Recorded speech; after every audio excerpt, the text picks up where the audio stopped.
FPC Cast, and I'm back with some new updates coming your way November 30th.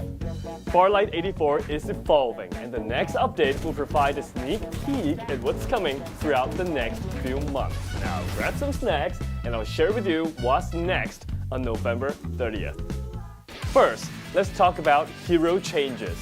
In the past few updates, we've reworked a few heroes including Maggie, Duckside, MKR, and more. And in the next update, we'll bring some new magic to Cyber. First, to enhance Cyber's diversity and tactical choices, her tactical skill will be changed from area recon to coordinate shift. With her new skill, Cyber will throw an electromagnetic pulse device and monitor its coordinate changes. During the device movement, pressing a button allows you to go to that coordinate where the device is now located. Otherwise, the decoder will be directly transported to the coordinates where the device lands.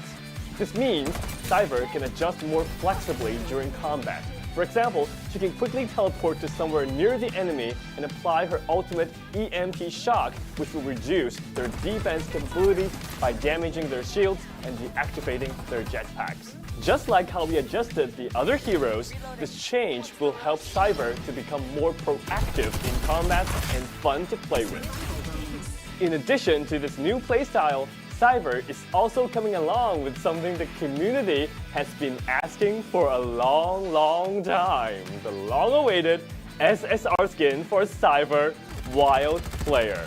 This new skin is inspired by the classic Streets Gaming arcade style. And coming along with this style is MKR's new SSR skin, Fanatic Mech. This series comes with some interesting special effects that you'll definitely love.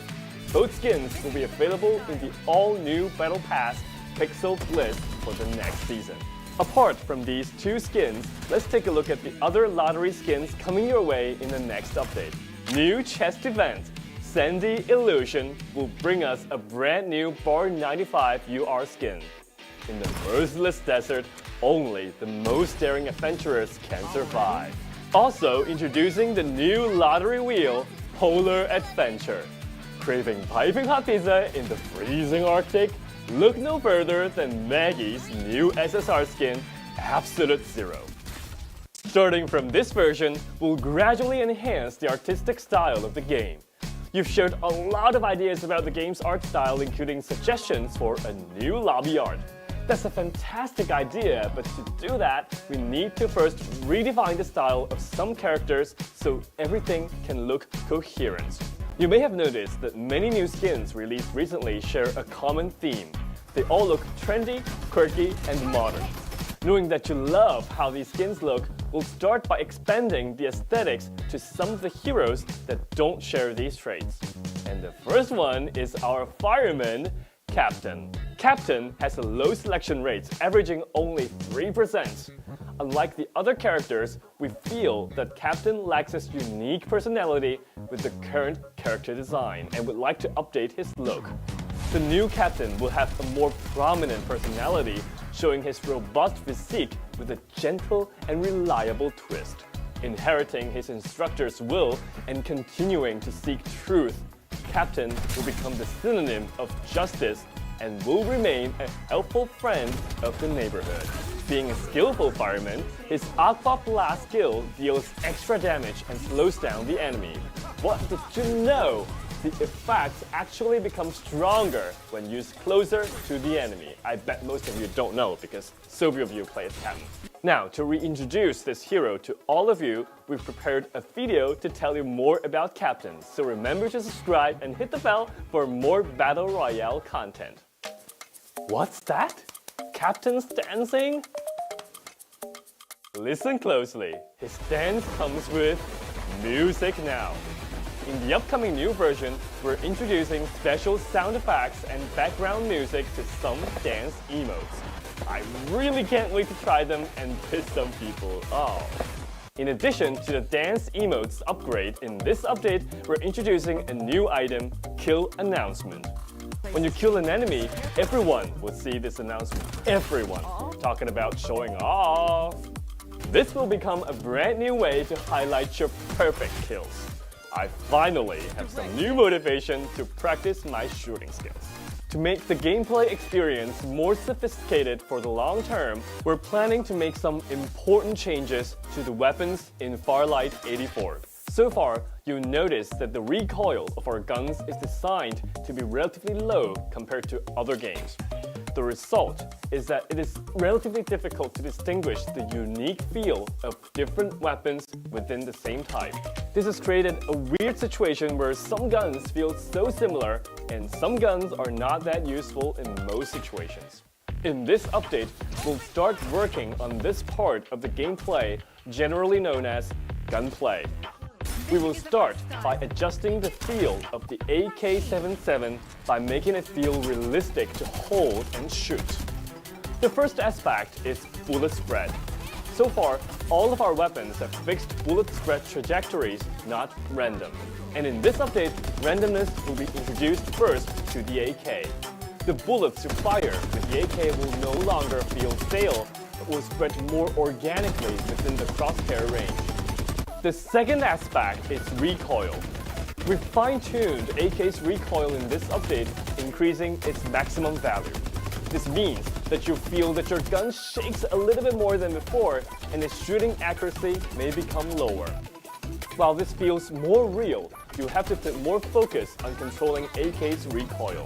The third aspect is audio. We plan to strengthen the immersion of these weapons by improving how they sound. In the next update, the audio of the AK-77 and Bar 95 will be updated. The new sounds will have more realistic texture. You'll experience a clearer, more impactful feedback. Let's take a listen.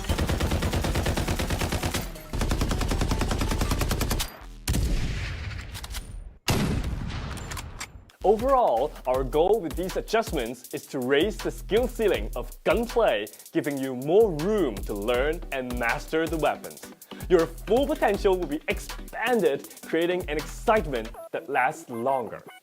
You may ask, will that make it more difficult to play on mobile devices? We totally understand your concern, so the mobile experience will be optimized by recalibrating aim assist so that the experience still fits well in the palm of your hand. We're preparing a special announcement video to talk more about these upcoming changes and share some design thoughts on making the Farlight 84 experience even better. So subscribe and follow us to stay tuned. Next up, events. The event column is introducing a new announcement section. In the future, updates and announcements will be displayed right here, making it convenient for everyone to understand the details of the updates and know what's happening in the community. For example, we'll post anti-cheats updates right here for you. While we kept updating the ban lists every week on social, not everyone gets the information because of social algorithms. Now, these info will be shown right here, so every one of you get to know the latest news. And good news! Rewards are getting even better in the events. Now the daily tasks will provide you with new challenges and rewards every single day. At the same time, more rewards are now available for progression have also been increased. We've added the drop of Elite and Legend pack in the progression track, and you'll keep getting extra rewards even if you finish the whole progression. We have also optimized the chest event. The chest event will now be an open draw, meaning you can be sure which item you will get for certain within a given number of pulls, let's say 50 pulls. In the past, you couldn't be certain about that. Additionally, on any PC version, the update will now support the direct purchase of weekly and monthly cards, offering more choices for you to support the game's development. Personal profiles also have some exciting new additions. In the future, your profile will display a popularity score. Encountered a good teammate, give them a follow to boost their popularity. At the same time, you'll be able to view the history of visitors to your profile. Talking about social features, I guess you have encountered this weird situation. You see a friend when you log into the game. You want to invite them, play together, but they're already in a match. You wait, and they finally finish that match. You press invite, but he's in matchmaking again. After the update, you won't get this kind of trouble anymore. you can schedule to play with your friends who are currently in the game. Of course, if they indeed don't want to play with you, sadly, it's okay, we'll find another one. Now, you finally managed to find a friend to play together and you're in matchmaking now. While you wait, you want to claim the event and seasonal rewards, but you find that you can't click. After the update, this will happen no more. You can now claim the rewards whenever you see them. Finally, before everyone in your team's gone after a match, you will relive your highlights in the game. Every brilliant moment is worth watching and analyzing repeatedly. And I mean repeatedly. I'm sure you'll want to watch that 1,000 times. Okay, that's all for the update on November 30th. It's also almost December, and we've prepared some community holidays events for everyone. So once again, subscribe and follow us so you don't miss out on these free holidays rewards. Don't forget to like, comment, and share this video with your friends. Get the game updated on November 30th. I'm Lazy Cass, and I'll see you in the next one. Bye!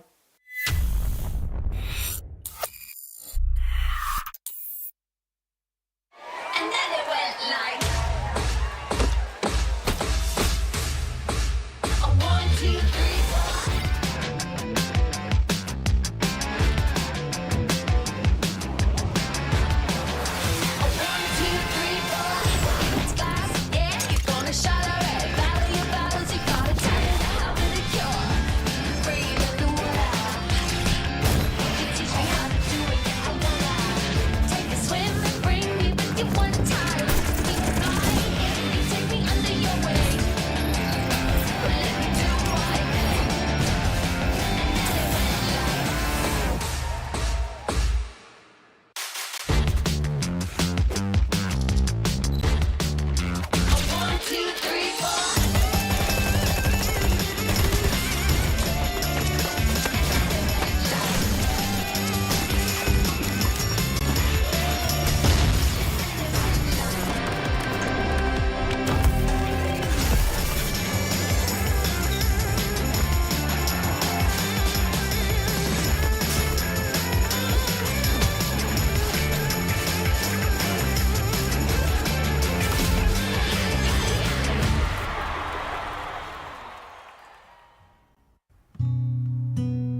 Welcome back, everybody, to FPC Season 2, and we're here right now. This is going to be a Sunday fun day because we have the finals for both PC and mobile. Today, we're going to see how the teams that went to fight yesterday fight today again, and it's a blank slate. We're still going to be your shoutcasters from yesterday. My name is Dash, and I'm here with Josuave.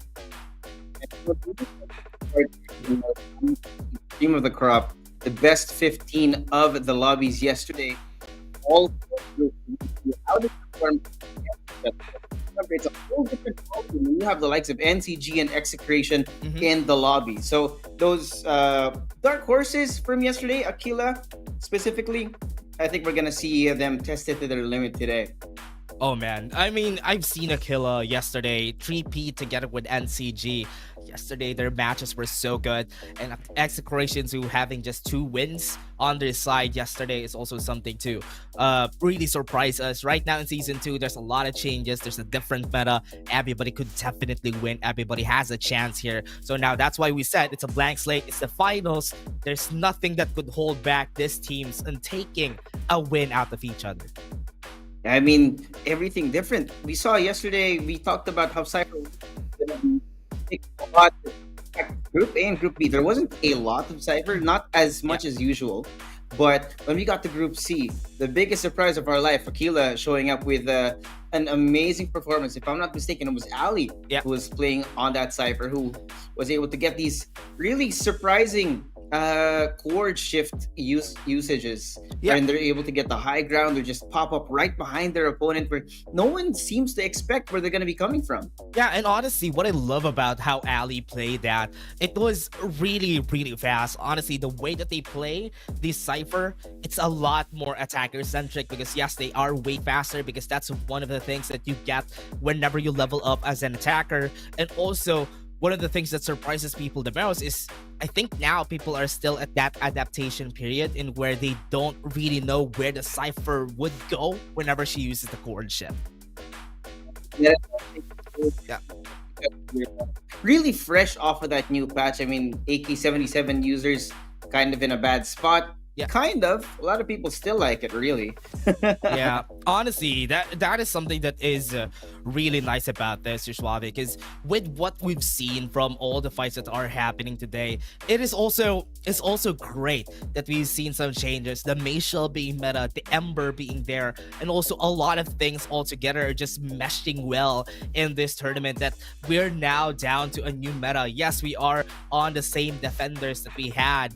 That is the meta when it comes to the guns, but here it's gonna be way different. At least now we're seeing some ancient stars.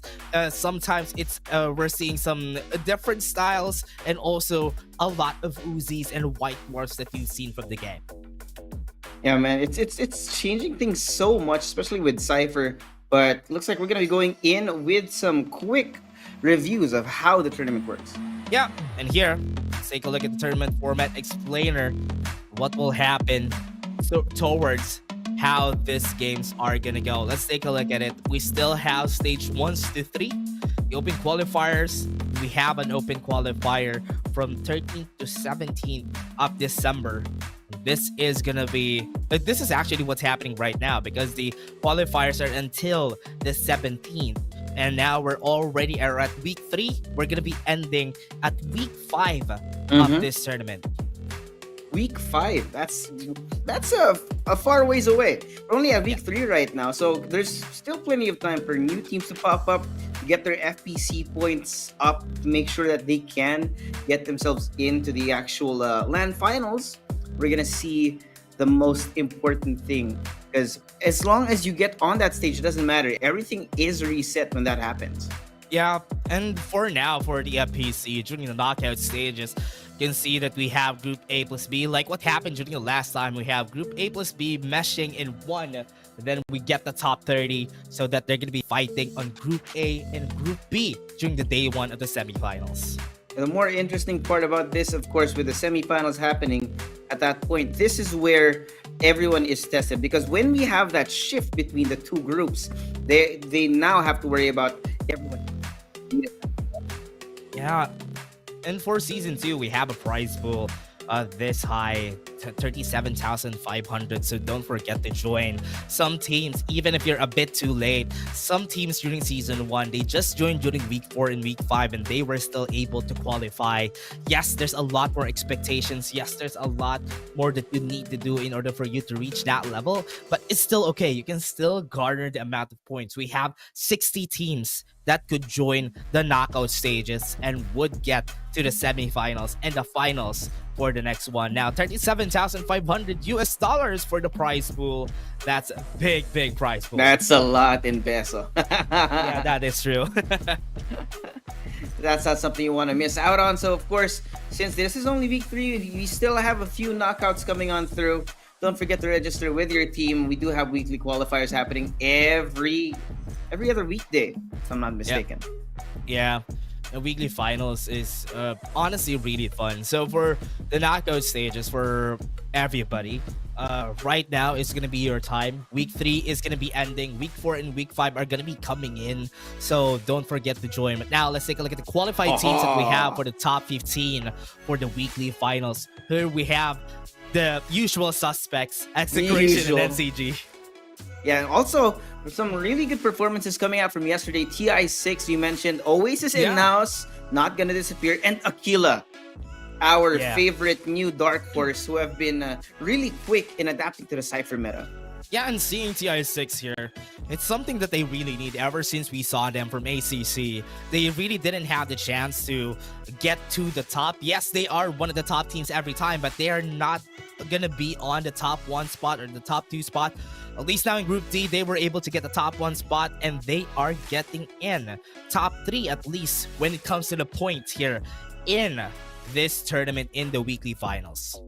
Of course, for the weekly finals happening every week, you want to be able to get all those FPC points so that you can make sure that you actually qualify into our actual playoffs. That way, you get the chance to, get the experience of the actual LAN finals happening. Yeah, and honestly, the LAN finals is so much fun. Everybody who was there really had so much fun to stage everything. Really, honestly, when I was there during that time, it was really overwhelming because of the amount of people that really supports the teams that they're there, and also the players being there. 60 players were there, and that was crazy. That was crazy. Everybody is just in one venue, and that's like so different of a feeling for everybody, at least. Yeah, and different. If that was only season 1, here for season 2, I'm definitely sure that we're going to be seeing a lot more people in the audience this time around, and maybe even a whole different venue. We'll have to see when that announcement does come on through. Yeah, if ever we're gonna be in a different venue, it's gonna be a different stage again. But I hope whatever happens, everybody's gonna be supporting us here in the Farlight 84 Philippines Championship. We have season 2. We don't have announcements of season 3 yet, but I'm really looking forward to what's gonna happen next. We're just gonna be focusing on this one first because it's not yet done. Oh yeah, definitely. You cannot miss what's happening today in the now. But of course, if you don't want to miss all the updates when it comes to Farlight 84, don't forget to follow us on our socials. Subscribe to YouTube, follow on Facebook, Instagram, and TikTok. You guys can check us out on all those platforms, which we are live on right now, actually. Yeah, we do have some redeem codes for any milestones that we get, 500, 1,000, and even 1,500, right? Then 2,000 viewers. We're gonna be giving some redeem codes every after we reach that amount of viewers. And also the TikTok drops, don't forget about it. So watch us also on TikTok, so you're gonna get some of that TikTok drops. And also, don't forget, thank you very much to our sponsor, ROG. For those who dare, get yourself an ROG phone because you can play a lot better. It's one of the best phones that could support Farlight 84. Now, do you dare, right? Especially now in the mobile division. This is the mobile finals for the week. So having a high performance device like that means that you're not going to have much barrier to entry when you want to perform at your best. Especially when you're up against the likes of Execration and NCG. Yeah, and for everybody here that is going to be fighting against NCG and Execration, honestly, it's a bit of a litmus test for all of those players that would want to get to the LAN finals, right? Having a taste of Execration and NCG as one of the best teams that we have here. Yes, we do have now, as we have Ghost Reborn, but Ghost Reborn is not here right now. But they were the runner-ups, Naos and Ghost Reborn, from the past LAN finals. So they are also one of the best litmus tests that you could have in order for you to know, Can we fight against these teams come the LAN finals? I think we can at least get some placements there. But right now, Aquila was the biggest surprise, and I hope to see them perform during this weekly finals. Yeah, let's hope that they do not fall short. But it looks like we're gonna be going to a quick break. We're gonna see you guys in a bit. Don't hold your breath. We're gonna see more action. Yeah.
again, we just had a pre-show a while ago, and now we're gonna go to the actual game later on. Game 1 will be up in just a bit. And again, we're gonna be your shoutcasters. My name is Dash, and I'm here with Josuave. And this game is gonna be interesting. The mobile finals is always something exciting. This is when you'll see the best of the best, and the best teams in each group will be facing each other. Yeah, this is the time for the rising stars to actually rise up, because now it's not, you're not divided into 4 groups. Yeah. These are the best of the best from this week, meaning our usual suspects at the top of the food chain: Execration, NCG, etc. Oasis now, so arguably. And now we also have some newcomers who are now going to be tested to the ends of their wits, I tell you. Yeah, TI6 also being the top one of Group C, and Aquila being the top one of Group C.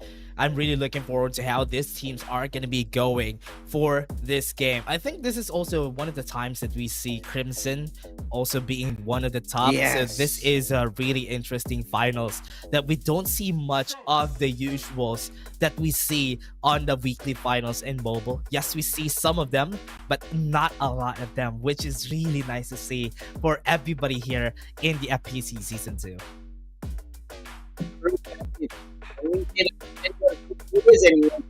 And speaking of games, game number 1 is going to be underway. Straight into the capsules, here we are going to be dropping into Sunset City. And we are back to game 1, everybody. Weekly finals, we're starting with the top 15. Later on, we're going to have the PC finals after this, but let's focus on the matter. This is going to be a time of our lives, because we don't see much of this, and where not a lot of the best teams will be here in the weekly finals. Really scattered, actually, more towards the northwest, but they're just so far away from each other right now.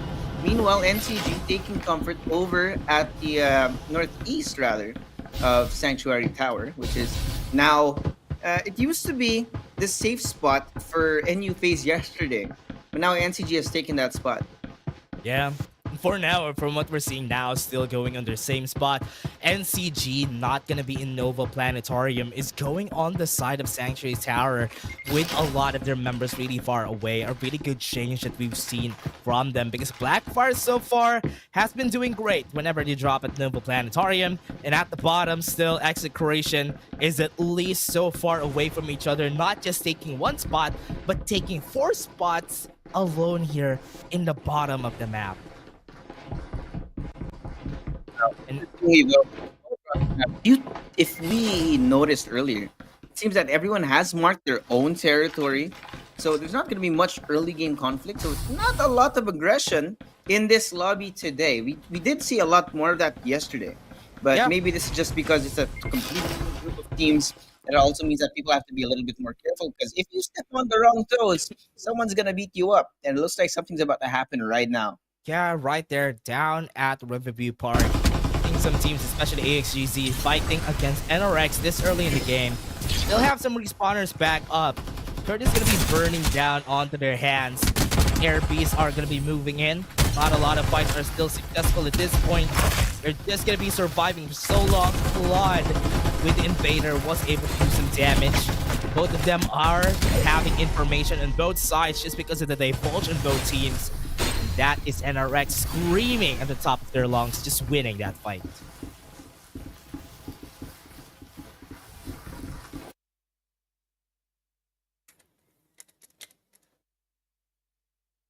Ooh. Really?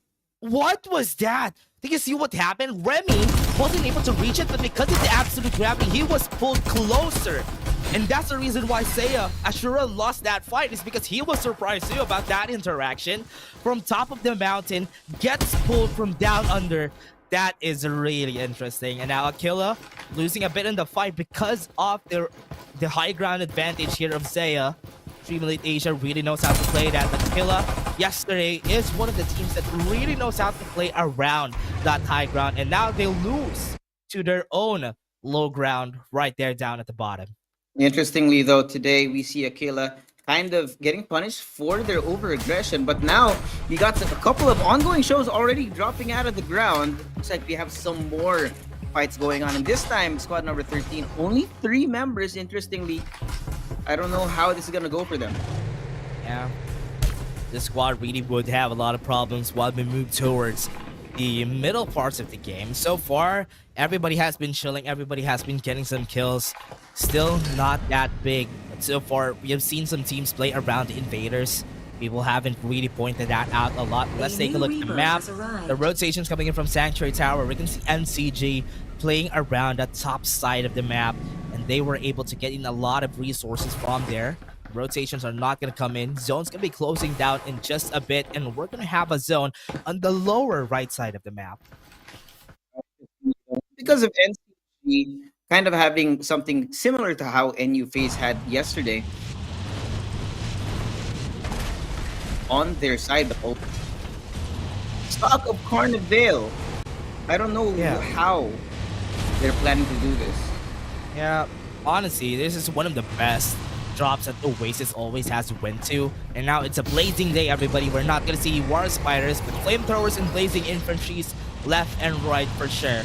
So now with this start, EVXP and Oasis are going to be seeing each other from the horizons, see them from the high ground. They're still not going to continue on with the fight as of now. People in this lobby are playing it safe. They don't want to make any mistake. You gotta be playing it safe now, because at this point in time, this is the litmus test. Because now you're in the lobby with the best of the best, and that means one wrong move will definitely blow up in your face. So you have to be very careful about how you do this. But since it's so early in the game, it looks like people are willing to take these fights because the respawns are here. Yeah, former VP Nomads, Kaimax, they are having a hard time here just because they're only 3 members on their team. Right now, they're being killed by NCG. We're seeing NCG just moving forward, just gaining some space against them. And they already got at least one. These spawners are still out, so it is still not done for this squad. Yeah, looks like everyone's trying to hunt each other down. We got 3 squads. One member of Squad 13 actually taking a look from the sky. Some blinding marks being brought out as well. It's looking like they want to take this fight. NCG was able to win the fight at least. Got some kills against members of NRX. Was able to get the shield charges. Claude is not going to survive, but from far away, Jizu was able to get the takedown, making it the 2v2 fight that they're not going to be scared of taking. Have one on the high ground. A lot of fights happening. We have Built Dip also on the higher ground, on the mountains. That's a great shot coming in from Jisoo, pushing forward, but getting punished right there. Coming in from Built Dip. NCG wants to run away from this. They don't want to take this fight. They want to drop the Kings from Olympus right now. High ground be damned. But it looks like it's biting them in the butt right now. Built different. Great positioning along with a good number of resources now in their hand. They have to start worrying about where they're going to move next because they're just on the edge of our stage. Yeah, it's going to be way different here. Scott was able to get one takedown though. NRX has some stragglers on their side. Right now, Kaimax, without a lot of things in their favor, they're just going to be taking this higher ground on the edge of the zone. What they need to be careful of is there's a lot of squads at their top right corner. That's so many squads actually converging now towards this area. But it is going to be a hot spot in a bit, but I really like this. Kaimax with the Air Beast, along with everyone else inside.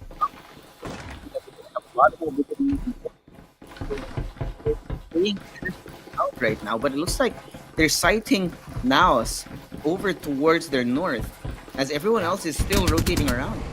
Yeah, as we see here, Dollar's also gonna be eliminated here. Oasis fighting against Blackfire. We see it on the top left corner on the kill feed. Right now, everybody's still safe. One squad has been taken down this early in the game. This is gonna be bad for all the other squads. I think that's BBXP that had the problem there, but now it's gonna be met with Climax. They're gonna be having their cover, so it's gonna be safe.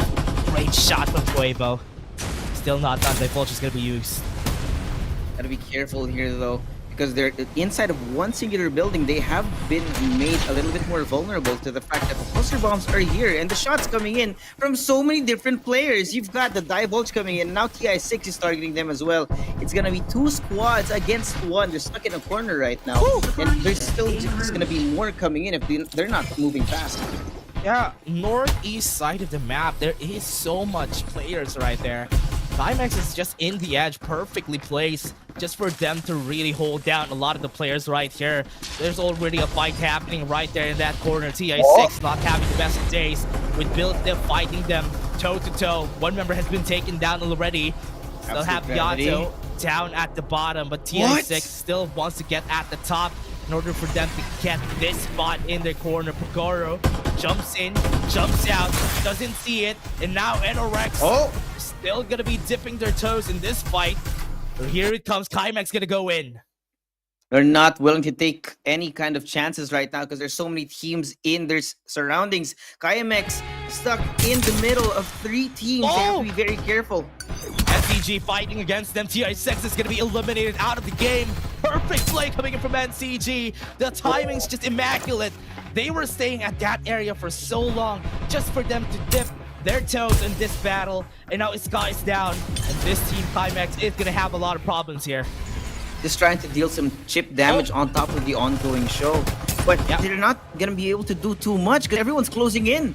Calyx needs to run away. Build Diff is at the low ground. They're not going to see that they're running away. NCG is going to be meeting with Build Diff. 3 squads are going to be seeing each other here. On the high ground, Build Diff is not afraid on taking that ongoing show. They're going to go at the top. It now dissipates, but they need to run with the flamethrower that they have. Yeah, they are running out of space and running out of time right now because the rotations are already coming in. And it looks like the continuation of the fight.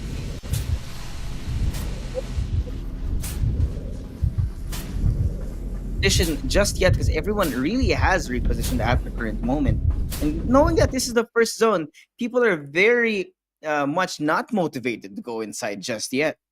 Yeah, they're gonna be afraid of taking this fight for now. From what we're seeing now in the Tin Man Industropolis, is gonna be taking a really good warehouse here at the edge of the zone still, together with VVXP. So this is gonna be a good spot for a lot of the other squads. If we are gonna be staying here when it comes to the zone, this is going to be a great area to fight. There's a lot of open area. There is a lot of buildings that you can use, and you need to invade one building to another in order for you to get a great advantage. I think we have seen Execration take that MG7 on their hands, so that's a good advantage for them. And the MG7, great to suppress an entire enemy team to make sure they don't even dare to look in your direction. But the nature of Tin Man is the number of buildings. Everyone's going to take their own base. And at some point, something's got to give. And now War Falcon being brought out. They're going to be spotted out. Naos is in a bad spot. Yeah, Blackfire on the top, fighting against Execration. It's going to get a lot of damage in their favor. That's going to be 1 down. Their flamethrower has been exhausted. They were able to run away. Luki, the last 1 member standing on the side of Execration. Wow. At this moment, you see the quick convergence. Just a few seconds ago, everyone was just outside of the zone, and now everyone is chosen to go here in the hot spot of Tin Man Complex. Looking like even more want to come in and join this fight. Divulges coming out everywhere, and quite a lot of vehicles being revealed as well. So people know that this is going to be a hot spot of activity right now. Some great shots coming from Naos, and they're not going to let go of this base just yet. Yeah, so it's going to be closing down in 5 seconds.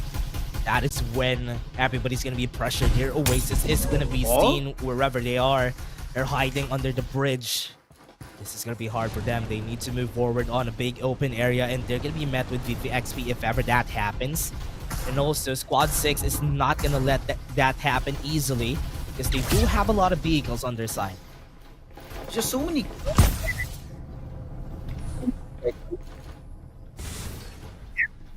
They're so far away, but you do see the bullet tracers. That also means that you have to worry about whether you're crossing in the direction of an enemy team. Because there's 12 squads still alive, and most of them are on this island right now. It doesn't matter which direction you look, because you're going to find an enemy eventually. Oh, Oasis now going to go in. VVXP is going to be losing the fight. You see some ultimates coming in, And they got it in the end. The last one member standing from their side has been eliminated. VVXP is out. There's a lot of damage being done to Oasis. VVXP is the least of their problems. Even if they're out, there's still so many other squads looking to take them down. There's Blackfire just on the outside, and Naos as well in close proximity. Cold War happening right now, and Blackfire looks like they want to take this ground away. Okay, they're trying to get some damage against Blackfire. Oh. Remember, they have a lot of vehicles on their name. They're gonna be close to Squad 5 once they move towards that area. Naos is gonna be seeing them. Need to be careful because even Execration is at the area. It's still a hard fight for them. Yeah, knowing Execration as well, the mechanically gifted players that they are, they're definitely a threat, even if they don't have the high ground. But right now, it looks like an airdrop coming in for Oasis. This is going to be some great resources coming in from them to make it easier. We do have Tamayo trying to collect information over towards the north. Yeah, Luki could get eliminated here. He's the last member standing here for Execration. And we're going to be seeing Execration struggling on this first game. So far, all the other squads are going to be able to just focus their fires on Execration to eliminate them out. 11 squads are still alive. And with 29 people, they would want to get the win. AXGC was eliminated from the game just because of that one shot. That incendiary grenade is going to eliminate Luki, and Execration is out. 9 squads now left in the lobby. This is the problem with being the defending champion, man. You have a target on your back, and when people know where you are, they're going to try and shoot you down early because everyone else in the lobby is going to have an easier time. Now, that doesn't mean that the fight is over. Still, so many squads, like the amount of space that is still there means that you can get so many resources without having to encounter another team. The problem now, though, is so congested here towards the west side of the complex. Now it's in the Oasis across each other, and there's Blackfire as well. No one is willing to give any ground. Yeah. For now, Oasis is hiding on just one area, the green warehouse that we have far away. Still so far away, still inside the zone. But before they move towards that center of the zone that we have, which is on the bridge, that is not a good zone. Everybody's gonna be eliminated, and we are gonna be trimming the fat here once we get to that zone. The best idea though. But look at the angle on Kajara. Everyone else from Oasis, they're gonna be coming to the rescue. But that also means they're gonna be out in the open. Negative has been eliminated. They need to take their shots if ever they want. That ongoing show, perfect placement to get the revive. Blackfire on the other side though. Lancelot is going to be seen here. Great use of the absolute gravity to deny the push. They're going to be using the EMP shock. A lot of ultimates are used by now. Koibo is going to fall down. Right now, Blackfire can still use their ultimate. They still have the EMP shock in their favor. They use everything on this one building, but there's nobody here. Once they go in, they're going to be surprised. Now it's just going to be meeting with the members right here. Blackfire, great converge on that last member. And they have 2 more still alive. That was way too quick coming in from Naos. They found where the information is, and then they go straight in. They had to eliminate where all the other variables are in that equation. And at the end, they did come out on top. But now with 1 squad removed from the lobby, there's still 8 more. So many other problems to worry about. And that also means that the usage of all those utilities, all of the ultimates on cooldown, they're going to be in a little bit of a vulnerable spot for now. Yeah, Oasis could get eliminated here. 1 last member at the edge of the beach. This is going to be the elimination. Kajara has been taken down. That's going to be it. The Oasis is also out. Still have Crimson. Definitely take the win here. They're in one of the best spots here, right at the low ground. Blackfire is down, and that is KMX able to eliminate them. The amount of kills coming in from KMX, despite the fact that they are essentially outnumbered from all the other squads here, they're so good. But look at this. Show that towers really have a great spot here, Suave. With what we're seeing right now, Team Raiders is gonna be needing this. IMAX right there, trying to take the fight, trying to take down the ongoing show so that they don't have the high ground. 20 seconds and the zone is gonna be closing down. 1 member gap has been taken off. They can still go for the revive. Drops in, Blackfire almost got eliminated there. Yes, he was eliminated by Stream Raiders. Unfortunately, in the middle of two battling factions, now he put himself in a bad spot, but people are not willing to give anything up just yet. Four teams still Ooh. alive right now as Kaimex. Oh, the base blaster coming in. Yeah, the base blaster's damage is not enough to actually take them down. That Ray just could have taken down that whole house. 13 kills onto the member side here of Kaimex. This squad is just, even with just 3 members, they're still farming a lot of kills as a squad. And now NCG even doesn't have a lot of kills here. A very low kill count game. And now Kaimex is at the middle of everything. Best they could ask for right now is to have some good placements. But Kaimex, if I'm not mistaken, they have so many frags already. This is great, especially since they're already securing in the top 4. But they want to ask for more. This is map number 1. This is gonna set the rhythm for the rest of the series in the best of 3 here. But it looks like they're gonna be opening it up. Some great recons coming in. The base blaster to move them out of the way. Oh, Cloud having a toss. They have Gap down now. NCG is going to be eliminated here out of the picture. Perfect play coming from Cloud having a toss. Ongoing show. Don't have anything more. Stream Raiders at the top. TZ is not looking at the right direction. Right now, Calyx is still trying to get the damage, and he's in the low ground. It's not a great spot to be in. Cloud Avenue toss is already here. Izu is going to be super low in HP with the EMP shot. They won't be able to move around. That's going to be great shots from Stream Raiders. They got some kills. They haven't got it. Calyx still survives with a Spula. Still waiting for the push happening. That is going to be the Uzi underhands, able to get the kill, and that is the last member right here from Izu. Cloud having a toss is gonna be, oh no, they don't get the elimination. Stream Raiders fighting with just one more squad. Last 2 squads. Stream Raiders is gonna be seeing right here. Kaimex is hiding in a corner. Hatsbula is not gonna survive in the blinding mark. They get information and they're getting eliminated out of the game. 4 kills for this squad, but they got the win in the end.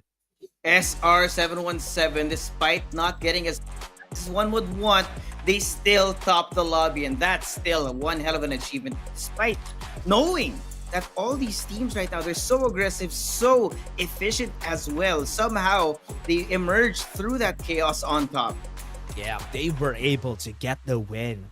That was such a great feat to see for this squad. They were able to make things work with just staying alive for that long. And 1,000 damage onto TZ would definitely gain the MVP spot here for the squad because of the pokes that TZ has been doing from far away. When using the May Show and the ongoing show, it's really easy to get really good pokes against the other squads. People really need to worry about as well the way that this lobby works, right? The amount of kills are so high in some low placement teams. While, say for example, right now, SR717, not the most frags as well. So this is definitely gonna go all the way down to the math when this series ends. Because look at Kaimex, they have 14 kills, even if they're in second place. Yeah. And now with Kaimex, what is that? That performance from Kaimex is just crazy. Having 14 kills, 2,000 damage onto Hasbula. That is such a great performance from this squad, especially when it comes to this point. What I like about this squad is when they're fighting against really good teams, they always come out on top, and they would always find a way to get themselves up there. They're at the, honestly, if you take a look at it, this is a really great spot. Second place is great amount of points already, plus 14 kills. That is a good amount of total score here for Kaimex. Comes with the fact that Kaimex have been playing together for so long, so their defensive and offensive protocols as a team are really effective, even if they're still missing one player. So that's a really good performance out of them. Definitely would be ending up at currently at the top of their lobby with their placement and the number of frags. Yeah, and honestly, one of the things that I love about Kaimex, when they were still the former VB2, they always would, especially during the finals, they were one of the squads that were able to get a top 1 spot during the LAN finals and was almost able to stop the momentum of Execration during the early parts. But game 3 to game 4, Execration just went ham after those games. But again, it is still them, VB2, able to foil the plans of the top teams here. And I'm kind of liking the trend that they have as a team, that they're just a 3-man squad. Then they were still able to perform that well.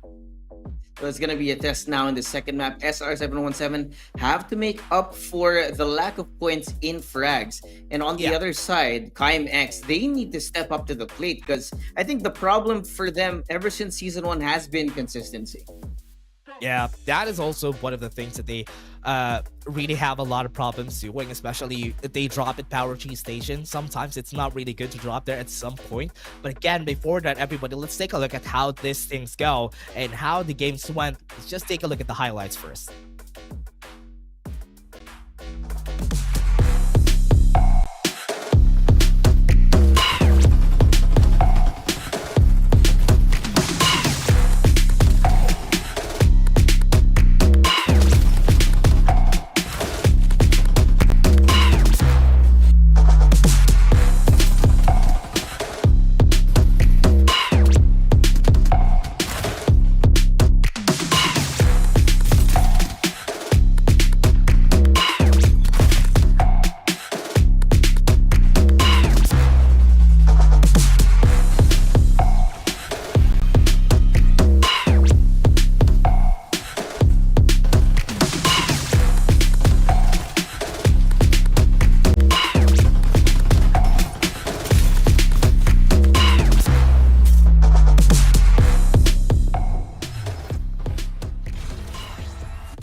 And the MVP of that game is gonna be TZ, right? Yeah, it's gonna be TZ from It has to be. Raiders It has to be. taking the first spot.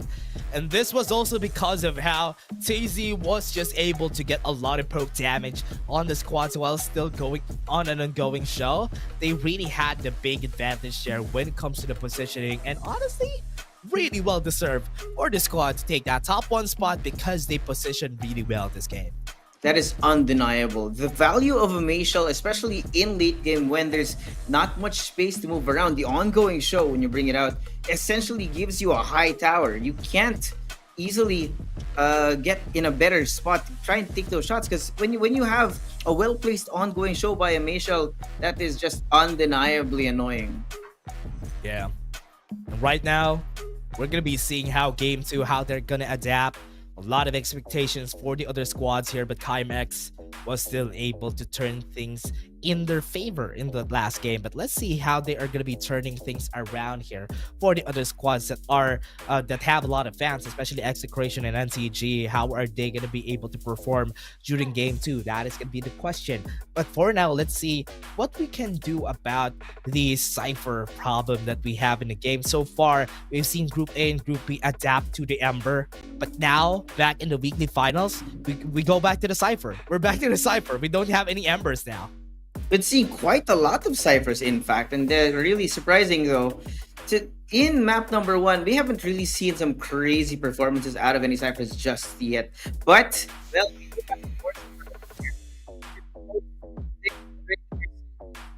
yeah. Whoever gets it first, well, good luck to you. Yeah. Whoever gets it, 1,000 gold because of 500 views. This early, we have 500 views. Thank you very much to everyone who's watching right now. It's gonna be, I'm not gonna say what the redeem code is, but go at it first. So you would get the redeem code and get yourself 1,000 gold here in while just watching. So yeah, it's a Sunday afternoon. Everybody's gonna be resting. Everybody's probably gonna be out. But if you have time, also call your friends. Watch us here in FPC Season 2. Get some chips, get some popcorn maybe, and get some snacks while you're watching this action that is happening right now, this game.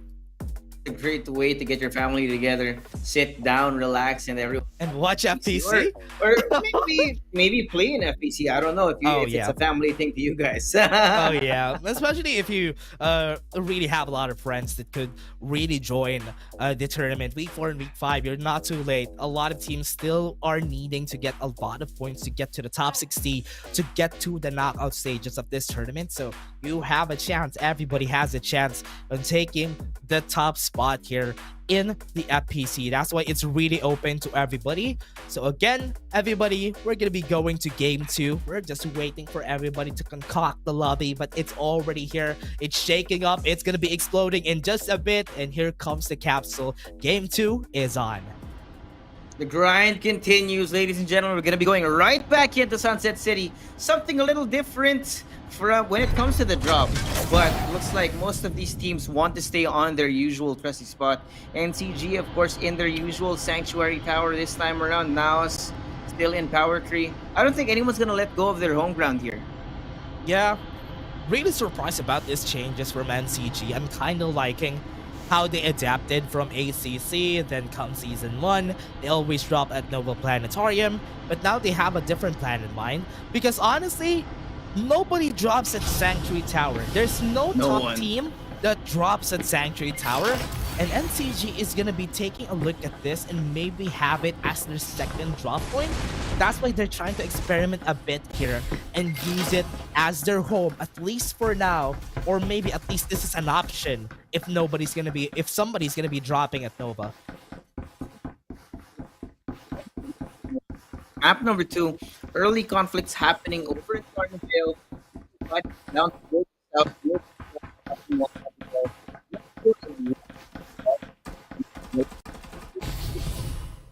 maybe it's because everyone is chasing the number of frags that they want to catch up to Kaim X and, of course, to SR717. Oh, what was that? Really early fight coming in from Execution with the War Falcons that they have. And because it is a hot drop here in Sunflower, or rather in construction, there's already some purple armors that we're seeing from Execution. That's why they're not afraid of taking this fight right now. Actually fighting against Stream Raiders this early in the game. We're going to be seeing them at the top, fighting, jumping. That's going to be a kill for Sato. Early kills already. I think Execration, they want to stay on top. Yeah. Gotta get those frags on early, get the FPC points, of course. Whoa! On top of that, though, fights happening already. EMP, Oasis coming in from the sky. EMP shot from the air. Tamayo was able to foil the plans of AXG. That is a great start. So far, what I like about Oasis is they have been always consistent. Whenever they go to Carnival, they always find ways to get some kills for themselves, rotate around Motel, then start from there, because they're at the middle of the map anyway. They could really rotate anywhere the circle goes. The zone's gonna be shrinking in 10 seconds. It's gonna be taking at least 2 minutes before it can close it down. There's a lot of time for all the squads. Yeah, lots of time to get the resources and to actually rotate away. Because remember, Shield XP and Growth XP are really important when it comes to these early game situations. Because you don't want to end up not prepared when it comes to the late game. Oasis, I really like how they've chosen to go in on the fact that, yes, there's a lot of vehicles, weapons, and Shield XP that you can collect early. Plus the fact, of course, that they are on the edge of the circle, which means they're very open to being gatekeepers to everyone else who wants to rotate back inside. Yeah, and this is gonna be hard. Oasis is just gonna be taking. Oh wait, Squad 7 might come into Carnival if they don't check their corners here. Gonna be seeing where the members right here are gonna go. Cloud Avenue Vitas might be up for a pickle, but Blackfire is already taking all the members of AXGZ. They are the team that was in Carnival a while ago that got eliminated by Oasis, but now they need to find a new home. You gotta be careful. Remember, early game fights, Execution already having taken down one squad. This means that they are being a little bit more aggressive here in this specific map. PVXP on a fight again, where Falcon and the Wasteland Hub are great for these fights. Ooh, VBXP gonna be seeing where Execution is. Get information. Okay, the damage from the cluster bombs are gonna be hitting hard onto Sangria. Oh, They're gonna be running away. Virus is just okay with just dealing poke damage. Go back to the team, tell them what happened, then go and fight back against VBXP. don't want to go all the way in. They gotta be real careful.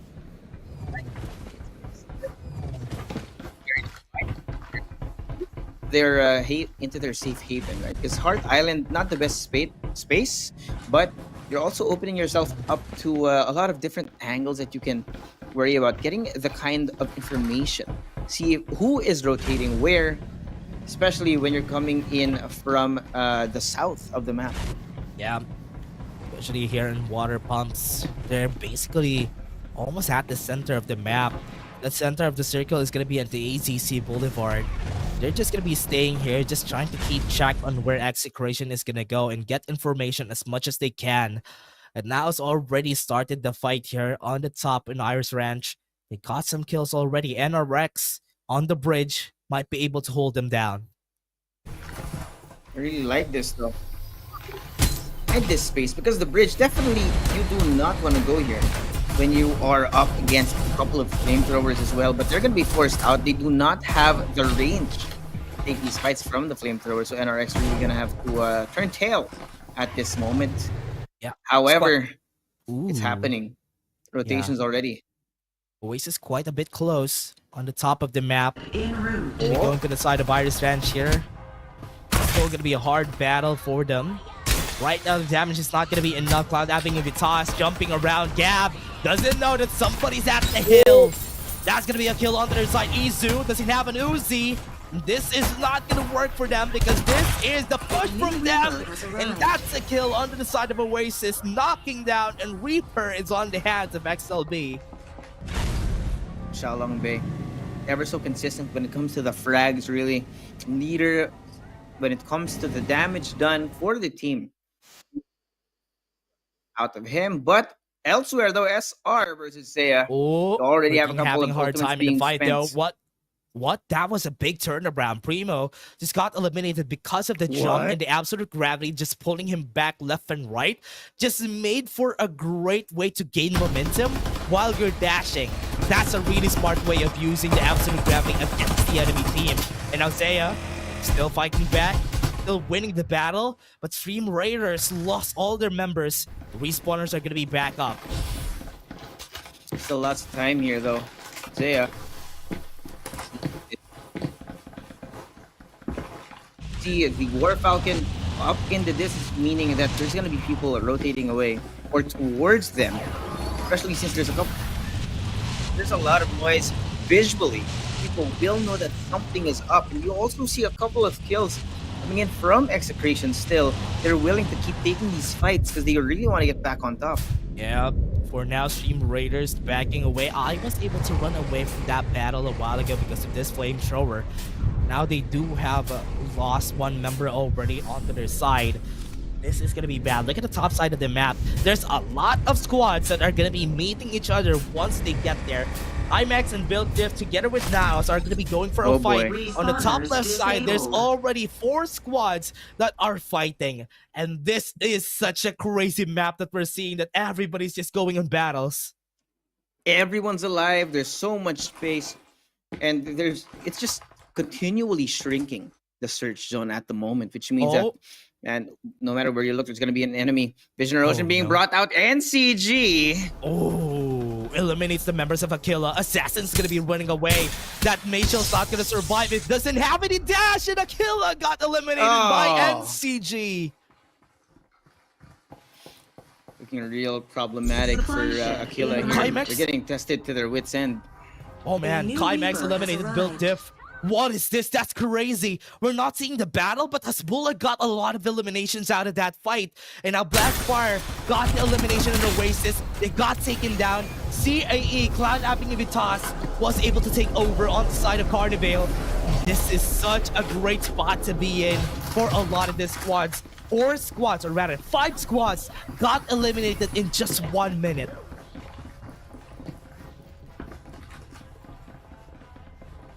Oh man, this is going to be a problem here. As long as we move towards the early game parts of the middle parts of our game, we've already seen a lot of kills. Want to see if Climax will actually survive that, because we're still not done here and we didn't see how it all paired out. We didn't see if they died through the process and Cloud Avenue Vitas actually won. But I think so. I think they got eliminated.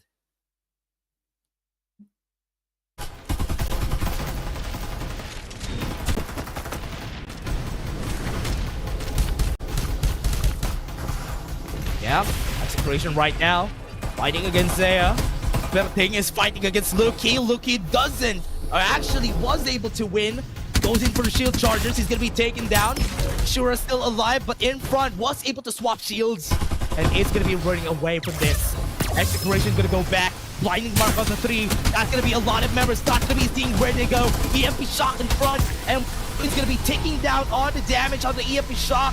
Face blasters in front of them. Zaya still alive with just 2 members still alive.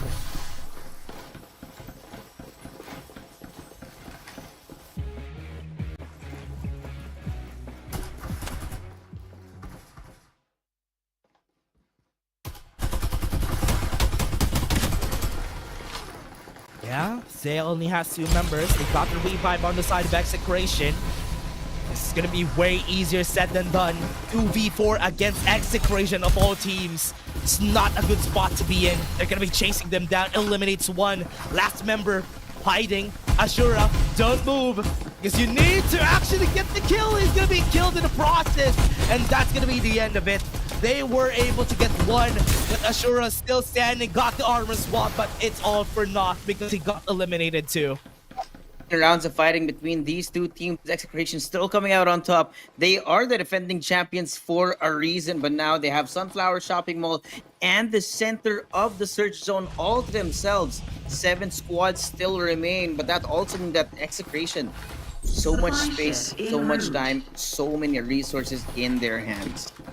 Yeah, really good way to go is how they are gonna start this. I'm really excited here. Stream Raiders still alive. The team that won during our last game would get eliminated anytime. Mad Mars is gonna be down. The push from NCG is still not stopping. Pobby uses the absolute gravity. It's not gonna be pulling back anybody. This is still them trying to catch themselves, trying to pick up the pieces on NCG. They're gonna go for a revive here.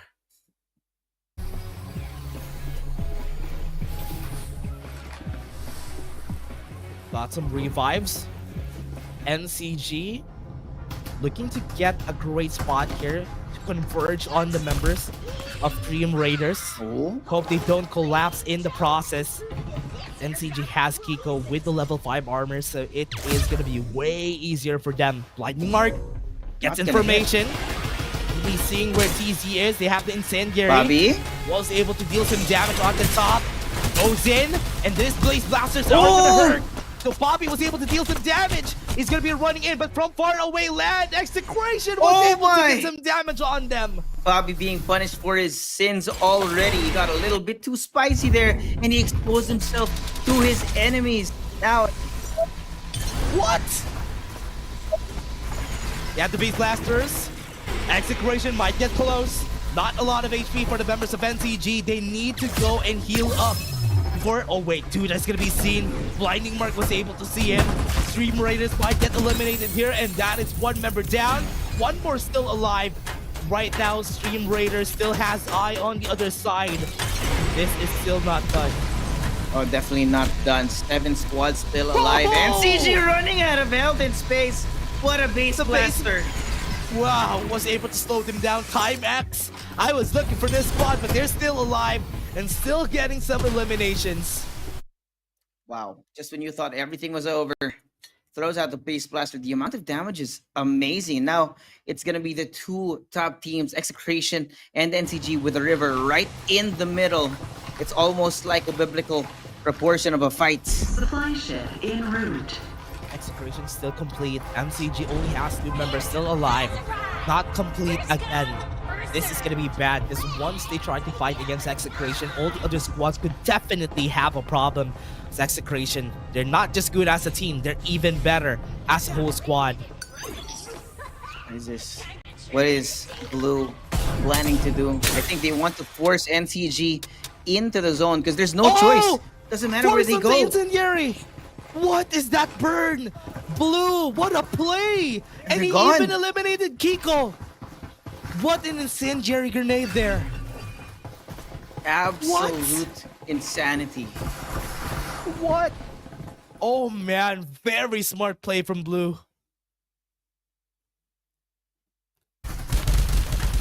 That's when you can definitely say that a team is really good if they know the range of the incendiary grenade and they can use it fully. Now, the difference maker here is that Time X is a full team now. They have got their last teammate. I was waiting for their last teammate to get in. They are now a 4-man squad. 3-man squad didn't have a problem, but now that they have 4 people in, it's gonna be way easier to play around it.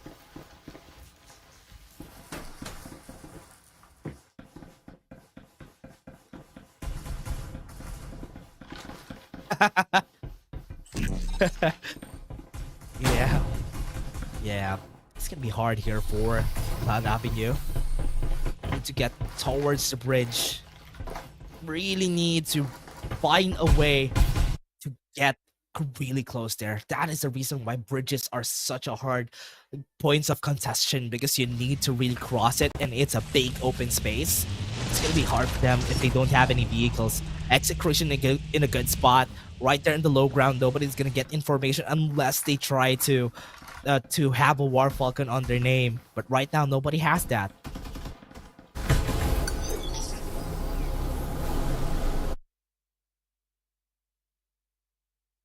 Oh,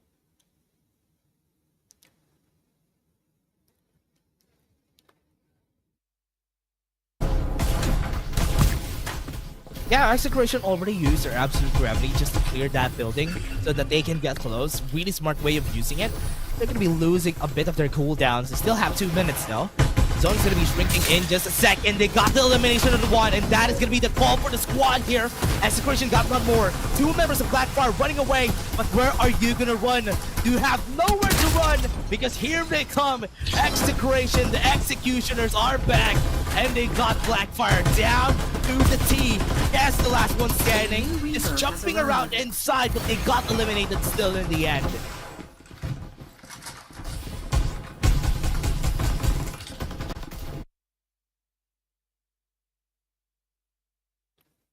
Oh. Wait, what? They used the MP shock a bit too early. Right at the edge of that building. They don't have anywhere to go. BBXP need to be careful once they jump out of this. Execration getting a bit of damage from the other squads. Virus needs to heal up. Right now, Cloud Avenue is getting closer. 4 squads, so little space. Cloud Avenue Vitas now going to be flanked. That's going to be a flank attempt coming from Execration. The ongoing show from Loki. They have the base blasters. They're going to be covering their ground. They have the absolute gravity on their name. They're being pulled back right now. Cloud Avenue Vitas only has 2 members alive. They're going to be pushing. They're going to be staying at the top. Dora, the last member, he's going to be pushed at the ongoing show, but it's not the show. It's Execration's show. Getting fully swept out of the lobby by Execration. This is just pure, unadulterated power coming in from them right now. They might have lost a member, but they're already back up, and they're getting their shields and health back up already. That means that the other 2 teams are running out of time to get a better position. Yeah. It's too close to the center. They don't need to get that space really early now. VVXP is seen. They only have 3 members still alive, but Time X having a hard time because they know now there's another squad close to them. Sangria goes in with the ongoing show, goes down and goes down with the ongoing show. Luki! With that, they only have 1 member still alive. Luki still crazy with the damage, but Virus was able to get those eliminations. 21 kills for this squad. Even inside of the vision erosion, they still take that shot, but the base blaster is going to push them out of position now. Gawa doesn't have everything in control. They got flooded right there in that street. And Climax gonna go in right there. Gonna go in the middle. They have the MP shot, has pulled up in front of the members of Execration. They got the elimination on 1. Low HP on their members. 2 members on the side of Climax are already down. It's God needs to fall down. 1 last member standing. Alex is gonna fall. And Execration plays it immaculately with just the tactical skills they needed. Season 1 champions continue to dominate right now. Top 1 and 26 frags to boot. Man, we might have counted out Execration from map number 1, but looks like they are not here to play. Yeah, Execration losing map 1, getting eliminated early, just really woke up the dragon. And now they are back, taking the top spot, taking so much kills with them. Wait, I'm gonna do my quick maths. 26 kills is what they had this game. A while ago, the highest kills that we had during game 1 was 14. 14. And now we had 26 this game. It's almost as if they're looking for some kind of justice. Coming in for revenge, Execration from the close to the bottom of the earlier lobby in map number 1, they take the top spot and the top frags. Oh man, It is working really well for the other squads. X, still a really great performance during this game. Even had 9 kills on the board there and getting a second place again. Wasn't able to finish at the top, but X really loving the performance of this squad after Season 1. Season 1, they're a bit too inconsistent, but here in Season 2, they're showing their consistency. They have got the groove. They're one of the top teams that we did expect during the ACC. But right now is the time that they're showing it. I mean, the more you play as a team, the better you get at responding to how things That's are falling in your favor. And it looks like the adaptations from X are a lot faster this time around. So I wouldn't be surprised if they continue to rise among the ranks from what they used to be in Season 1 and now possibly jump to the top at Season 2. Yeah. And again, what I like about it, Suave, is how the members have been playing here. They have been very, very smart on the side of execution and positioning, even if they know that they're going to be losing. One of the highlights of that game is that one small play that they did against NCG, Blue, getting an incendiary grenade to eliminate NCG. That was a very smart play. Utilities are the name of the game here, but it looks like we're going to have to break things down later on. We're going to go straight to the highlights. Go ahead and take a look by yourself. See how it went.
And the MVP of that game is going to be Sato with 2,780 damage So much. with a rating of 69. 10 kills for this guy.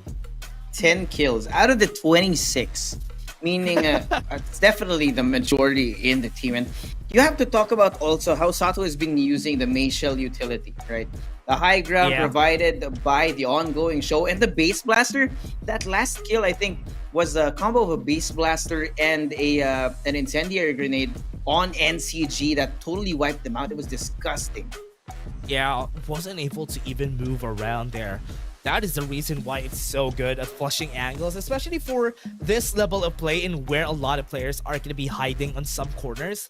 That is when the Maciel is going to be super valuable, and we're seeing it in action right now. So far, I'm kind of loving the play style of the execution. Still going to be chilling during the early and middle stages of the game. Then once the late game comes, that is when they try to make their brains work and try to use their utilities in their favor.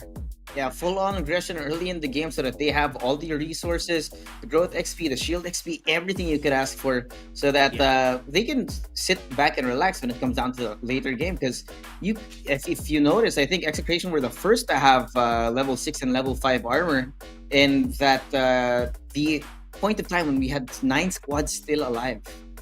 Yeah, and again, for a lot of the squads that we had here, I'm kind of loving how a lot of teams are been really rising to the ranks. Now it's still going to be there, but Cloud Avenue Vitas being one of the teams that were able to get to one of the top points there is also something good to see.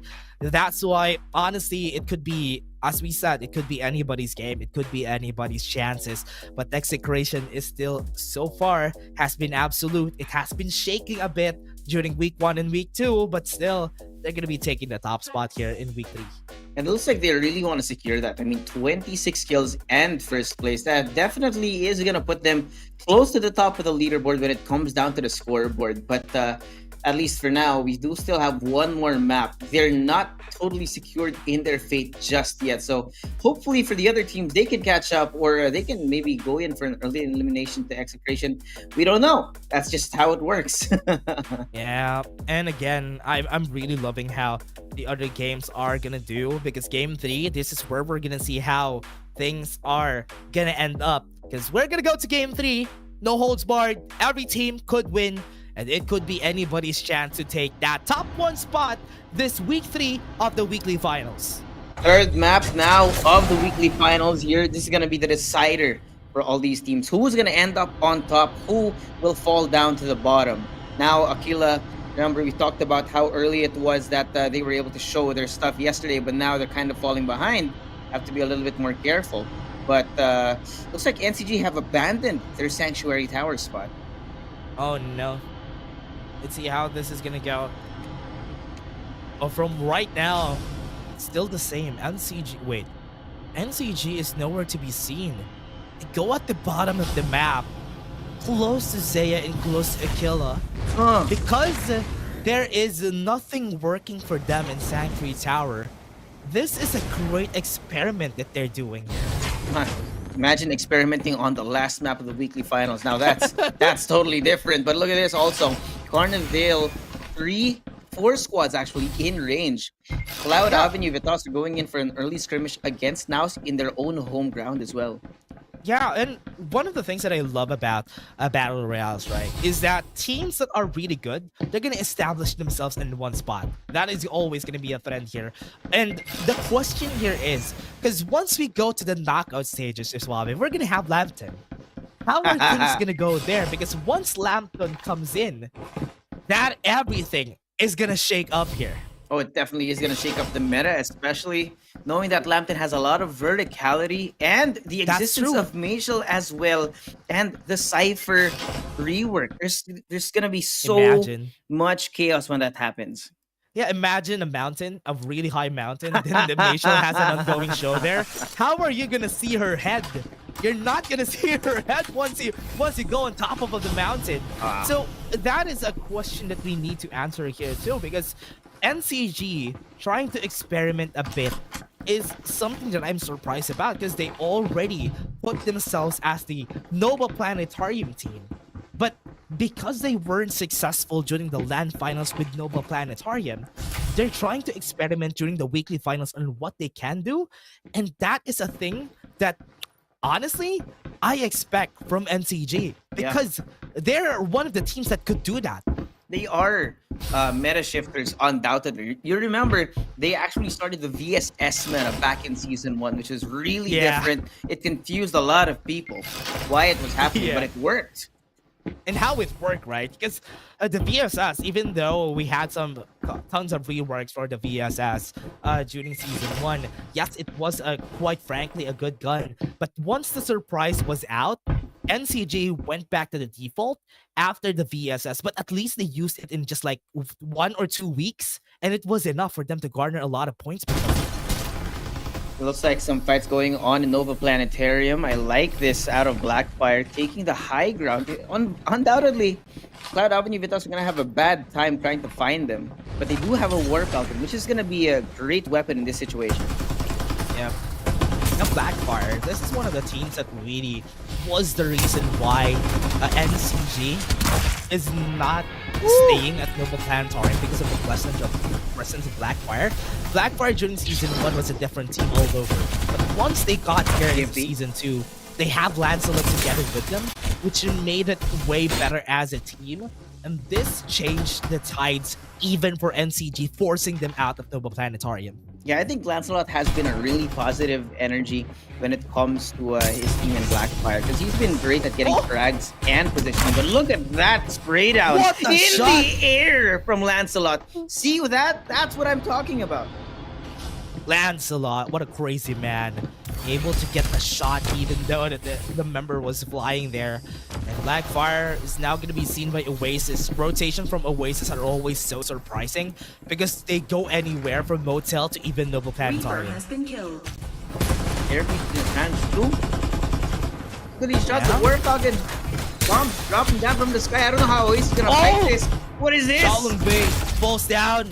Really good support right there from his team. Tamayo was here at the right time. Tajara fighting against Starboy. Ongoing show He's again. not gonna fall just now, but it is still a good time. There's another squad fighting him. That's the problem with the ongoing show. Remember, you get the advantage of height, but that also means that everyone can see you. It doesn't matter where you look. Now Oasis, they're stuck between a rock and a hard place because VVXP is hunting them down too. Yeah, PBXP is here. They already have one at their backs. The targets are here. What? Here comes the Divulge coming in from Blackfire. Oasis could get eliminated here, but good shots from Sijara. They got the kill and get. But right there at the top, respawners are going to go back up. They have an ongoing show. Shaolin Bay is going to fall at the top. And here comes Execration to save their lives. Death raining down from the heavens. Execration almost looking like they want another piece of this cake. They're not going to let go of the top spot, and it looks like they are willing to take this fight. I mean, look at Virus. He's willing to fight the ongoing show from this range with only an invader. And Oasis, negative. What in the world from this range? How do they get this? Lancelot got the kill. And that is a good chase coming from that squad. Oasis still not eliminated. They still have some respawners on their side.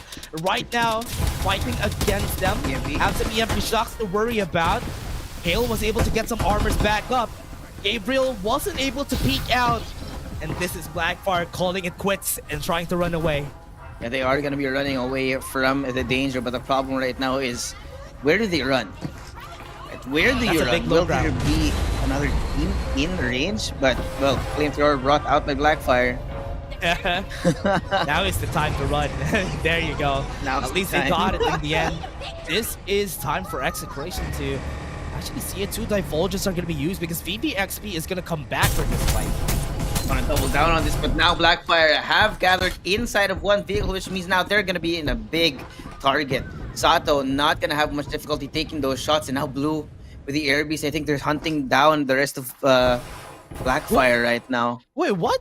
They went back. They want to get the revive. What they don't know is that Execration is still here waiting for them to go for the revive. Really smart way for them to just hold this down. Is this going to be a problem? Because once they see it, might get eliminated by Blackfire here. Yeah, so many people already down actually. You notice that there's only 45 players still alive in the lobby, which means that there have been quite a lot of eliminations already. You got Blackfire barely on the outside, Aquila straggling. Look at this, there's a fight between Built Different and Kymex, and Aquila just on the outside of that fight as well. It's gonna be really much of a problem, especially since now with the people converging towards the center of the safe zone, a lot of people are gonna spot each other in this situation.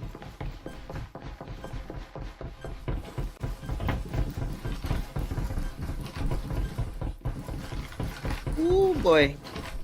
Again. Respawners disabled.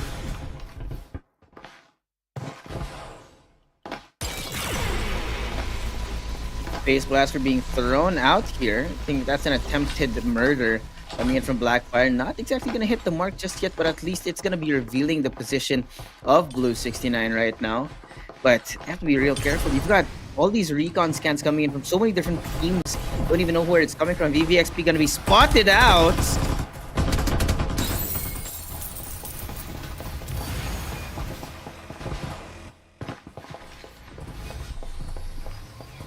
Supply Supply ship en route. Wiped from the tables, erased from the lobby right now. 13 squads remain. That's also going to be really interesting because it looks like Excretion, despite taking that fight, they're not willing to let go of the spot. Now, though, TI6 versus now is over towards Iris Ranch.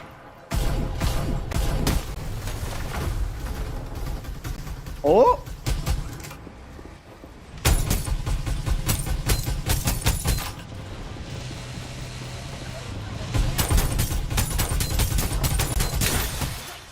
Oh!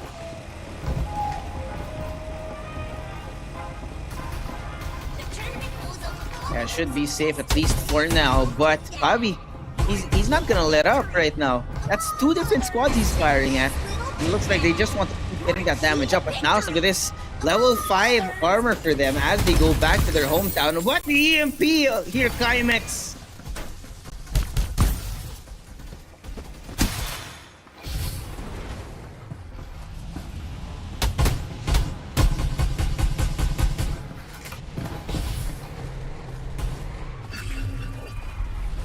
Be careful. They know that they might be outnumbered or outmatched when it comes to their shield, so they're not gonna close that distance, especially since they do have the high ground here in Iris Ranch. Not gonna let go of it. Divulge being brought out to collect information about where Kaimex is, and I just noticed that now they're a full squad as well.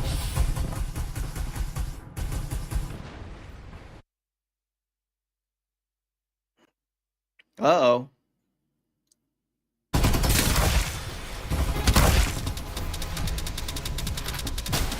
Jara. Oh!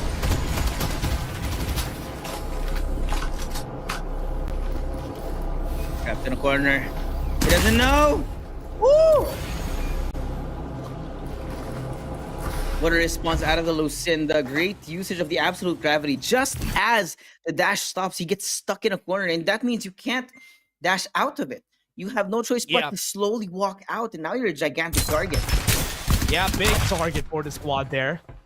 Right now, with the elimination that happened, NRX, from what we're seeing here, they are looking for some kills on their side, and this is it. It comes right now. Here comes NCG together with Execration. Able to get some damage on NRX. Claude was able to use the EMP Shock to stop them from pushing. They got the elimination already. EMP Shock is down. And look at the push coming in from Claude. He's gonna get eliminated. Down. What a great use of the incendiary again. Blue is just so good at that. Lots of things happening all across the map. Carnivale is the center of attention right now as Execration are taking down all the teams that are even coming in range right now. 10 squads remain. Execration still very much on top, but it looks like NRX wants to contest this space. Oh man. NRX is still waiting for the push coming in from Execration. Still trying to push. A lot of members right there. Look at the eastern side of the map. There's Aquila waiting to push at the top side of Iris Ranch. There's already a lot of squads here. Not the best spot out of NCG here. They are definitely holding on to Iris Ranch, but the problem is right now, Built Different do have a height advantage, but here in the hilled part of Iris Ranch, there's not really much you can do from this. Yeah. This is the time now. NCG looking to put themselves in the corner. Right now, Built Diff fighting against NCG, trying to gauge where they are, gauge where the spots are. And for now, Kaimex still alive at the corner at the edge, but they need to fight against Squad 14 if ever they need to get close here. That's gonna be bad. Everyone's in close quarters right now. You can hear vehicles, you can hear the gunshots ringing out close by, which means that there's a lot of action going on. Now Aquila, they're gonna be closing in this space with Hartman. Okay, they got push. Absolute gravity gonna be used. Kaimex, Hartman is gonna fall down against 2 members. They're not gonna survive. 10 squads are still alive. Kaimex still has 2 members still alive in this game. Team Raiders gonna be making it hard. It's down, and Kaimex is out of the battle. Just like that, in the back of the zone, doing so much damage. The absolute gravity from Aquila. Rama is stopped. Yeah, they don't have the absolute gravity themselves. They can't even go to the other side because Stream Raiders is holding them down. Where are they gonna go? Are they gonna get eliminated by the zone? Because Assassin doesn't have any more to go for. Look at the last member, Supri. gonna go in, was able to go through, What? wasn't able to drift away, and he's gonna go down. Air Beast, be damn right. No, the ongoing show. No. What? He gets deleted on his own base. Oh no, he got eliminated. NRX is down now. We have 6 squads on the board. And Execration with 11 kills. Just when you think things were going well, Execration swoops in for damage. Now NCG taking the high ground against Built Different. Go and look at it. Built Dim already has 1 member down. NCG looking to get the win here. Mad Mars has been eliminated out of the process. They have 1 more EMP shock in their favor. Daichi's gonna fall too. Great use of the EMP shock. We have Bobby down. Kiko's gonna be running away. They have a good spot here in the rock and hard place, literally. But on the back, Burn was able to support his teammate. And it's gonna be a fight to the death. And this is gonna be the end of it. Yato is gonna be eliminated too. Burn was the hero that they needed. Single-handedly burned just when you think he was going to be fizzled out.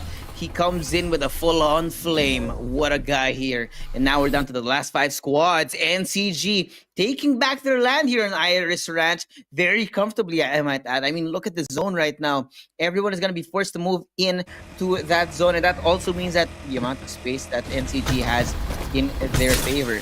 And now problem with Execration. Teleports, forward shift coming in from Naos. Kong was able to run. Right there, we're seeing Naos looking for some damage here.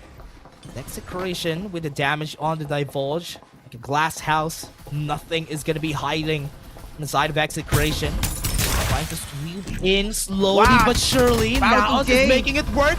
Bao 2K with the MD7 shot might be able to end their lives. Execration, the winners for the past game. Look at the push coming from Bao. They're not going to be able to run away. And that is now eliminating Execration out of the game. Just when you think everything was done, Execration gets taken down by Naos. This is why Naos is one of the crowd favorites. I mean, look at how Pao2K did that flank. There was no way for them to fight back, but now Blackfire is here. They're not done yet. They don't have any ultimates anymore. Pao2K would have a hard time here. Blackfire only has 3 members, but they still have an EMP shock that can turn things around in their favor. Kong is super low in HP. They should wait their time. Binding Mark is going to be used to get information. Now they know. It is 3v4 though with Getfire already down. That means that they are outnumbered. There's quite a lot of damage that can be done by Naos, but they do still have the scan taking them. Oh, the EMP though! The exhaust is going to be exhausted.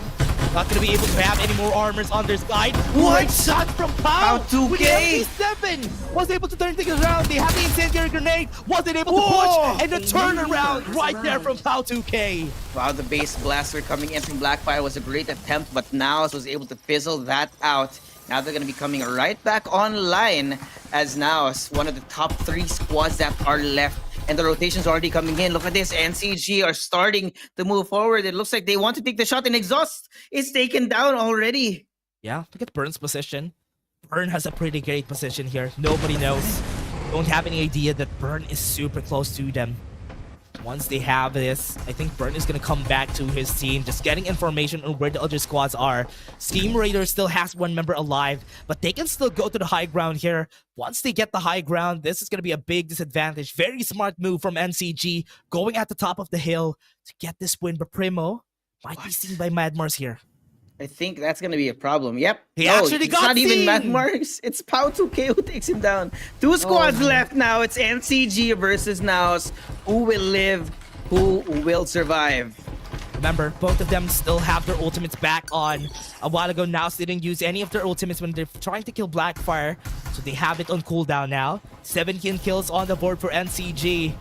This could probably turn around anywhere. So this is their chance. MG7s are up, waiting for a chance to pounce. Everybody's super close to each other. NCG's closing in. Waiting for the right time to strike as they're slowly covering ground all around now. So they have 0 idea. And look at this, Pao2K rotating away. But the Divulge, what a great usage of this. The smoke's already out and Burn. He takes down 1. Quavo's gone. Quavo is going to be down. They don't have it on their side. NCG with a Vision Erosion, making it hard for them to work. That's going to be the push coming in from NCG. On the top, they don't even get any damage against NCG. And now it's just fell to the ground with 4 kills and 21 overall kills for NCG. Takes the win in the end. The uncrowned king is coming out on top, following up real quick from Execration here. 21 kills and in first place now. As we move forward, that's going to be the last map of the weekly finals for mobile. Great play coming in from NCG. The question now is that enough for them to top the score of Execration from our last game? That's going to be the question here, if ever. Who's going to be the top one of the weekly finals? The performance of NCG, we didn't see much of it this game because we're focusing on the southern side of the map. But NCG getting this amount of kills definitely worked in their favor. Playing on the side of Tin Man or close to Pit Stop was a bit of a different play there from them. Yeah, a little bit different coming in from them. And it might actually be the recipe for success for them, because right now you notice that when it comes down to the score lines, it's definitely going to be close. But Naos came in with some really interesting plays. He also had the Execration, not nearly as powerful as they were in that last map as well. Yeah, and NCG not having any problems in the early stages of the game was really nice. And we said it. During this weekly finals, they're trying to experiment. They're trying to look at what angles they can use for this week in order for them to use to the LAN finals if ever something doesn't work. Because remember, the LAN finals is going to be 5 games. So with 5 games, you could definitely have like 2 options that you could use if ever you lose at one spot. And they're definitely experimenting for the future here. And I'm kind of liking what they're doing. Yeah, I mean, across this entire lobby, though, there's been a lot of fights that have really shown, actually, the usage of utility from all the teams. So when it comes down to it, I think we do have a lot of budding stars here in this lobby. Even if they don't get to the top, there's still a lot of weeks to move forward as well. But really, NCG and Execration, those last 2 maps were beautiful to behold. Yeah, it's also really nice to see NCG, Execration be winning. But on the other hand, I really love seeing Climax performing their minds out from game 1 to game 3. Yes, they weren't able to get any podium finishes, but it was such a great performance overall. And even Blackfire taking a really great spot there in the end. But it wasn't, teams that weren't able to get a podium finish, it doesn't really matter as long as you get the amount of kills you need, and the consistency of your placements is also going to be important. And I think that's where Climax really comes in, right? Consistency is real important when it comes down to the scoreboards. But forget about consistency. Let's talk about the highlights, man. Let's check out how they actually went down, replay everything.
And the MVP of that game is going to be Burn with 2.2k damage. Remember, SR Nakage didn't have any ciphers this game. They have an Ember in place of the cipher, and they got a win still in the end. And this is what I love about this. People experimenting on what they can do, and that worked out in the favor of NCG.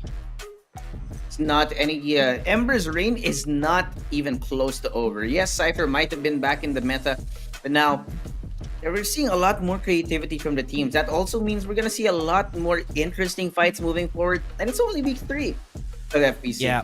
And the very big difference here of the PC, I mean, we're finished with the mobile finals now. We're going to have PC later on. But one of the biggest difference of PC to the mobile division is how the consistency of the picks are quite different. The bow and the Maggie always comes in when it comes to the PC finals, just because it's easier to make use of the Maggie. It's easier to use the bow in PC. That's why people really love it in the PC division. So that's why there's a lot more flexibility in the PC compared to mobile, because in mobile you really need a lot of utility to, and we can see it in action, right? A lot of people really know how to use their utility so well that Execration and NCG are one of those teams that we've seen in camera on how they use their utilities. Yeah, real undeniable that utility is very important in both PC and mobile. But I mean, definitely later when it comes to PC, just the pure change in mechanics, right? Touchscreen versus mouse and keyboard. The change in inputs into the game also changes up that meta, which means that things are still not gonna be stale. Yeah, and that is really true. Honestly, we're going to be taking a look at the team rankings for the weekly finals. Whoever is going to take the top spot, that is going to be the question. Because with this game, there was a lot of up and downs for all of the teams. Chimex has been very consistent all throughout, so let's see where they go. Coming down from the bottom, if I'm not mistaken, no? Wow. Okay, we actually see Stream Raiders on the 5th place this game. They have a lot of placement points because even though they don't get a lot of kills, they were able to get a good spot in the end there. So right now, NCG turning things around just because of that last game, gaining an overall points this weekly finals a lot more than what the other teams had. Yeah, real interesting as well. You know, when it comes to the kill points, remember that frags are real important here. Yes, we were talking about how Chimex not able to find themselves in a top spot too much, but the consistency has brought them up into the 3rd place as well. So remember, when it comes down to the math just works. With this though, we can definitely say that because of that one win that NCG got against Execration, the overall points would be a lot different here. Would they have a lot more points than Execration overall from week 1 to week 2 to week 3? That is one of the things that I want to see. Or I don't know if we have another one of scoreboard that we're gonna see just for us to know if ever they get the better points. But before that, everybody, I think we do have players right here from NCG going for an interview, and we're gonna be passing it to the Tagalog casters in just a bit. Everybody, let's just wait for it because we're setting it up, but never mind, in 5 seconds we're gonna see it. So here it comes to the Tagalog broadcast. Ito na nga ang SR Nakage na nanalo throughout game number 3 and all throughout our series for the mobile division. Once again, congratulations NCG! And kamusta ba? Ano bang nararamdaman nyo ngayon? Kinaya nyo ba ang tensyon na binigay sa inyo kanina ng lahat ng mga team sa kalaban nyo dito sa mobile division? Oy, dirinig. Mic check. Testing lang, warm up lang daw kumbaga. Warm At up. least ready sila sa question natin. So again guys, pwede kayo mag-comment down below in our live para nga makita natin kung ano ba yung gusto nyo malaman at chikahin dito sa ating mga teams. And again, ayan na ba? Pwede na? Naririnig na natin. Guys, bawal magsabi ng masasamang bagay, ha? Baka kami ang madelikado pa dito, ha? Rinig. Okay na. Yan na. Rinig na natin sila. Yan. Again, ito na lang, simplihan ko na lang yung tanong natin, guys. So, kamusta yung naging expression nyo all throughout our game? Dahil ibang klase, finally, nag-top kayo dito sa third game natin. After the game, masaya naman kami, pero while that game, siyempre, napapalaban. Masaya din na papakan all the way. Pero yun, still masaya kami na ganito, tuloy-tuloy. That's good, that's good. At least compose kayo, diba? Ikaw ba, Berting, ano may itatanong Kaya lang, mo? kasi yung isa nila, kulang kasi sila lang isa eh. Sino ba yung umalis? Dapat team interview nga guys. Ano ba yan? Huwag kang umalis. Yari ka kay Kuya Berting! Eto, medyo mainit tong tanong ko, boss. Kasi ngayon, kayo ang top 1. Naangatan nyo ngayon ang execration. Isa to sa mga kalaban nyo pa lang, season 1 pa lang. Ano ba yung sekreto ng NCG? At tingin nyo ba, kaya nyo na silang mahigitan pa for this FPC Season 2? Sekreto. So, may back. So, may back. Ano daw? So, may back. Show my buff!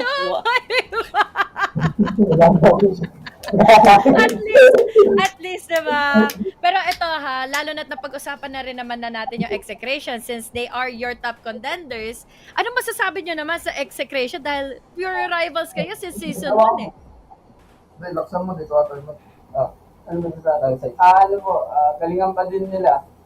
Para sa mga susunod, kami din tayo nakita. Panis kayo, execration. Wala kayong bawi ngayon kasi SCG ang nasa interview natin. Ikaw naman, Berting, baka may last final thoughts ka for NCG. For me na lang, any shoutouts sa mga supporters nyo at ano ang aabangan namin sa NCG? Yun po, shoutout sa NCG at kay Boss Watson Nakage po. Shoutout sa Boss and Ay, sa Boss Watts. Arodi po, Republic of Humans. Shoutout po sa inyo. Yun. Para sa kay Ate M po, tsaka kay Pabi po, shoutout din sa inyo. Ate Trisha, hello po sa inyo. Nakikita namin yun sa TV. Ayun, maraming salamat.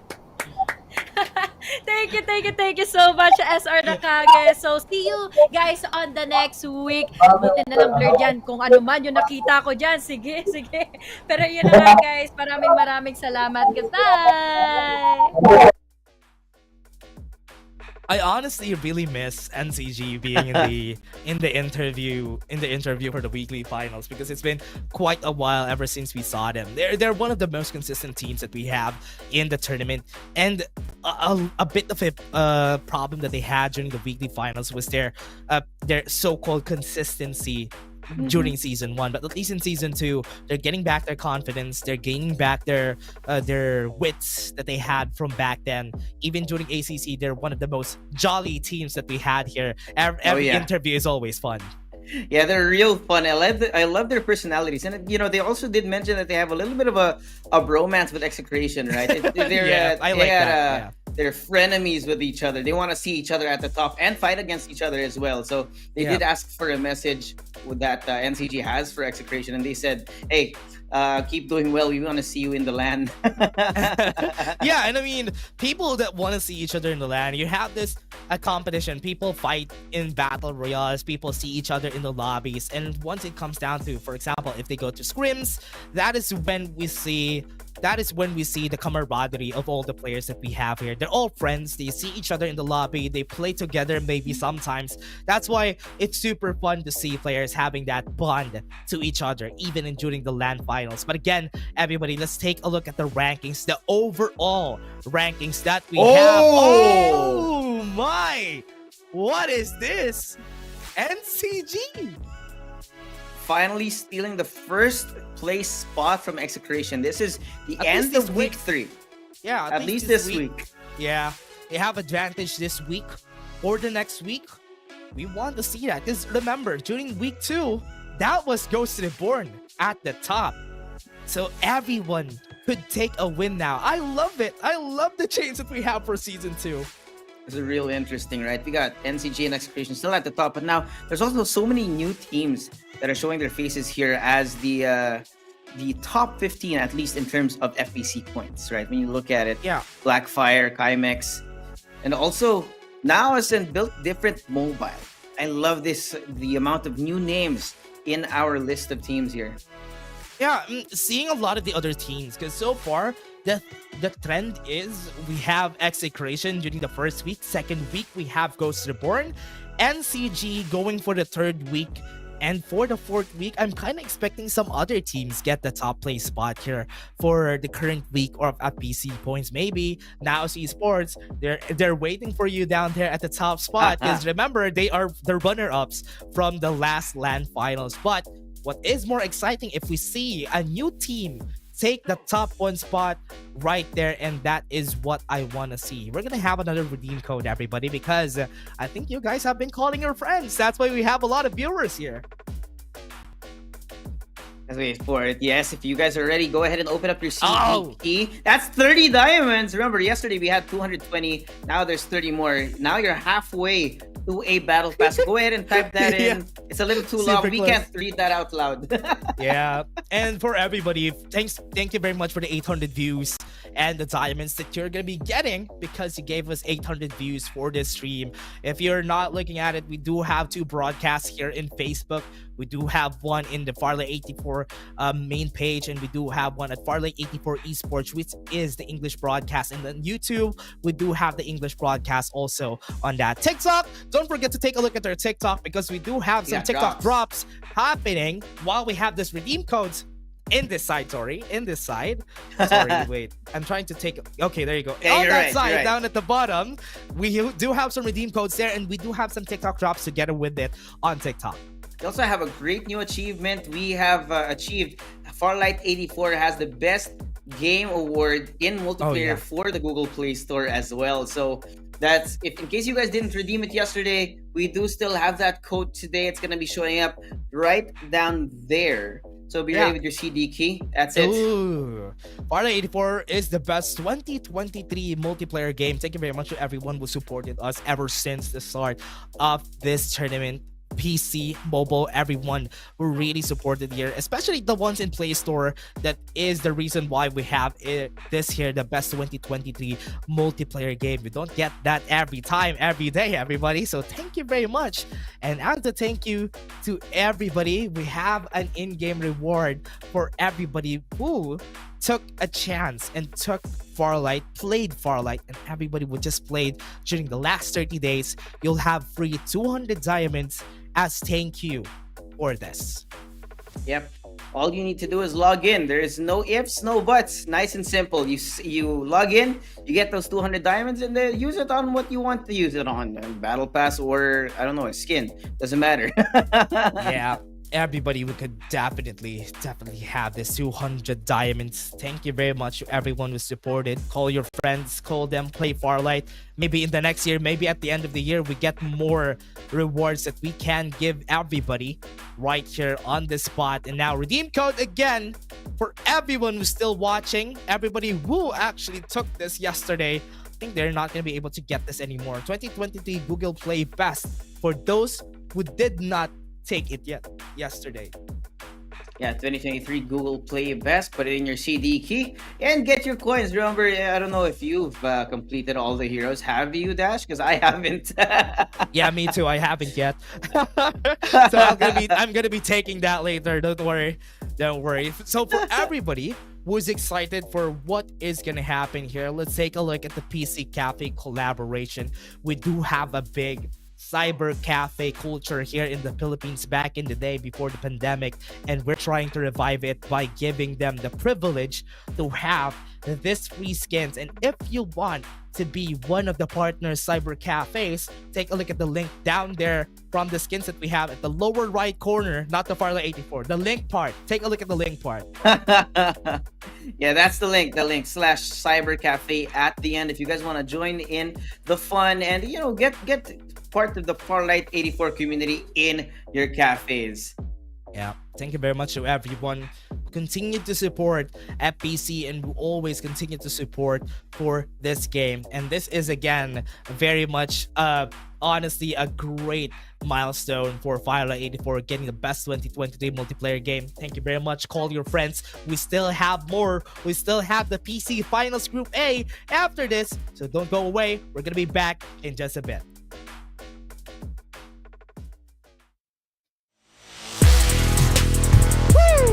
Nice. Thanks.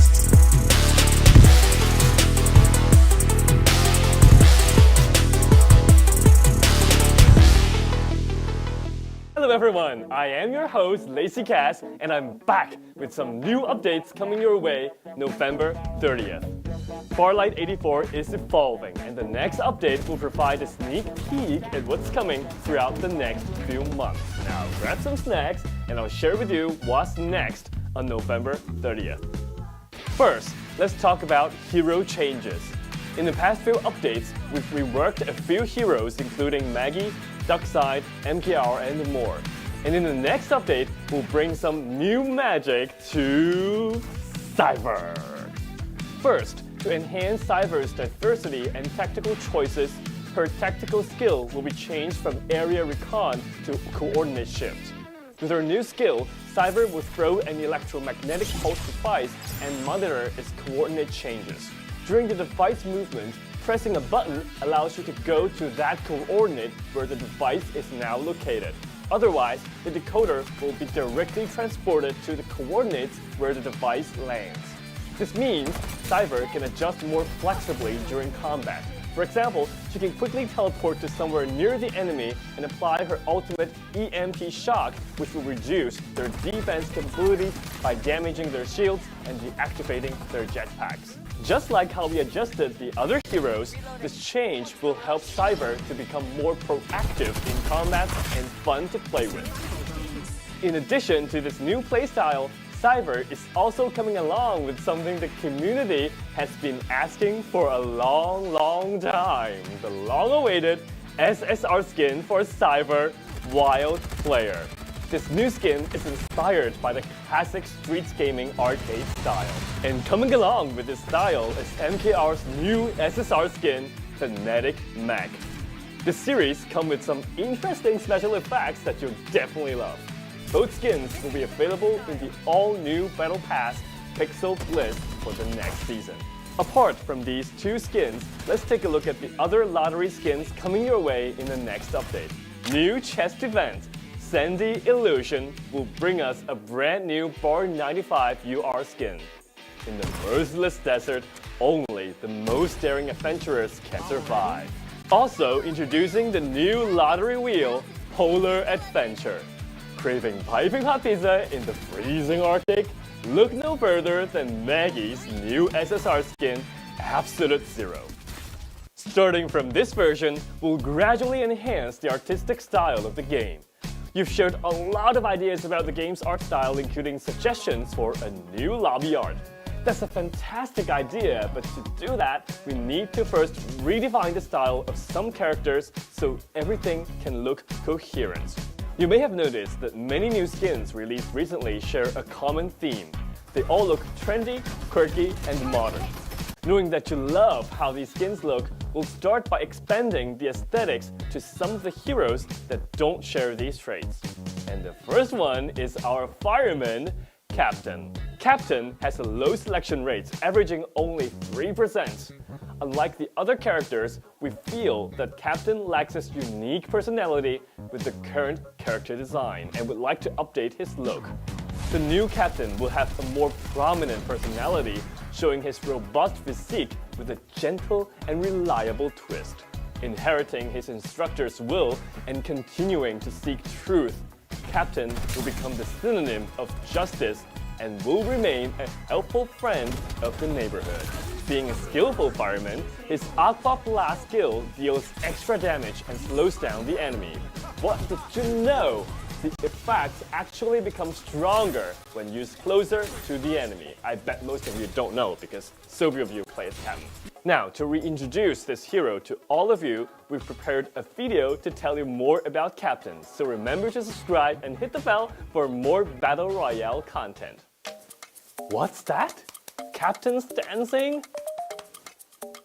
Listen closely. His dance comes with music now. In the upcoming new version, we're introducing special sound effects and background music to some dance emotes. I really can't wait to try them and piss some people off. In addition to the dance emotes upgrade, in this update, we're introducing a new item, Kill Announcement. When you kill an enemy, everyone will see this announcement. Everyone. Talking about showing off. This will become a brand new way to highlight your perfect kills. I finally have some new motivation to practice my shooting skills.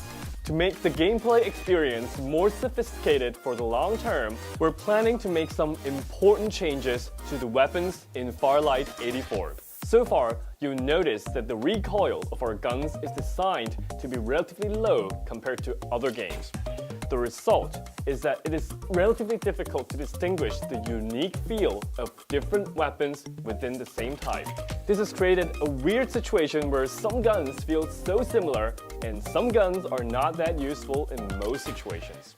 In this update, we'll start working on this part of the gameplay generally known as gunplay.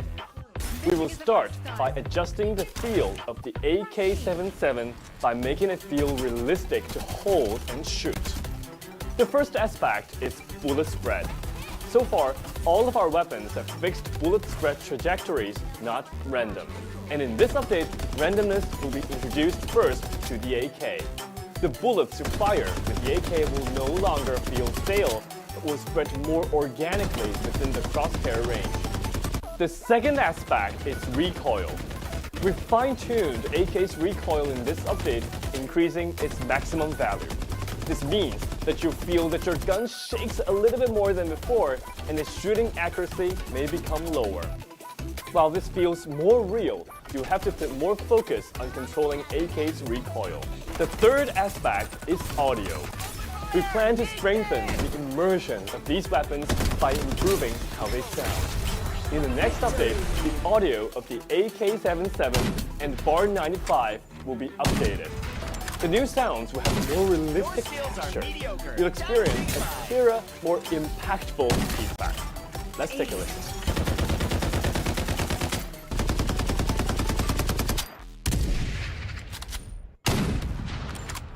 Overall, our goal with these adjustments is to raise the skill ceiling of gunplay, giving you more room to learn and master the weapons. Your full potential will be expanded, creating an excitement that lasts longer. You may ask, will that make it more difficult to play on mobile devices? We totally understand your concern, so the mobile experience will be optimized by recalibrating aim assist so that the experience still fits well in the palm of your hand. We're preparing a special announcement video to talk more about these upcoming changes and share some design thoughts on making the Farlight 84 experience even better. So subscribe and follow us to stay tuned. Next up, events. The event column is introducing a new announcement section. In the future, updates and announcements will be displayed right here, making it convenient for everyone to understand the details of the updates and know what's happening in the community. For example, we'll post anti-cheats updates right here for you. While we kept updating the ban lists every week on social, not everyone gets the information because of social algorithms. Now, these info will be shown right here, so every one of you get to know the latest news. And good news! Rewards are getting even better in the events. Now the daily tasks will provide you with new challenges and rewards every single day. At the same time, more rewards are now available for progression have also been increased. We've added the drop of Elite and Legend pack in the progression track, and you'll keep getting extra rewards even if you finish the whole progression. We have also optimized the chest event. The chest event will now be an open draw, meaning you can be sure which item you will get for certain within a given number of pulls, let's say 50 pulls. In the past, you couldn't be certain about that. Additionally, on any PC version, the update will now support the direct purchase of weekly and monthly cards, offering more choices for you to support the game's development. Personal profiles also have some exciting new additions. In the future, your profile will display a popularity score. Encountered a good teammate, give them a follow to boost their popularity. At the the same time, you'll be able to view the history of visitors to your profile. Talking about social features, I guess you have encountered this weird situation. You see a friend when you log into the game. You want to invite them, play together, but they're already in a match. You wait, and they finally finish that match. You press invite, but he's in matchmaking again. After the update, you won't get this kind of trouble anymore. You can schedule to play with your friends who are currently in the game. Of course, if they indeed don't want to play with you, sadly, it's okay, we'll find another one. Now, you finally managed to find a friend to play together and you're in matchmaking now. While you wait, you want to claim the event and seasonal rewards, but you find that you can't click. After the update, this will happen no more. You can now claim the rewards whenever you see them. Finally, before everyone in your team's gone after a match, you will relive your highlights in the game. Every brilliant moment is worth watching and analyzing repeatedly. And I mean repeatedly. I'm sure you'll want to watch that 1,000 times. Okay, that's all for the update on November 30th. It's also almost December, and we've prepared some community holidays events for everyone. So once again, subscribe and follow us so you don't miss out on these free holidays rewards. Don't forget to like, comment, and share this video with your friends. Get the game updated on November 30th. I'm Lazy Cass, and I'll see you in the next one. Bye!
as we head into the next game, we're back at the PC finals, and I have here together with me is gonna be Callie. My name is Dash. Again, we're gonna be shoutcaster for today's matches in the PC Group A finals. This is going to be the first time we see these teams in the PC division to play in the new update, right? And with the Cypher being, reworked and having that area recon change into that coord shift, that's where we kind of see a lot more aggression in the PC division with how well they play with the mouse and keyboard, with the mouse and the keyboard. Yeah, the question is, would it be different? Would they prefer the Cypher? Because some of the teams in the mobile division, especially NCG that won a while ago, they don't prefer playing the Cypher once it was changed when the coord shift was there, because they knew, I think they really prefer the area recon, having that extra utility to get the vision. But in PC, would that be a bit different now? Would they still prefer the Cypher, or would they still find something to exchange the Cypher with? Yeah, the thing with this PC division, right, they rely so much on Cypher's area recon ability to really spot out the enemies that are going to be nearby, especially when they're on the complexes. So it's going to be quite a chaotic way if we ever see somewhere a scout hero be used here instead of a Cypher, right? Because they need that scouting ability to really spot down the enemies and plan their attacks here. Yeah, the question is, because we have the Maggie, we have the bow now. So would they go for maybe a Young more, or rather even a Phantom at that, just for them to get that extra recon on their side? But before that, everybody, let's take a look at the tournament video format on what is going to happen for the PC division. It's almost the same as what happens for the mobile division, but we only have weekly finals, which is Group A and Group B.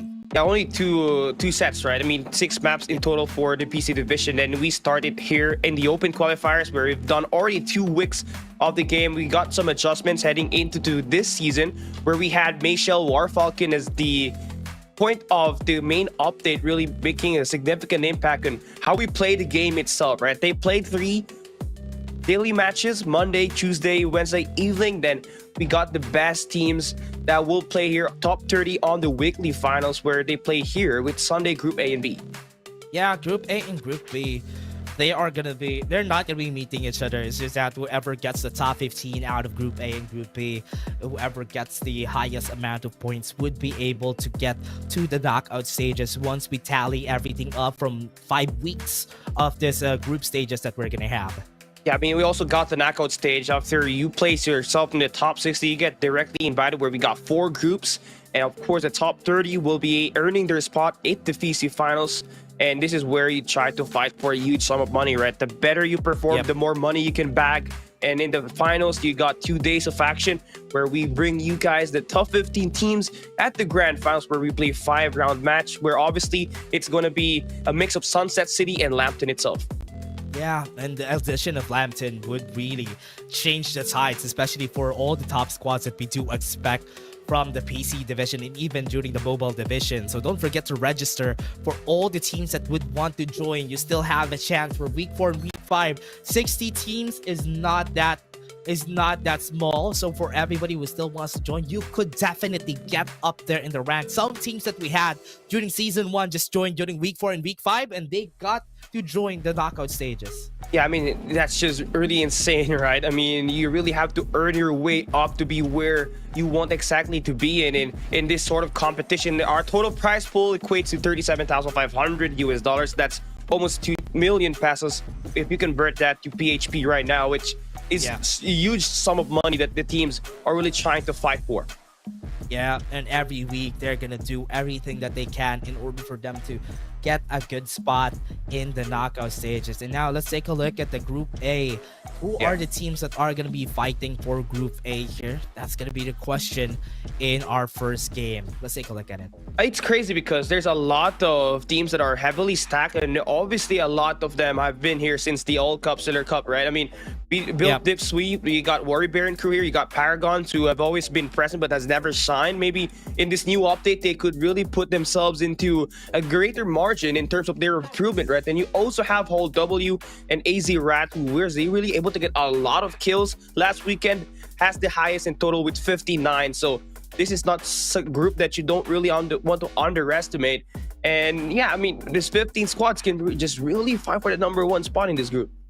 Yeah, this is a really strong group, especially having Azrate on the on this group is going to be very different. Are they going to be performing out of their minds like what they did during the last week, or are they not going to be able to do the same thing that they did? That's going to be the question. There still are a lot of Notorious squads that we do have to see here. Tyrant, Shinigami, we have Notorious also that could really perform in this group, and a lot of expectations, but a lot of adaptations too from some other teams here, because remember, AK has been toned down a bit. So are we going to see it again here in the PC division? We're most likely going to see at least some of these teams still rock it out, right, as they're trying to play for their comfort pick, although it is currently the Jupiter 6 has been pretty good in terms of playing in the PC division.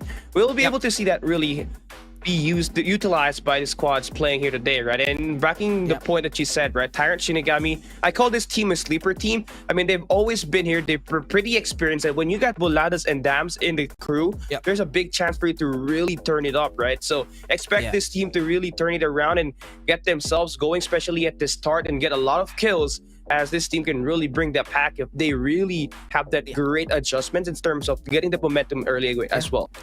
A lot of expectations that we're gonna set for Tyrant, and even for the other squads that we have here in this group. This is a strong group, everybody. So Group A is where the action is gonna start. We're gonna go to game 1, and here we go to Sunset City, everybody. We're just gonna be up in a bit. The capsules are gonna be going. Yeah, let's take a look at our flight path here. It's going to be uneven. Now, I wonder who's going to drop by the Nova Planetarium here as first. Tyrant, Shinigami, they love dropping split. Now, it seems like they're not going to be able to get that defined just yet, but obviously for teams that love dropping the Sunflower Shopping Mall and Power 3 Station are going to have a later time in terms of getting there. But so far, it seems like Build Different are going to try to change things up, go for a split drop, and they're going to be contesting Tyrant, Shinigami off the get-go. So this might just be an early top dog battle that we're going to be seeing on the Motel as well as the ACC Boulevard. Yeah, a lot of fights are going to happen this early in the game. But as you said, because of the flight path, people going to Nova Planetarium and going to Nova Annex, it's not going to be easy for them. And Sunflower Shopping Mall is also a hard spot to be in.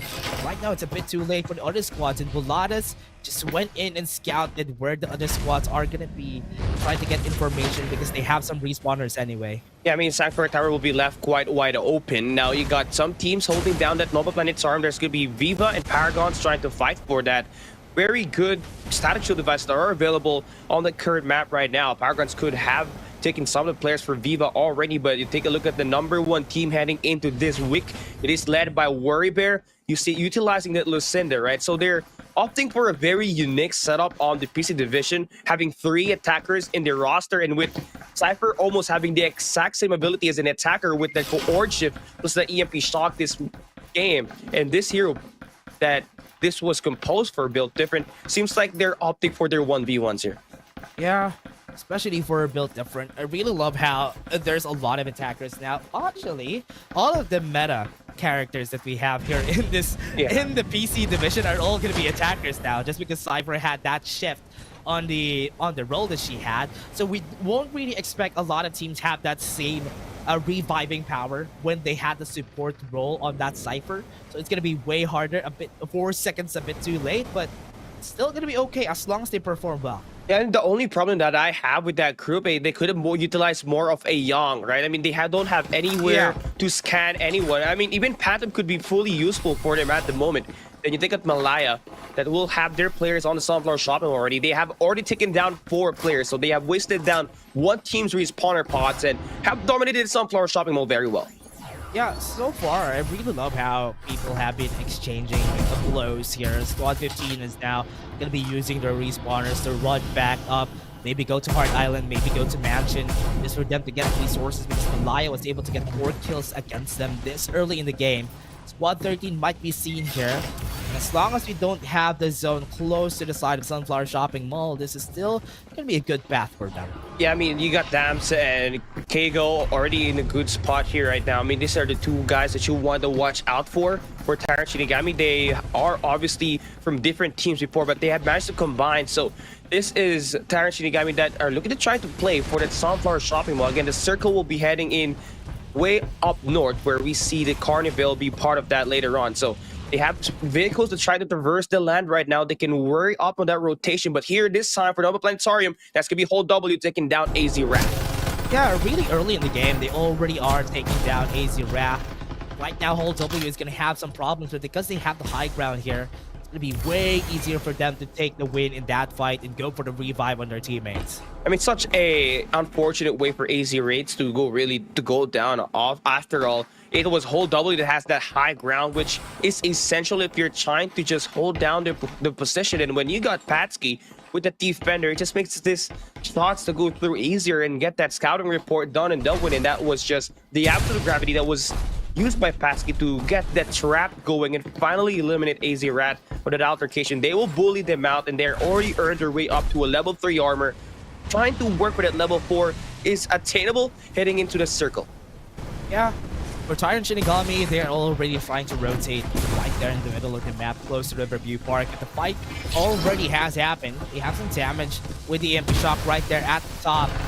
Nobody is going to be able to deal some damage right now. Cluster Bombs was able to hit the damage, and one more to end their lives. What a great usage of that from Kago. Yeah, it's just a cycle at this point, right? I mean, just 2 players that was able to really decrease that HP. Now Viva is down to their last player, Hypex, that has still, oh, never mind, doesn't have his respawner pods already. So every time a player go down for Viva, they're going to be waiting for a revive. And I like that Tyrant Shinigami is really taking their time in trying to spot down the players that are going to be dropping close. Seems like they're not going to have that information, no scout heroes that they have to really take a look at the map here so far. But they have earned their way up to 2 kills already, trying to build up that momentum, and they can settle for a Nova Planetarium rotation now and maybe get themselves a full stack level 4 before we get to see them go head into another 4v4 team fight. Yeah, and this is what's the difference here for the PC division, is because they don't have any supports, they don't have any scout heroes, no young in sight. It's gonna be way harder for them to discover if ever there's somebody hiding inside the corner, inside the house. And definitely from what we've seen, we don't have any youngs in this lobby. They still go back to the ciphers, to the Lucindas, to get a bit of mag in the bows. So as we expect, we are gonna be seeing just big fights and just big explosions like what's happening right now. Noobs being trapped right there at the top of this building. With the EMP Shock, it's not going to be easy for them to do anything. The damage is just going to stack up. Chica Boom is just going to explode. And that's going to be it. DDBO tried to get them all. They got at least one. They can get another revive here. I mean, I like the War Falcon attack that they just do to close down the distance, right? Able to get those kills, but now they're going to have to worry about the team that are trying to go for that third party. Eminence has joined the fray. They have an absolute guarantee to help them get these kills. Yeah, they already have all their ultimates to go at the top, get some space for themselves. Ancient Star's not going to hit. Right for now, they want to go at the top as fast as they can. They get the space that they need. They want to fight in their own place, and that is what they're going to do. So far, it's working. Yeah, I love the way that they're just holding it down, right? I mean, as soon as they got invaded, they immediately get that high ground control, which will give them that oversight on where these players are exactly. They may have 2 of their players knocked down, but they have done the damage up against Eminence as well. Still trying to debunk the mid here right now, as they cannot get up high because they might just get taken down themselves. 7 seconds. You have an EMP shot later on. You have the Frenzy Blast. Cluster Grenade was able to hit the members right there at the top. Right now, they don't have any ultimates to work with. They got some eliminations. Right there at the bottom, they need to get the revive on Isagi. They would really need that ultimate right now, but right there, we have another War Falcon coming in. Explosions coming out. Runs away with the core ship. This is going to be enough. Eminence was able to stay alive. Yeah, that's great for them, right? But they're going to have to back away. There's just so many action going on in the area they're holding right now. Even the danger zone is going to be aiming directly at them. Now it's just going to be curious to see how well are they going to rotate, because there's a team that could potentially take them here. That's going to be Notorious. That's going to be close by. Then you take a look at the circle closing in. We're going to be seeing that Defiant way towards the Riverview Park. So that could potentially be our next circle. You can see Eminence being chased down by DDVO once again. Serendipity got taken down. Eminence needs to run away from here. Once they get their spot, this flamethrower is going to be exploding in just a bit. Right there at the high ground, they lost one of their teammates. They can go back to Serendipity later on, so it's no problem. It's such a big blow for them, though, as they're trying to take down DDVO on the construction there at the Riverview Park. I mean, heading into that 4v4 gunfight, they had 2 level 5 armors. It got taken away. Now we got some action at the Iris Ranch on the danger zone. It's Notorious taking down AZ Rat, and perhaps they will be the first team to get eliminated in Group A round over 1. Yeah, that's going to be a first elimination here. Notorious is just gonna be getting away with it. Oh, they still have one member alive though. The 40 is still alive here. Okay, that was a third call me. the game pulled my pants, man. But the 40, I guess he's gonna have to rat this one from here on out. I mean, no way he can get towards his teammate got taken down. But here comes Viva trying to stand her ground up against Malaya. Yeah, Viva fighting against Malaya. Malaya at the top. 4 members still alive. One more member is gonna come in, but there's another squad right here. Build Diff is gonna come out. Have some EMP shocks. He's slowing down the push coming in from Build Diff. Right there, Warrior Bear is now super low in HP. The push coming in was able to get the kill, but Malaya also loses one member in the process. A nice team up by Malaya. I think the Warrior Bear, one of the best players from Build Diff right now. That is just gonna have to worry about Sayosho and Mount Fuji. What a great kill. RCM is now down. Fushi and Sayosho, they're the only ones needed here to survive. But another squad might be coming in right here. The fight is still not done. Malaya still has 2 members alive. We have some damage. Cluster grenades are going to come out, but Tyrant Shinigami is going to come out, and they're going to eliminate both squads out of the picture. And that is 1 member alive on both teams. Yeah, that's just crazy. Nice timing for Tyrant Shinigami. It feels like they have a watch, but the timing is just impeccable, right? I mean, built different. They kind of went in for a very overextended push there, sending Warrior Bear inside of the brewery. But then he find out that there's 2 players trying to team up against him, and that was just the catalyst on build difference, you know, failure in terms of trying to get the siege done correctly. As they try to head inside that circle, they're going to be left to their last 1 player, which is still going to try to go for that revive, get his teammates back to their feet, but they have already lost so much arsenal as they were not able to get the job done up against Tyrant Shinigami itself, as well as Malaya. This is one of the problems when you don't have any recons on your team. There's 39 players now. There's still 13 squads still alive. It is because there are some teams that can't be finished because they don't have the recon, they don't have the vision, they won't know if the house is fully cleared. That's why you still have this situation at hand. And now Tyrant Shinigami already got almost the center of the map on Motel. Still waiting for the other teams from the side of Carnivale to go down. There's a lot of squads on the northern side of the map. They're for sure gonna see each other once they go down. Crazy that we're gonna have a support here. There's a 2 support system now for Whole W. They still got a Sunil on their roster, so MK could give them that boost, get that springboard to close down the distance up against Paragons. Just does not have any arsenal to try to sustain their life out there, as they're currently only having level 2 and level 3 armors, and it's been pretty inconsistent for Paragons itself right now. Take a look at Riverview Park, all for us up against, you know, a team like XP. Yeah, they got some damage though. XP fighting against All For Us. Right there at the top, goes in for the core shift. Wasn't able to get the flat damage that they need because Notorious is already here. XP needs some damage. They need to finish this as fast as they could from far away. Was able to get eliminated by Notorious, and that is such a great show of Notorious. I think that's the play for them, right? Just to try to break off the ice on the Riverview Park show. They got 10 kills already in their name. Just need to finish out 1 more player. They did not get the ace just yet. No more respawners are going to be enabled here from here on out. Moving forward to our second circle, or rather our third circle in this round number 1. You got 2 available loot drops that can be picked up, but it's out in the open, so you're putting yourself at risk. So Paragons, again, still on a bit of a pinch play here. Gotta stand their ground because someone's closing in. Oh, what an Ancient Star shot! Maestro was able to get away with that, and he was able to go for more. Paragons doesn't have a lot of armor, so because of the Imp Shock and the absolute gravity, they might be able to work it out.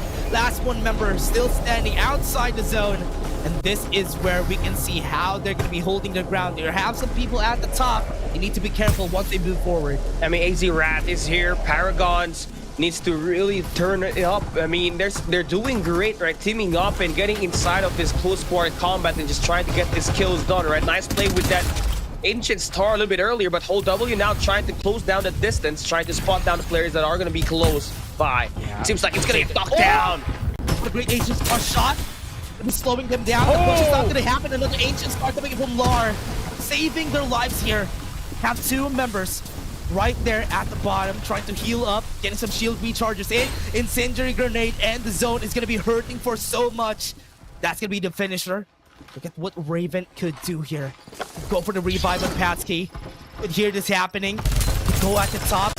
Goes in right there. Notorious is already at the picture. forward shift is not gonna work, and that's gonna eliminate that squad. Yeah, that's kind of unfortunate there. The game was just too fast. It couldn't handle the pace of the way G was able to push up that play. He's not gonna get the kill yet. It's a nice rotation from him, but he's gonna get chased down by the Ancient Star, and he gets popped like a bubble.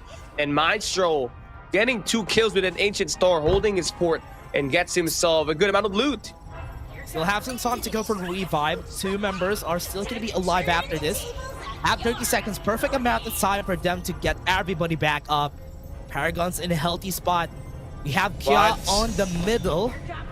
They need to really cross an open space here once they get inside the zone. Now, this is crazy. Tyrant Shinigami has stayed at Demo Hotel for the longest time. They are not moving there at all. And that's great because they're trying to maintain their survivability in check. But now we got Paragons getting that loot drop, right? Trying to secure that MG7 and level 5 armor. But now we're seeing Notorious D looking like they might just potentially cut across and take them at this current rotation, right? I mean, they're currently being pressured by a team that's currently not available to really get their chance together and try to get this gunfight. But, you know, you can really bluff like in a poker game. You can fool these players that you're the stronger squad at the moment. Yeah. Right now, Notorious still inside the zone. They don't need to contest this if ever. Right there, Incendiary Bomb's gonna come in. It's not gonna damage anybody. Tyrant Shinigami in a great spot. Need to know where the next zone is gonna be. Paragons is on the other side on the top of the zone. Have 2 members alive. Wasn't able to revive everybody. So this is not gonna be ideal for them. Look at them just closing the distance right at the instant when they knew where the zone is gonna be. And that's great. They are putting themselves in that early mover's advantage. Now Notorious has to work their way in, try to close that distance down where it's gonna be wide and open, where we can see Kia deliver the blow with the defender, or rather with the ARs that is currently available in their arsenal.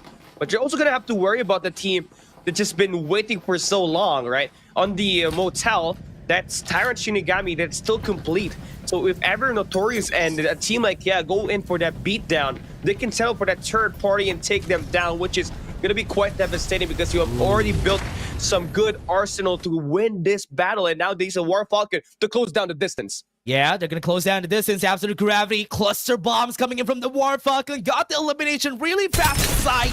The MP Shock is gonna be slowing them down for pushing. A lot of members going down. Ja is making this work. Shang is the last member standing. No more armors for this guy. The MP Shocks, they got the armor turned around. They have the armor swaps. But Shang is trying his best to get inside. It's gonna get eliminated. Ja, what a great defense. That's the biggest Uno reverse card I have ever seen today and this weekend. And they have already used their ultimates and their utilities. Now here we go. Tyrant Shinigami has decided to go for the pounce, get themselves inside the circle, and now is using that infantry to really get that scouting report done. Circle is gonna close in. They're gonna wait it out first, let themselves recover before pushing without even knowing that there's gonna be a lot of guys in there, right? So they're gonna try to slow it down. They got 9 kills, and of course their levels are gonna be up there. Nice shot for Buladas, almost takes Axel's head off. 2 headshots coming from Buladas, almost getting the kill there. Paragon's just gonna be staying for long here. Stuck in a rock and a hard place, literally. It's just gonna be moving around. Got the kill in Grim. That was a bow. Was able to get the damage on most of their members. I hope they have some shield rechargers back up. They're waiting for the cooldowns to come in before they would be able to get closer against Tyrant Shinigami. And they're using the defenders to really try to break down the hold that Kia is just holding in at this ACC Boulevard, right? I mean, they still had 3 players that are going to be alive. 1 player has a level 6 armor, but in terms of the numbers advantage, definitely it's Tyrant Shinigami that can really stack it in and get this job done.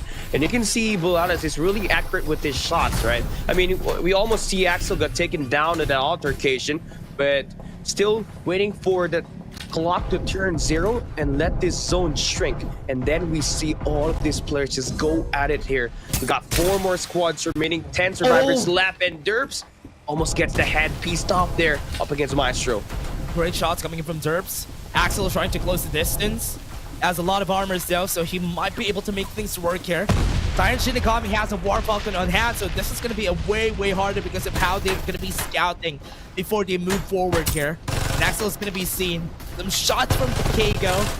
Not a lot of damage just yet. They need to work the high ground, or rather the low ground in their favor. I mean, overdose. They're slowly getting their bit in, taking as much space as they want, and they also have a player like Buladas just really going at it with the defender, dropping all the players. It's gonna be a 2v. It's a 1v1 situation here now for these two squads remaining. Tyrant Shinigami has got the numbers.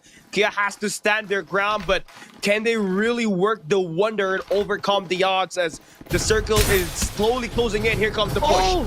Better armors versus better members right here. Or amount of members that they have. Use the absolute gravity this early. Right now, Tyrant Shinigami, the edge of the zone is closing in, and they need to get close to where Kia is. Right now, core shapes is going to be used by Chinese. And now, with that, damage is going to work. Right there, the damage from the fire is enough! The cluster grenade and the frenzy blast is enough to take down one member, Keiko, the last one standing! And this is not going to work with Noodles at the top. On the hill, 4 members still alive. They got everything on hand. And Tyrant Shinigami made things work. And that is the end. Them winning is just a testament of how good they are. I mean, the bow pick, man. The grenade just landed so perfectly up against the player that they're trying to go and isolate. Then you add in Buladas, who's got that Maggie in control, right? Dancing and threading his way in, trying to damage as much as player as he can with the bullets and the Uzi that he has been working with in this game. He will end up with 3 kills, but Keigo, this guy can really know how to step it up if the team needs him to be, and they got the better number. They're able to convert that into a round win up against Kia. Yeah, and that was also a numbers advantage for the squad, and this is honestly really helpful for their side. And now with this, they can definitely able to maybe get the top spot after getting that. I mean, the amount of points of Kia is also massive, so I'm not sure if that's gonna work well here. I mean, they got 7 kills, a tons good damage, right? Oh, never mind though. Sorry about that. It's crazy. I mean, the thing with Kia, they entered the last 2 circles with only level 3 armor, right? I mean, they were at the disadvantage up against Paragons, but Paragons decided to go for the push. They got eliminated. The armor switch was there. The reverse car just gave them that huge boost to end up with the top 2 spot, and that gives them 20 points in the placement that they just acquired. Although they may have taken that number 1 spot, the top 2 spot is still a lot more better than the top 3. Yeah, and for the other squads here, we definitely saw some light from the other squad, especially Notorious having a lot of kills once they move in to the end of this game 1. Yeah. The Tyrant Shinigami getting 14 kills. There's not a lot of kills all over during game 1, but it's still not really that bad for all of the other squads that we have, because honestly, it is still very low compared to what we expect from a PC finals. And they're kind of all over the place, right? There was a lot of isolation gameplays between the squads, and we did not really have any team that can really dominate, knowing that there was just so many teams just getting taken down outside of the circle. And I think for Tyrant Shinigami, they could have taken more if they did not bother staying at the motel before we entered that last 2 circles. They were trying to play for survivability. I think that was the best way to go. You may not have taken that tons of kills, just like what we see from the mobile divisions, but it still gets the job done. Take that number 1 spot and carry that momentum over to round 2 and 3. Yeah, still a great spot for them again. For Tyrant Shinigami, they just need to stay consistent coming to game 2 for them to stay at the top. But again, let's take a look at the highlights and what happened during that whole game.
And the MVP of that game is none other than Buladas, getting 2k damage with 50 on the rating. Not a lot of kills, but tons of damage for Tyrant Shinigami. And then those were impact damage we were talking about. The defender plays that he was trying to piece off Kia from Axel players.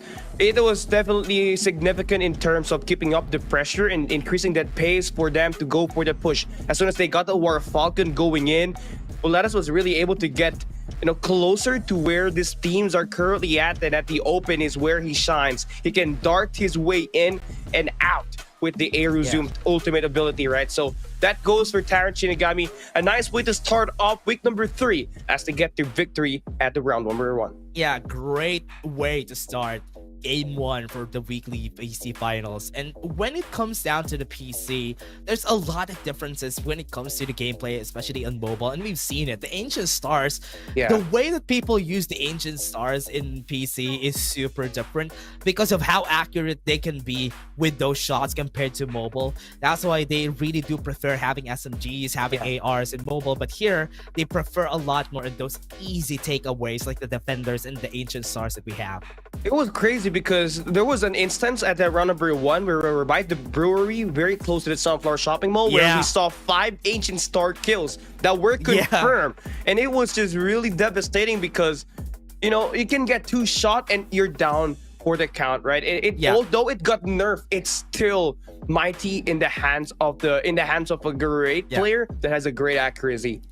You honestly need to just be accurate with the first shot. The first shot is going to be super important. Once you get the first shot in, you do have a secondary gun anyway. So even if it doesn't hit, it probably will take them to half HP. Once they're at half HP, they're going to be easily taken down by your secondary gun after that. So that's why it's super good that people have been using a lot of shotguns now. Shotguns have been outphased ever since the start, even during the All Cup, Cup. We don't have a lot of we don't even have shotguns back then that were meta. That's why here, at least, I'm really happy to see shotguns being here. Jupiter 6 and UMP99 were the dominant, right? But game 2 is ahead of us. Let's take a look at this game and see if we ever get a back-to-back win from Tyrant Shinigami, or will another team shine back. We take a look at the circle here. It's gonna be uneven once again, favoring the teams that will drop by the south. Now, Sanctuary Tower and Power 3, Iris Ranch are going to be quite a top spot to be in at the moment, knowing that it's so far out in this capsule pack. Yeah, and they could really turn things around here. Not a lot of people going on the top side of the map because it's super far away. We do see a congestion of teams on the bottom side of the map because that is really the closest place that they could go. We're not even seeing Built Div going to Partyville now. Yeah, they're just gonna try to switch it up, hop into that Bat Cave, and it's also a better job here at this point, right? Todd's Hot Rod, although it may be very scrappy by the time you enter that first circle, it still grants you those 3 static shield devices that will give you an opportunity to upgrade into at least a level 3 or a level 4 armor that can help sustain your life out there in the battlefield. So I like the way everybody has been dropping. I think every space has been occupied except for that Sanctuary Tower, and this will really take us a long time to see any gunfights, and you're gonna have to wait until that first circle gets defined, which will be in a bit, right?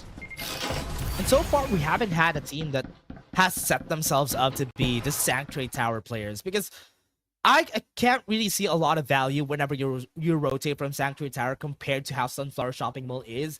Compared to a lot of the landscape that we have, Sanctuary Tower is super far away. If you think about it, because there is not a lot of POIs close to, except for Riverview Park and the docks that we have close to it. That's why it's super hard to play around that area.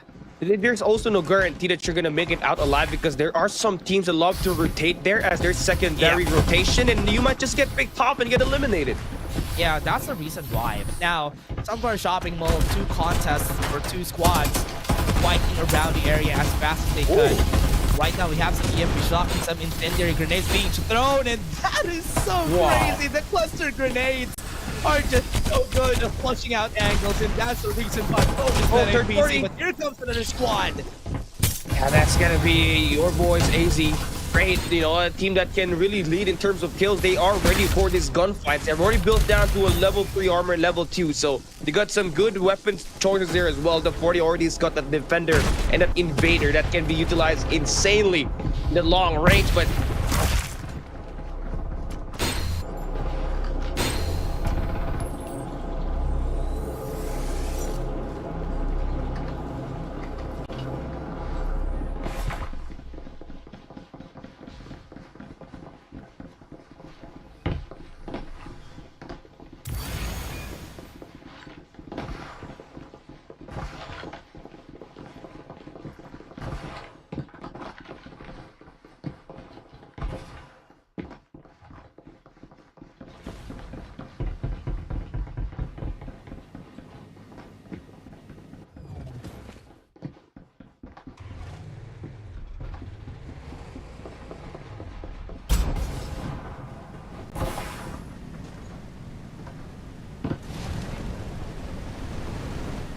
Yeah, and for now, Tyrant Shinigami, the team that won a while ago, the rotations are going to be immaculate here from what we're seeing here on the map. Squad 15 and 6 super close to each other.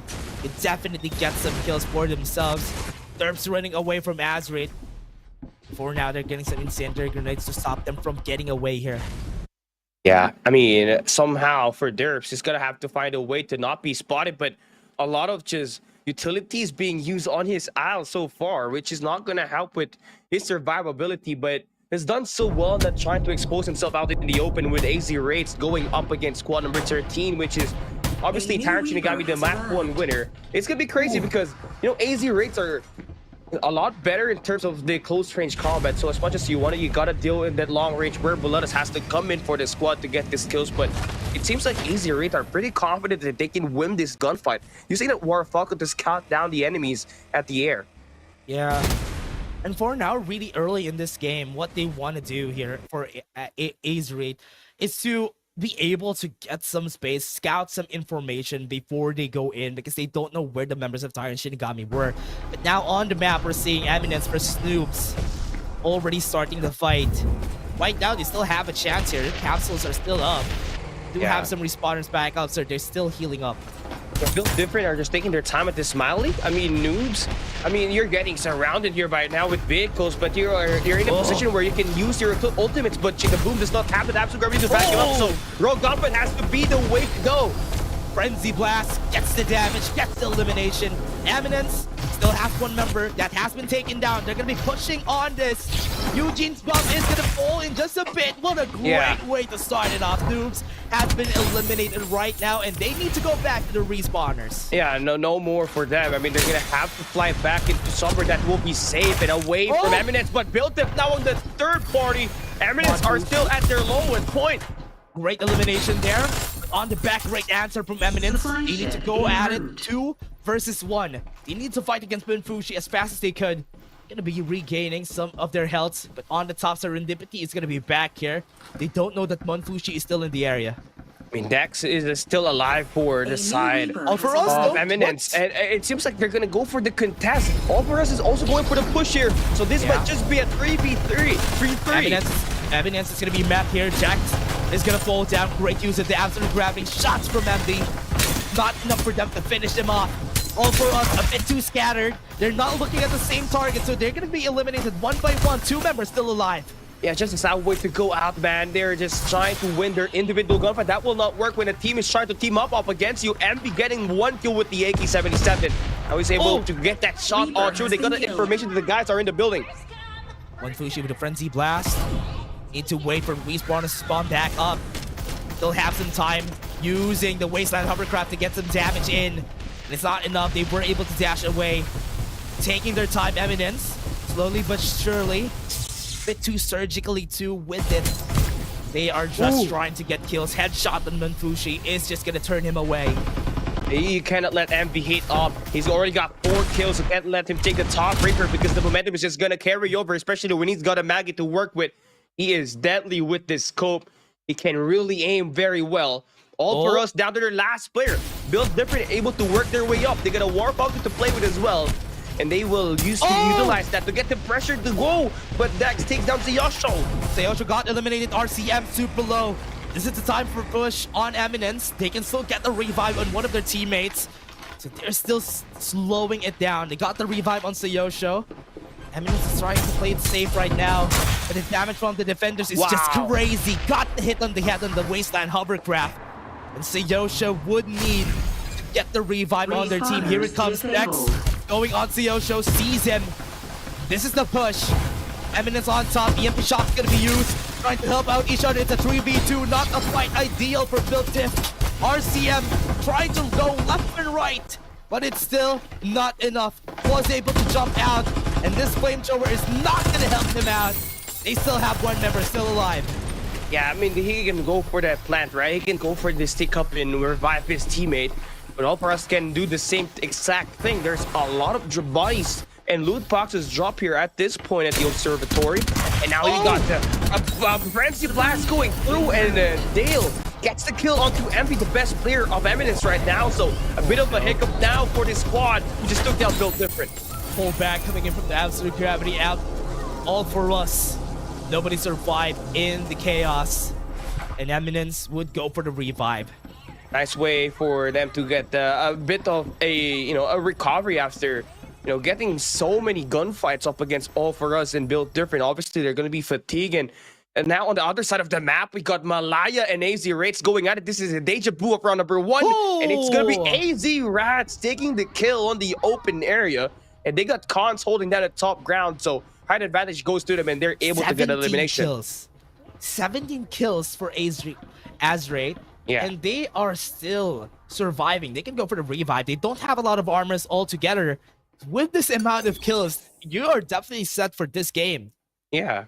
I mean, you just need a better placement now. At least a top 5 point that could give you at least 15 points before this game ends, right? But I'm surprised AZ Rats were just playing just too scrappy, because you may have this 17 kills, but looking at their resources, they have level 3 and level 5 only in their player XP.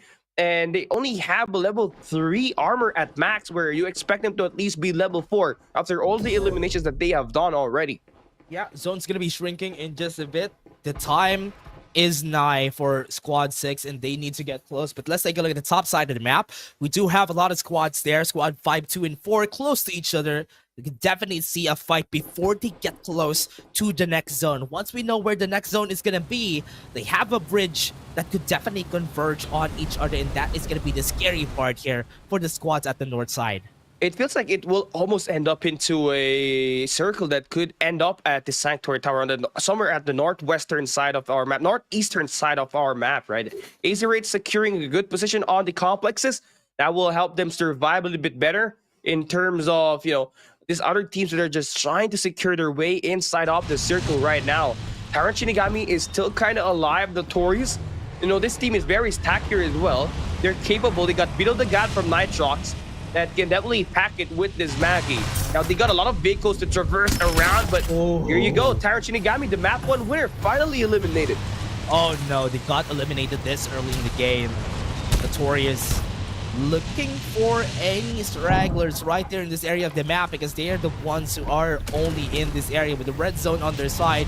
They're going to be discovered by the other squads in Squad 13, who have one player still holding onto the bridge, just waiting for any pushes. Tyrant Shinigami still has one member. Overdoses right there. Yeah, that's great. He can revive back his teammate, but it's going to take some time. He might get exposed. Now, Notorious, this is going to be a very busy spot for them to be at. I mean, they can really dominate these squads that are going to be close by. AZ Rats definitely not have the best arsenal compared to the Notorious, and they can go for the kill, but they're going to try to just close it up. Maybe play for a scout and maybe check out who are the other guys that might just be on their rotation and go for that gatekeeping scenario and try to trap these players one at a time. Seems like they're not going to have any luck at it so far, but obviously they're going to be close at the circle. They can get an opening at the trailer parks later on, which is going to be a great safety net for them to, try to pressure enemies later on. Yeah, they would need to wait right now, but they're going to go back right there on the other side of the map, and where there was a lot of other squads here, they're going to be left in an open space. It's not really the most ideal spot to be in. Because everybody's super close to Riverview Park and they need to go left and right, go back away. But are they gonna push right now? It seems like they're just waiting for Paragons to settle down and get that first initiation. I mean, Lar is too greedy to get a lot of damage with the gunboat. Seems like he's not going to have any luck here so far. Now, the problem here is for Paragons, they're kind of caught into a pinch. They go up western side, they're going to get met another squad. They go up somewhere on the opposite, and they're going to be met by a team on the high ground. So this is just something that you need to play passive on and just wait for the circle to close in and maybe pressure these players to get themselves inside of that circle. But so far, they have created so much noise, and Notorious has already got that numbers written down to the books and are ready to get themselves to engage after they get this restore. Yeah. At the top, though, X-Spear is going to be dealing some damage right there on Paragons. Not going to be easy for them to move around once the zone closes in, because they need to really cross a big high ground and a mountain to get it with it. This is a great spot already for Whole W if ever they are going to go to this hill that is close to the center of the zone. So that is where we expect them to be. Kamata Spear still got a high ground. They could be potentially taking down Notorious RADG, who's going to be on the cliff side.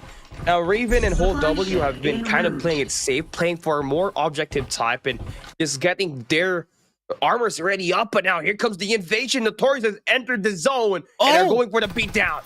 They got the MP Blast, though, onto Naz. Naz won't be able to move in that one area. Needs to jump away if ever. Got the MP shot on just one person. That's a wasted ultimate. At least that's what they're willing to take just for them to get this spot. Yeah, they have not yet completed the kills, though. No ace for them yet because Khans in the 40 is still alive. They are kind of spread out a bit. Notorious, you know, that was kind of a very aggressive play for them. Really prepared to at least expect 2 or 3 players to be there at this scout tower, but it seems like that will not be the case. But they did have this good position that can give them that oversight at the tiny fortress at the Riverview Park, as well as the pit stop that's nearby. Yeah, my squad's still alive. Still have 30 people in the game. Paragons already in position. A bit too fast. A bit faster than Whole W. But what is really scary about this is that they can go in. That's the damage that they can do. And that is JP going in super fast. They didn't expect that to happen. 2 more members still alive on Paragon's side. Have the bow using the Frenzy Blast. Dover armors onto their name, but the MG7 to work with Raven. And that is going to be a kill and a win for Whole W. Yeah, Paragons did not expect a guy to have an MG7 at this point. They just automatically get gone down, lined up for death. Now, X-Spear is still in a bit of a situation there. They have to stay alive as much as they can. Notorious are going to back away. They're going to respect this space. They're going to be close to that circle, so they don't really have to move. Whole W are currently into a lot of, you know, altercations. They have taken down 1 squad in Paragons, but still got to worry about the teams on the rocks. The God now down. Can get the revive back up. Have 8 squads still far away. They have a mountain in the middle of them once the zone closes down. So they need to fight for sight here. These 8 squads are going to fight for sides. I mean, Whole W, again, they only had 0 kills heading into this last 2 circles, but with the great positioning that they've been thinking bigger picture of ever since the start of, you know, the mid game, they have set themselves up for success. Not only they do have that great arsenal in the terms of that armor and their player XPs, but their shots are hitting very well at this long range as well. Now, Beetle the God has been doing insanely well. He's got 5 kills to his name. Yeah, and Notorious too. Already in a great spot. They need to close down the distance. Up to Camo is going to be used just for them to get close to the zone. This is what we're saying about the Phantom. Could be a viable in this new meta that we have. Ash is going to get the kill in Yoki. And that spear is down. Yeah, that's just unfair. I mean, getting teamed up. One holding down the front and the one is securing the flank. Notorious, they are not yet done. Still looking for some guys that are going to be outside the zone. And they are just using that defenders to really turn it up and get those kills. Eminence are just getting the shots here. They're far away already. Notorious is not going to survive. ME7 coming in from Raven. Still have one at the top. Notorious Ash is going to fall down. Raven has been exploded, but that is still a great way to hold it down. Whole W got their survival with just 1 member still alive. they're just gonna have to rat it out. You're seeing some gunfights happening on the other side of the cliff. That's gonna be Eminence trying to secure the best spot possible. They got 3 of their players alive. Yeah, trying to stay alive, but the pit stop, that's 3 players holding down the fort. A 4v3.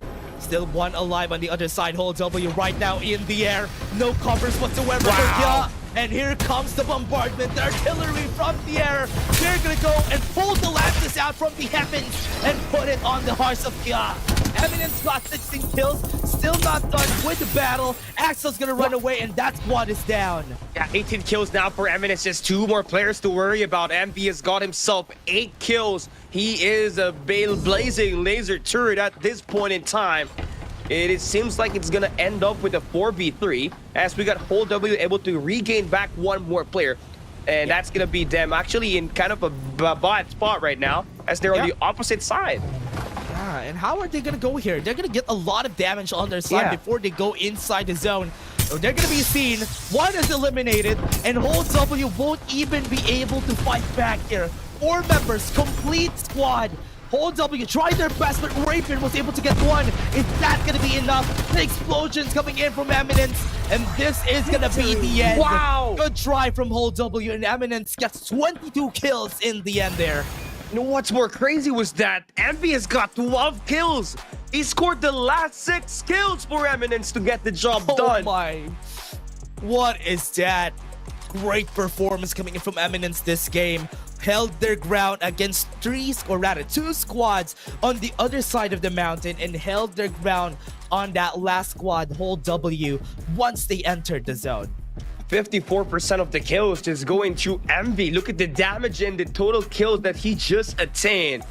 And we're talking about the AK-77 and Defender being fully utilized by a player like him, right? Especially when you got a Maggie, the quick reload is just there to help you get ready to get your gunfights up and running by the time you get that tactical role. Now, it's really surprising that a team like Tyrant Shinigami, who had so much great momentum at that map 1, could not get that over to carry over here at map 2 as they placed 10th, but I'm all for the show. MB with the greatest performance yet so far this weekend at the PC Division. Yeah, and for the PC Division, I'm loving the performance here from the squads. They have been able to get this Eminence just getting a lot of kills. MV with almost 3k damage. If he doesn't get the MVP, I don't know what I'm gonna do. So for sure, he's gonna get it right now. Yeah. And Cap, with their performance, they have been quite consistent in taking a good spot in the placements. So I hope this would reward them later on. Yeah, I mean, back-to-back second, they were placed second at the first round, placed third at this third round. Obviously, that's 25 and 15 points that they're going to be attained on the placement points already. So 35 points accumulated, plus the amount of kills that they've got here so far. So potentially a top 5 for them right now. But what they need is a win that can, really boost up that odds of taking the top 1 spot of week 3 by the time our live ends.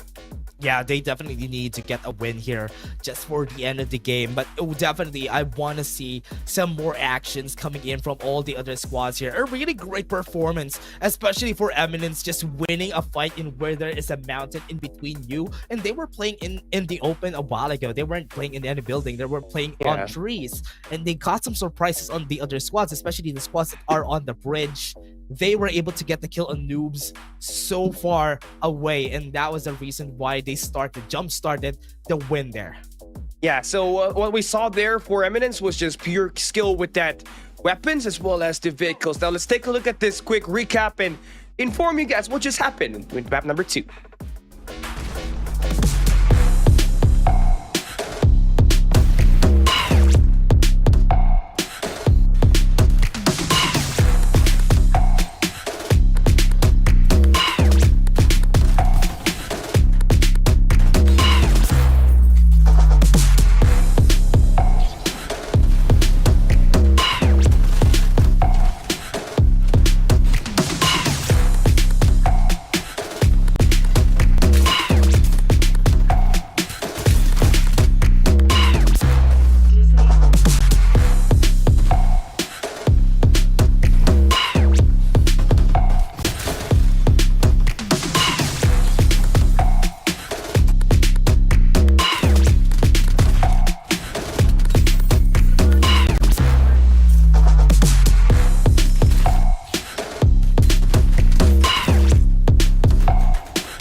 MV's gonna get this for sure. The MVP of our game. Yes, it's gonna be MV with 71 rating, 12 kills, and 2,987 damage.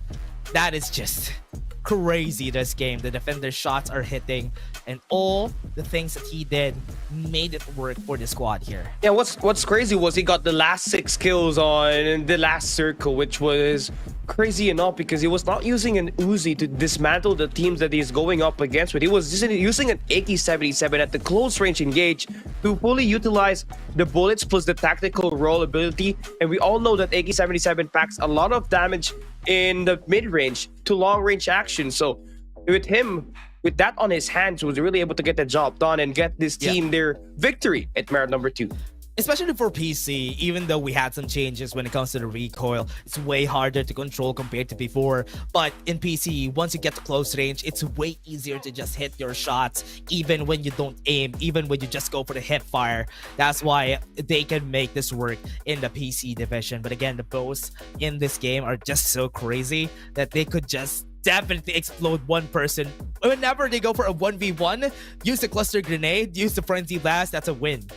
Yeah, it's just such a no-brainer, right? The way he quickly pulls out those grenades and just somehow deletes you in a couple of seconds, although you may have the advantage at first.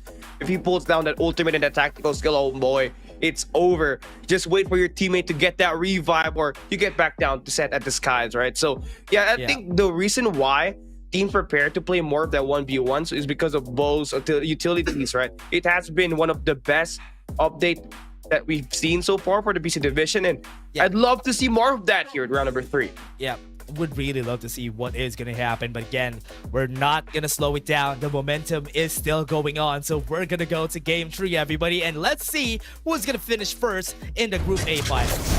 And we got Paragons winning. We got Eminence and your team, Tire Shinigami, taking map 1 and map 2 respectively. Right now, we take a look at round number 3 at the flight pad. It's going to be uneven once again. Sunflower Shopping Mall droppers are going to take some time to get themselves inside of the match here as we get that flight pad going, right? I mean, so far, it seems like the teams are finally trying to realize that the Sanctuary Tower is open for use, but it seems like they're going to drop by the observatory and maybe just settle the second rotation later on. Sunflower Shopping Mall is so far away. Yeah. How are they going to reach this at this point? It's going to be one of the problems here for the teams, but once they reach that, it's going to be okay. Sanctuary Tower X-Spear is going to go there. Yeah, finally. As you said, finally. Yeah, I mean, yeah, you said a lot of things about the Sanctuary Tower. I have to agree with it, but if it's not going to be contested for like 2 maps already, no one even really relying on that second POI, right? It's not going to be mattering. Just get the loot there, then go back and maybe push down the teams at the Riverview Park later on. That's going to be Eminence that could you potentially take down. Yeah, and it's gonna work out here. X-Spear really needed their time, really needed to find ways in this game. Everything is not working for them right now, but they would still have a chance. So far, even in the PC, or rather mobile division, we've seen a team, NCG, go to Sanctuary Tower trying to experiment a bit, but they weren't successful even when it comes to their rotations. There's something with Sanctuary Tower that trips up a lot of our players because it's really hard to rotate from Sanctuary Tower rather than rotating to Sanctuary Tower. Yeah, I mean, the only team that I've seen so far pull off one of the better Sanctuary Tower drops and convert it to a round win was from the mobile division. You know, Stream Raiders Nakage at week 3 semifinals, which was yesterday, a Saturday game. They scored 3-peat. 2 of their drops went in at the Sanctuary Tower, but they had to really rely on their third party. They got to time everything up, but that's not gonna happen here most frequently in PC division. That's why it's really hard to do that, right? Because you need to time your third parties, and even in the finals a while ago, they tried to do that 2 times again during the mobile finals. It didn't work. It was super hard for them to set themselves up. But once they moved their drop on Riverview Park, it made it easier for them. Yeah, and it was definitely such a great adjustments for them right now. The teams that we're definitely looking forward here has to be Tyrant Shinigami and Eminence, but there could be potential teams that could really turn it up, like a team like Paragons as well as Whole W, which we're a team that we expect to really play well starting the day off, but could not really get a lot of survivability done at that mid game where they always get caught off. Now Noobs is gonna be here. Eugene's bomb and crew has set up the play, but they will not find good value of it at the moment as Malaya has managed to escape, but one player goes down. Yeah, Grim's gonna be taken down, and that is already a good start there for Noobs. Malaya hasn't had any success coming into this place. They're gonna be using the Ether Shock. They're gonna be running in with the absolute gravity, with the vision erosion. They can't even see anything while everything's happening. Steel was able to get some damage on, and with the vision erosion, they just try to throw any bullets that they can at each other. Yeah, Malaya, they still got an ancient star to work with. Once that connects, it's over. One goes down. The reload is gonna be working for him. He's got an M4 as his secondary. He can go for the beat down here, but he's getting teamed up. Can't see Sandy shots down. Here comes another squad. Squad 13 comes in, and Noobs is gonna fall down in the process. Perfect timing, but Tyrant Shinigami is also gonna dip into the fight. And this fight isn't done just yet. A lot of other squads are gonna go in, and Tyrant Shinigami are slowly creeping in, going inside Sunflower Shopping Mall. Yeah, the thing with the team that just got taken down is gonna return it back. They're gonna go for that ego challenge, and there is just so much squads in Sunflower Shopping Mall right now. It's about to turn into a graveyard by the time this series of attacks just finished up, but Tyrant Shinigami with a lot of kills. They get to loot back the loot boxes that will help them upgrade their attachments, as well as get those initial guns that might potentially be favoring them in this sort of situation, right? But finally, teams will go back away. They're gonna own Sunflower Shopping Mall, and they're also going to get that armor upgrade as they get the 3 static shield devices that is visible in this game right now. Yeah, Noobs is going to be fighting against Build Diff this early in the game. They can't even take a break here. IPs is going to be hiding in a corner. Great shots. That's going to be the elimination. First squad that is eliminated this game. Yeah, finally, we're seeing some signs of life are built different, right? I mean, this is a team that at the weekday qualifiers always performs well. That's why heading into this weekend, they were the #1 team, but it seems like they have been cut down every now and then, right? They dropped by the Batcave in the top side, right? That's why they got this purple armor already. Now, it seems like they're trying to get that level 5 by working their way in Sunflower Shopping Mall, and they have to manage to really work their way in there as Tyrant Shinigami, the map 1 winner, is defending the territory. Yeah, and Build Diff slowly contesting it in this area. Seeing Malaya on the kill feed, just getting some kills for themselves, fighting against All For Us. Right now, Build Diff and Tyrant Shinigami should be waiting on each other here. Once they get close, have some ultimates to work with. Tyrant Shinigami got their cooldowns back up. It's a bit too late for them to fight them on a disadvantage. So Tyrant could go toe-to-toe against Build Diff here. Yeah, they have the armor, right? I mean, Worry Bear can really hit those shots at the long range, especially with that defender. He does only have 1 kill here so far, but we saw last week that he's capable of hitting a lot of players with his kills. He scored 10 kills last weekend plus 11. So that's just 2 amounts of that I'm talking about. So this is really capable of finding that early plays for his team to really melt it down, and they're going to try to close that gap down with their vehicles. Here comes the push. Yeah. We need to see that EMP shot go through now. Closing the distance. They have the absolute gravity. They got the kill. Great use of the Frenzy Blast. Right now, Tyrant Shinigami still not done. Kago still trying to get some shots in, but wasn't able to make it work.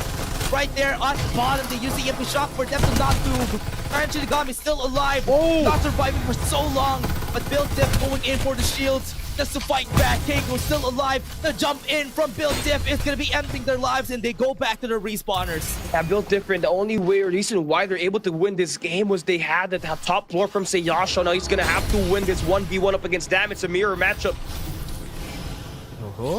Goes in, goes for the forward shift. He's gonna be seeing a bit of Sayosha's pixels, but the push happening from 2 players is gonna be enough for them to get the elimination. No more jump, no more vertical dash for them. Great way to use the vertical dash in order for them to get more space. Dash is fighting a 1v1, tries to dodge it, but it's not gonna work against a Maggie. I mean, they're just gonna have to hold it down a bit because Tyrant Shinigami is going in for the retribution. They got some players down, but Buladas and Overdose are still alive. Kya going in for the 3rd party. Kya got the kill. They got the elimination. Great timing for this squad. They got the level 5 armor just out of that fight. Now the executions are gonna work. Voladas is gonna be running away and is successful with it. Yeah, this team is so lucky, right? Round number 1, they only have level 3 armors. They were comping their way in at the last 2 circles. Then they won 1 gunfight and it gave them level 5 armors. Heading into that game, they had level 3s and now they got level 5 and 4. Notorious completing the siege here at this pit stop. Oh no. They will greatly impact a lot of players here. A lot of player XPs alive and ready to be picked up, and that will boost their damage later on as they get more gunfights to begin with. Yeah, it's gonna start now. Kiar right now is looking to get themselves in the center of the zone, but Sunflower Shopping Mall is not that bad of a place to be in. Manfushi is still alive at the bottom, so they can still try to take this. They're looking to see that they have a chance here. But right now, all for us, position in construction, we still have 1 minute to close the gap in the center of the zone.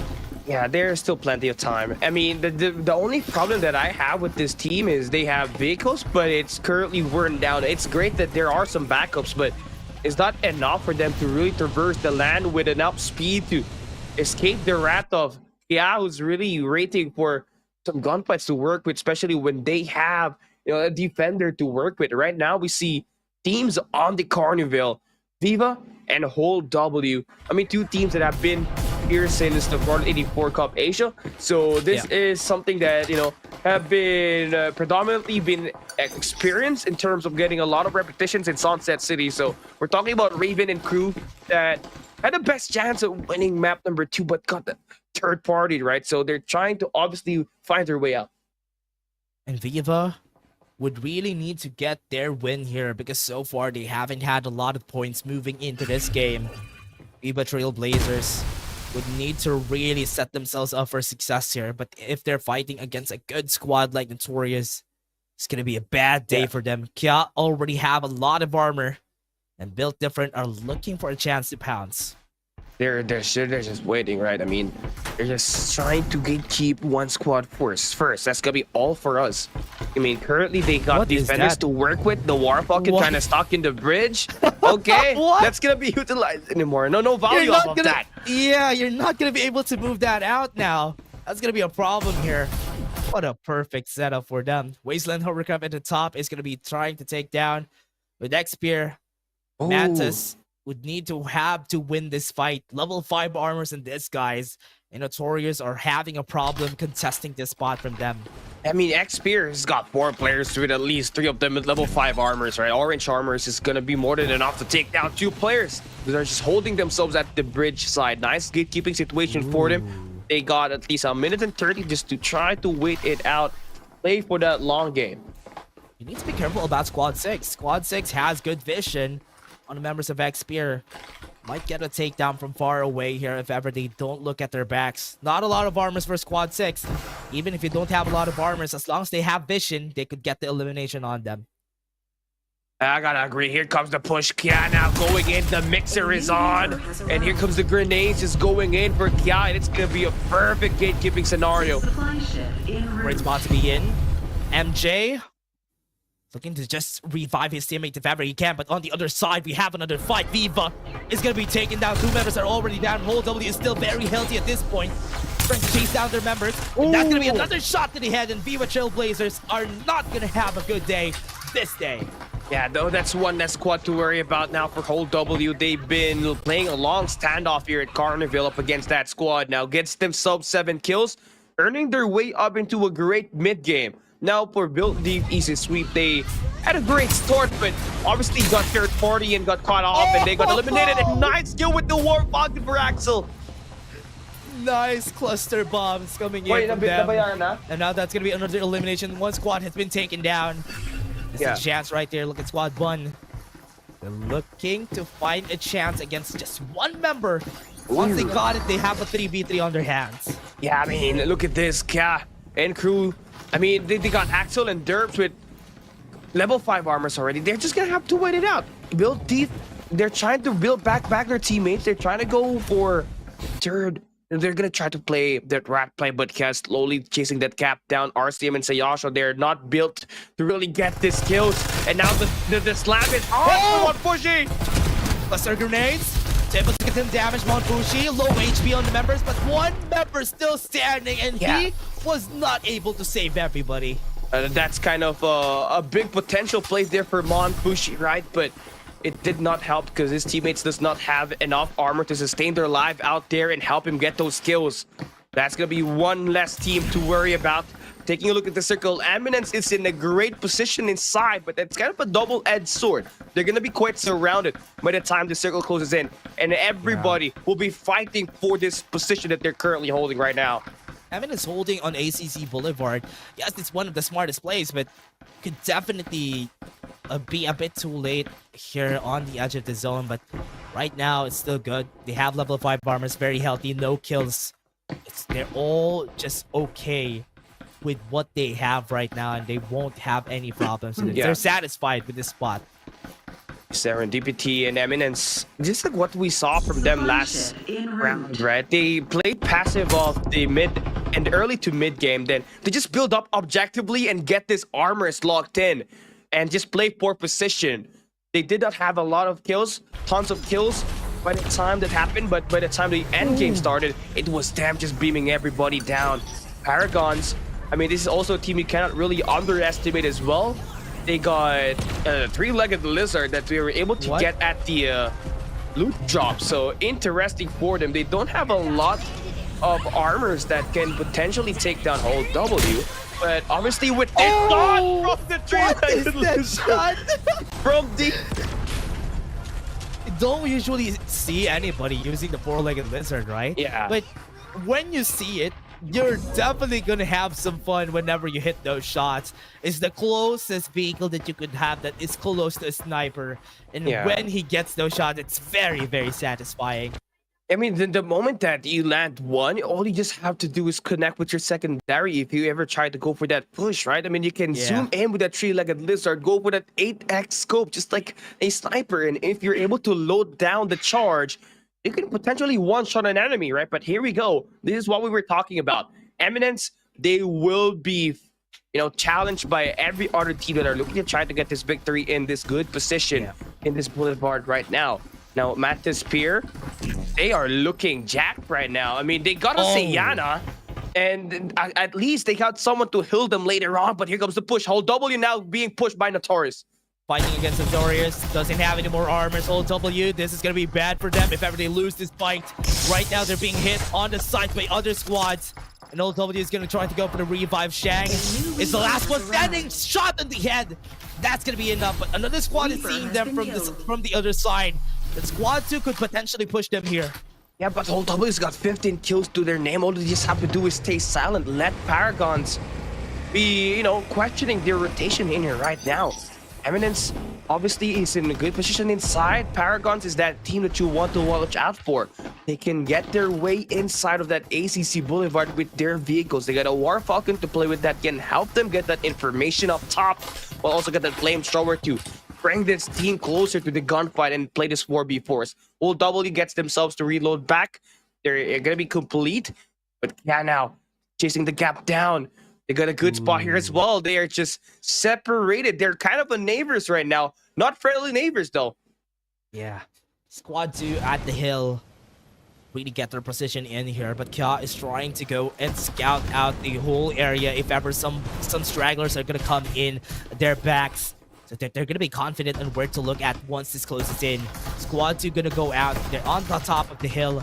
They're going to take their time. They're in the open just because they're in the high ground. Yeah, this is gonna be such an open battle by the time the circle closes in. Once again, Whole W are fighting for a spot inside of the circle. Aki's the only guy alive. He's getting beamed down by everybody. And that's him down for the count. The bell has been wrong. They will be knocked down. Whole W only has one member alive. X-Spear still keeping themselves on this 2-story house. Have a rooftop on their side, but they need to push. Right now, X-Spear is being pushed. They have the absolute gravity, and they have the ultimates right there. The cluster grenade is it down. Group gets them low, and that is enough for them to win the fight. But Paragon turns it around in the end. A nice shot for them now. Playing it quite so quiet on that mid game, but they are making all the noise to make this victory work for them. But they get shot down by the Frenzy Blast. Yeah, one more Frenzy Blast. Tempest could get taken down. They still have Lar on the other side. They could rat this game out. No pushes are happening just yet because one move could potentially alert the other team. This is 4 squads still alive. And all eyes right now are going to be Eminence and Cat just duking it out opposite side. Paragons, this is great way for them. The other 2 squads are distracted. They are using this opportunity to re-heal back and get themselves in the game. Yeah, Raven still standing. Could potentially clutch this out if ever he needs to. A 4th place is not that bad with 16 kills already. Right now, Paragons is going to go and try to revive. Kia is trying to be a bit safer here because once they try to go for Paragons, Eminence could go in. Zone is shrinking. Eminence needs to move. Yeah, I mean, this is going to be a bad spot for them. They can just be beamed down by the defenders from Paragons and Kia. Raven is not going to be a big threat here right now. He's just going to play for that rat play and just let his players duke it out and play for placement, right? So now, as we see Eminence getting pushed up, they're going to be back against the wall. They're going to have to make an erratic move to really get themselves alive in this matchup. Eminence needs to move in. It's a good thing to have a wasteland hovercraft and Kia to put some pressure on the other members right there. Eminence needs to make a choice. Now they have one member who has no armor. Need to make it right now. Zone's gonna be closing in. They're super close right there down at the bottom. Eminence is still moving out. They are there. Damage on Serendipity. Serendipity is gonna fall. 2 squads are looking at them. They have the absolute gravity right here. Paragon staying their ground. They're not gonna stop. And at the top, somebody's gonna be there invading their home. And they're still gonna go for the revive right here. I mean, Paragon's always expressive, but it's never shine. But this is the perfect moment for them. They got the high ground, and they're just pushing Eminence back against the wall. Kia may have the biggest chance of taking them down, but they got an MG7 to work with, and Bo has got a Frenzy Blast to work with as well, with 2 Uzis himself on his close quarter combat. That's for a Frenzy Blast, not gonna get the kill. Mainstream super low. He needs to get on armor. Guys now on the low ground. They don't have a great spot. Ancient starts with explosion. Almost the floor. And this could be the end of it. The fight is gonna go for. The chaos is happening. And Maestro is just going for everything that he can. And he was able to get the harmony in on this orchestra of chaos. From 0 kills heading into the 3rd circle, they get 13 kills by the end. The positioning was key. They got one player holding down the rooftop. Then you got a player like Tempest securing that ground floor. An oversight as well as the close quarter combat just being, mixed up by these 2 players, and they're gonna be able to take their victory at the final round of Group A. And I like what I saw from them, right? Just solid positioning inside the game. They were one of the early movers heading into that last circle, with Eminence just being the first one to get there. But obviously, the circle favored them, so they did not have to move very much. Just had to settle down the ground and just get the top ground. Finally finish things off with the MG7 attained by the squad to just delete everybody on site. Aragons really knows how to position. They position themselves on every floor of the house. And that's a very smart way of playing, especially when you only have one house as cover. Because when you do that, you have all grounds covered. Because when somebody takes your ground floor, you might have a hard time going from the 3rd floor down at the bottom, because you need to always think about that. But again, Paragons held their ground, tried to take down Kia while the process is happening, while Eminence is trying to close the gap against them. And that's such a good play whenever you're on the defensive. Yeah, it was such an amazing way to go out as well, right? Final round of Group A, you got an open circle, and everybody was just relying on their gun skill. We used all of the Frenzy Blast and all of the utilities and ultimates already on their earlier gunfights, so it was just the weapons that really settled down the business in that final game that we had, right? It's great because Paragons have always been in the middle of the pack in terms of playing at the PC division, but finally they have been able to redeem themselves in this new week and in this new update. Yeah, and they were able to make things work here. Paragons, they really needed a win, because during the PC finals, they would really perform if ever they're needed to perform here as a team. But again, everybody, it was such a great performance too, especially for the 3 squads where we're able to get the win here from the whole game. Tyrant Shinigami is one of them. We do have Eminence and even Paragons that got the win in this game. It's not one-sided. This whole group is not one-sided. Everybody could have had a chance to win there. But again, let's take a look at the highlights and let's take a look at what happened during that game 3.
the MVP of that game is going to be taken by, that's going to be Lar, taking the shots here for Paragons.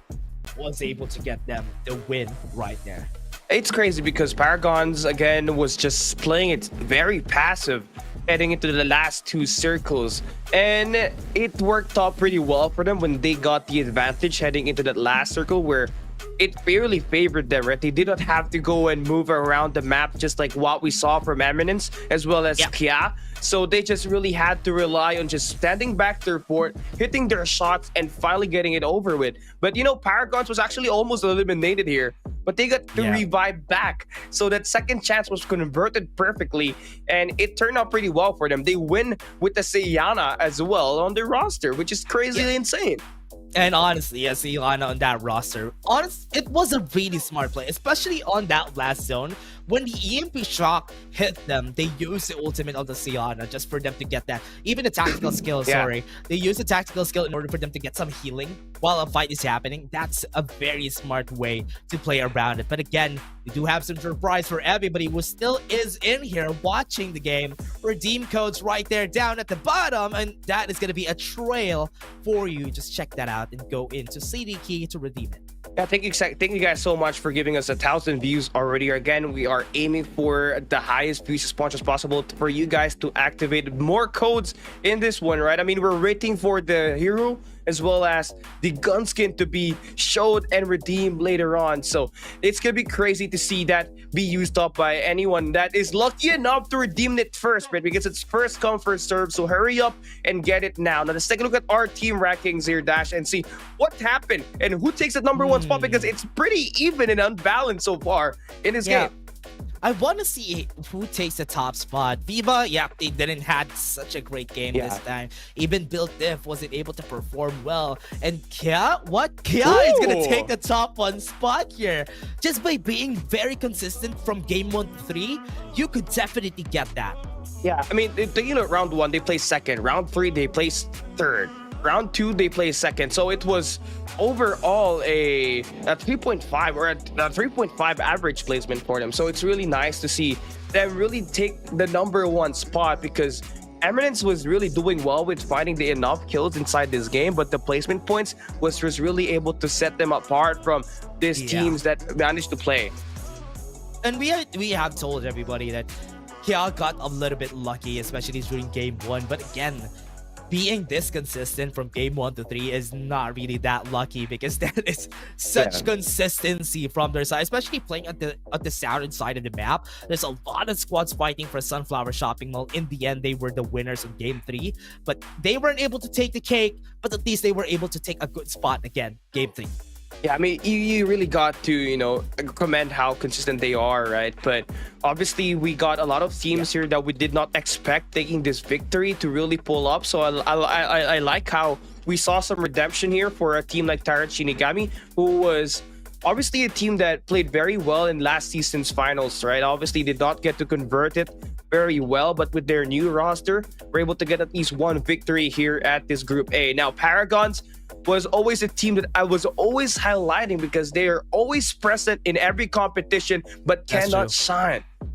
Yeah, now they were able to shine, at least in game 3. But again, everybody, we do have some interviews. I think it's Team Kia getting the interview here in this game. We're just gonna pass you to the Tagalog broadcast.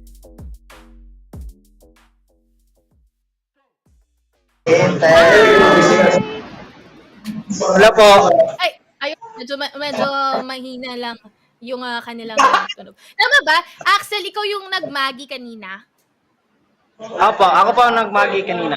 Taga saan ba ang mga taga Team Kia? Taga Davao po kami. Proud of Davao din pala to. Sa computer shop kayo, no? Yes po, nag-computer shop. Iisa po kami. Matik. Alam mo kasi, Bimbay Baba, ito onting inform. Ang mga taga Davao pro player kasi ng Battle Royale, meron talaga sila computer shop na pinaglalaruan na parang dedicated dun sa mga players na nagko-compete sa mga tournament. So, hindi na nakakapagtaka na sa computer shop sila naglalaro. Ang cute naman. Sino yung katabi mo? Feeling ko kompleto sila dito, Berting eh. Sino tong nasa gilid mo? Yung cute nga. Sino? At ito si Chinese Noodles. Ito po si Noodles, si Uy, si Noodles. Chinese noodles. Ngayon lang din natin sila nakita. Sino yun? Sino yan? Sino yan? Sino yan? Si Derps. Si Derps. Ayun. Eto Sorry. Caught off guard Sorry, kami doon. oh my God, oh my Caught God. off guard kami doon. Well, anyway, ito ang ating question. Yaman din lang yung na madami kayong players na nandyan sa Davao. Ano sa tingin nyo yung advantage or ano ba yung kinaibahan ng Team Kya versus Paragons, di ba, Berting, sabi mo Davao din? Tapos meron din tayong DDVO. So ano ba yung kinaibahan? Anong kalakasan ng Team Kya versus sa ibang squad dyan sa Davao? Siguro po, lagi kami, dapat kami mag-practice lagi. Tapos discipline lang. Mahirap po talaga pag kami kasi malalayo kami ng mga bahay. So kumbaga Yun po. talagang gusto nyo lang. So, kahit malayo po, practice talaga. Gusto nila yung ginagawa nila. At yung discipline nga daw. Ito, shout out mo yung mga sumusuporta sa Team Kya. Ito na yung chance mo para bigyan sila ng pasasalamat or yung girlfriend mo, yung nanay mo. Sino ba gusto nyo shout out dyan? Shoutout lang sa lahat ng Davao na teams dito. Shoutout daw sa Team Nitrox. Shoutout. Uy! Oo nga, Team Nitrox. Dati Okay, po Nitrox. maraming salamat. Maraming salamat, Team Kya. Galingan nyo pa sa mga susunod na laban. Thank you so much. Shoutout sa lahat. I like they shouted out Team Nitrox there in the end. And again, for everybody here who's been having such a great time, for the players playing in the cyber cafes. That's why we have the cyber cafe collabs, right? Because we're getting back to that point in where cyber cafes are being revived here, and them playing in the cyber cafe just really tells us how great it is to play at those places, because I grew up playing in cyber cafes too. Yeah, I mean, I used to cut classes just to play games. I'm sorry. My parents. They better not watch this, but man, cyber cafes are the best thing. It's the best thing in life, right? And it's great that Farlight 84 has brought the attention into the Philippines market, right? I mean, a lot of the players does not have great internet access at home, and players that are going to be playing in Visayas and at Mindanao, obviously it's going to be very beneficial for them to have a cyber cafe to play with, so that they have stable connection and also play LAN with their teammates, which is what we are dying for. Kya was able to place top 3 because of that. Yeah, and also having to play with your teammates is also something important, and that's where you also find the players that have the same mindset as you, and probably they have met each other right there in that cyber cafe. Again, that is it, everybody. We're just gonna be taking a short break before we head into Group B. See you guys in just a bit.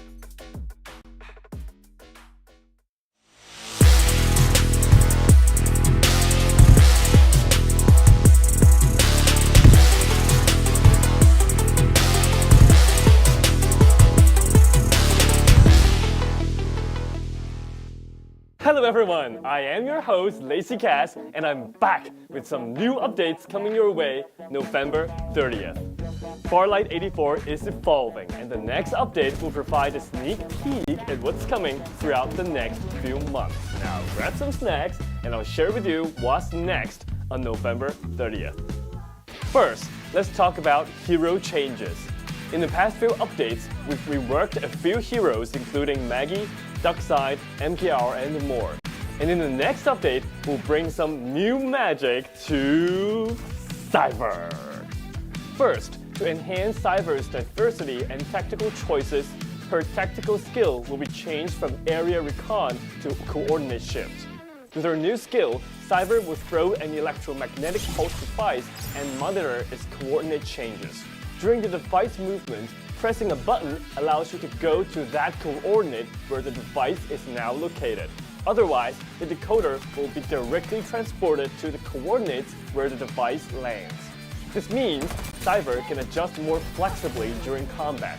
For example, she can quickly teleport to somewhere near the enemy and apply her ultimate EMP shock, which will reduce their defense abilities by damaging their shields and deactivating their jetpacks. Just like how we adjusted the other heroes, this change will help Cyber to become more proactive in combat and fun to play with.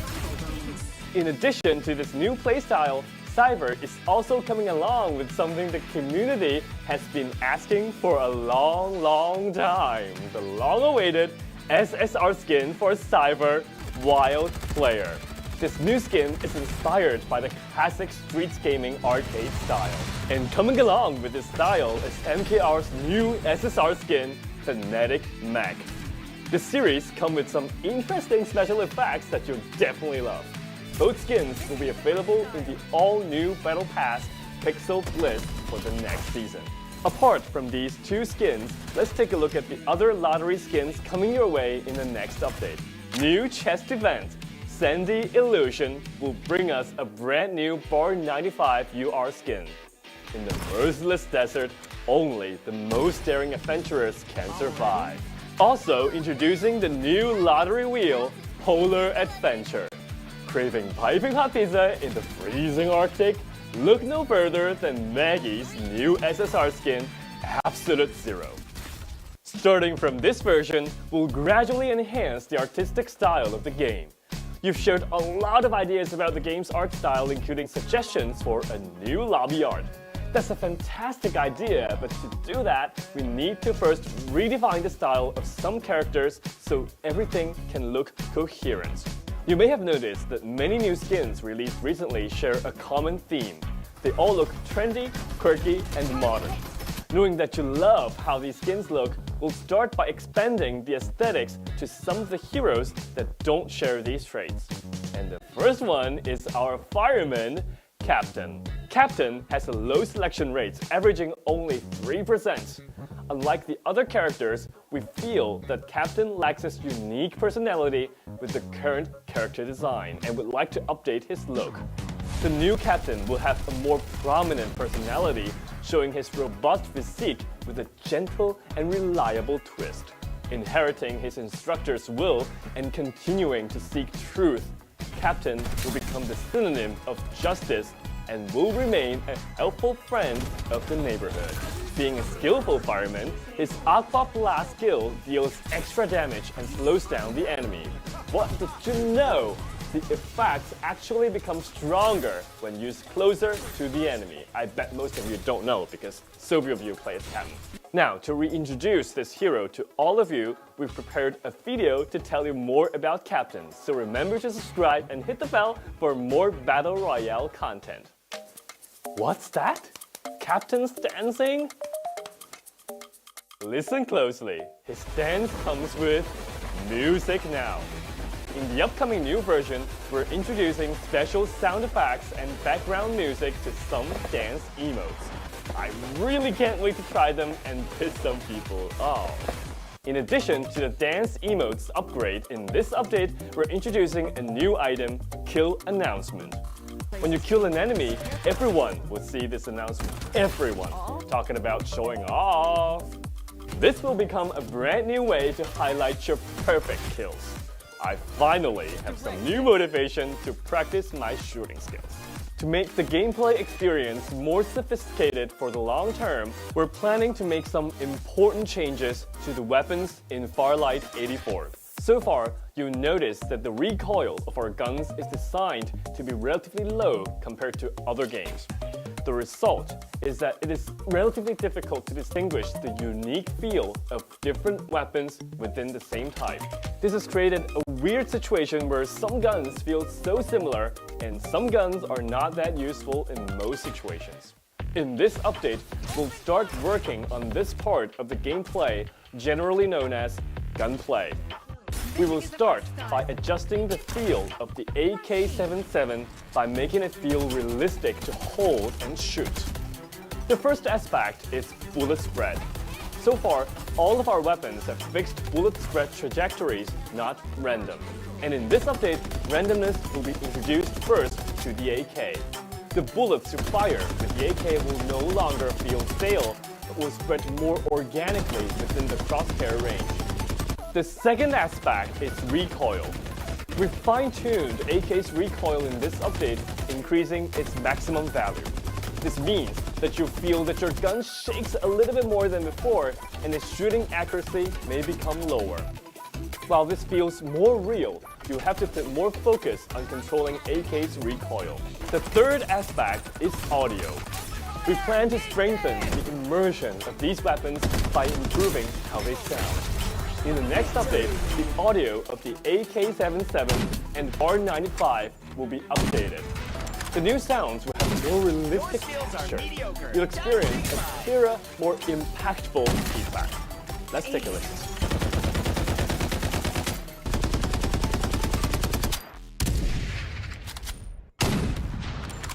Overall, our goal with these adjustments is to raise the skill ceiling of gunplay, giving you more room to learn and master the weapons. Your full potential will be expanded, creating an excitement that lasts longer. You may ask, will that make it more difficult to play on mobile devices? We totally understand your concern, so the mobile experience will be optimized by recalibrating aim assist so that the experience still fits well in the palm of your hand. We're preparing a special announcement video to talk more about these upcoming changes and share some design thoughts on making the Farlight 84 experience even better. So subscribe and follow us to stay tuned. Next up, events. The event column is introducing a new announcement section. In the future, updates and announcements will be displayed right here, making it convenient for everyone to understand the details of the updates and know what's happening in the community. For example, we'll post anti-cheats updates right here for you. While we kept updating the ban lists every week on social, not everyone gets the information because of social algorithms. Now, these info will be shown right here, so every one of you gets to know the latest news. And good news! Rewards are getting even better in the events. Now the daily tasks will provide you with new challenges and rewards every single day. At the same time, more rewards are now available for progression have also been increased.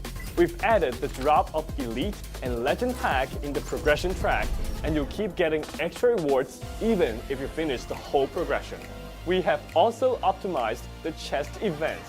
The chest event will now be an open draw, meaning you can be sure which item you will get for certain within a given number of pulls, let's say 50 pulls.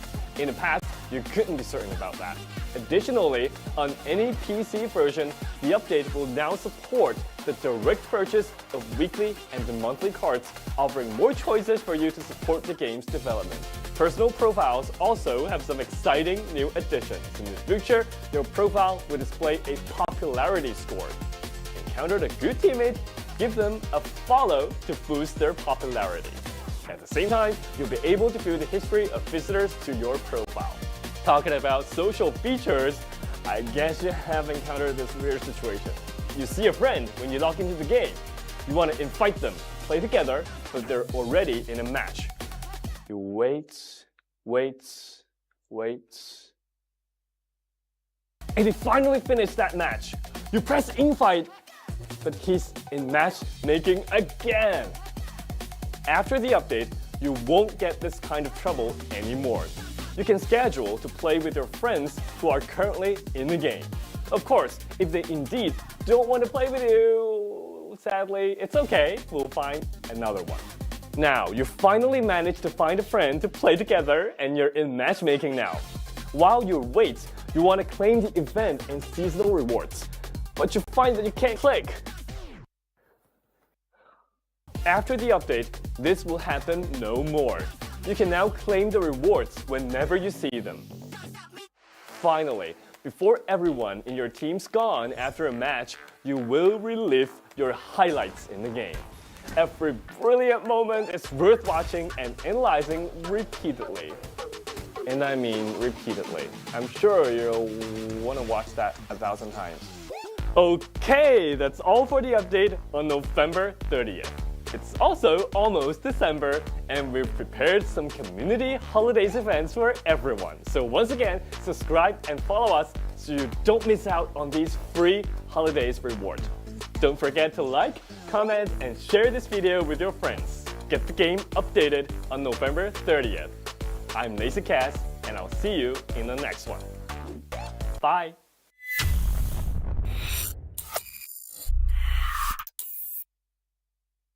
And then it went like a 1, 2, 3, 4.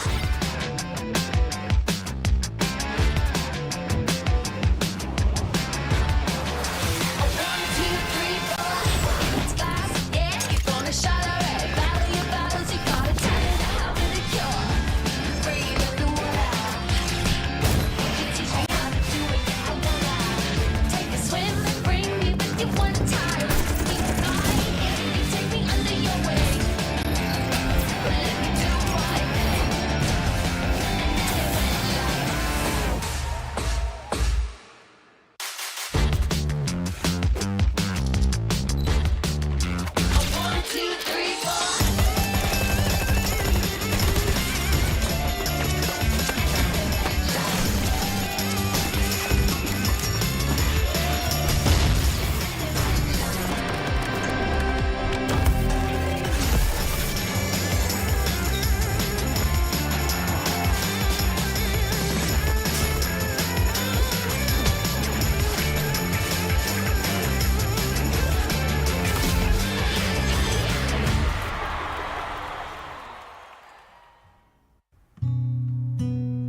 And welcome back, ladies and gents. It's me, Suave, here with Callie, and we're gonna be going right in the Group B of the PC Finals this week. Now, Callie, what was that first series? It was really interesting.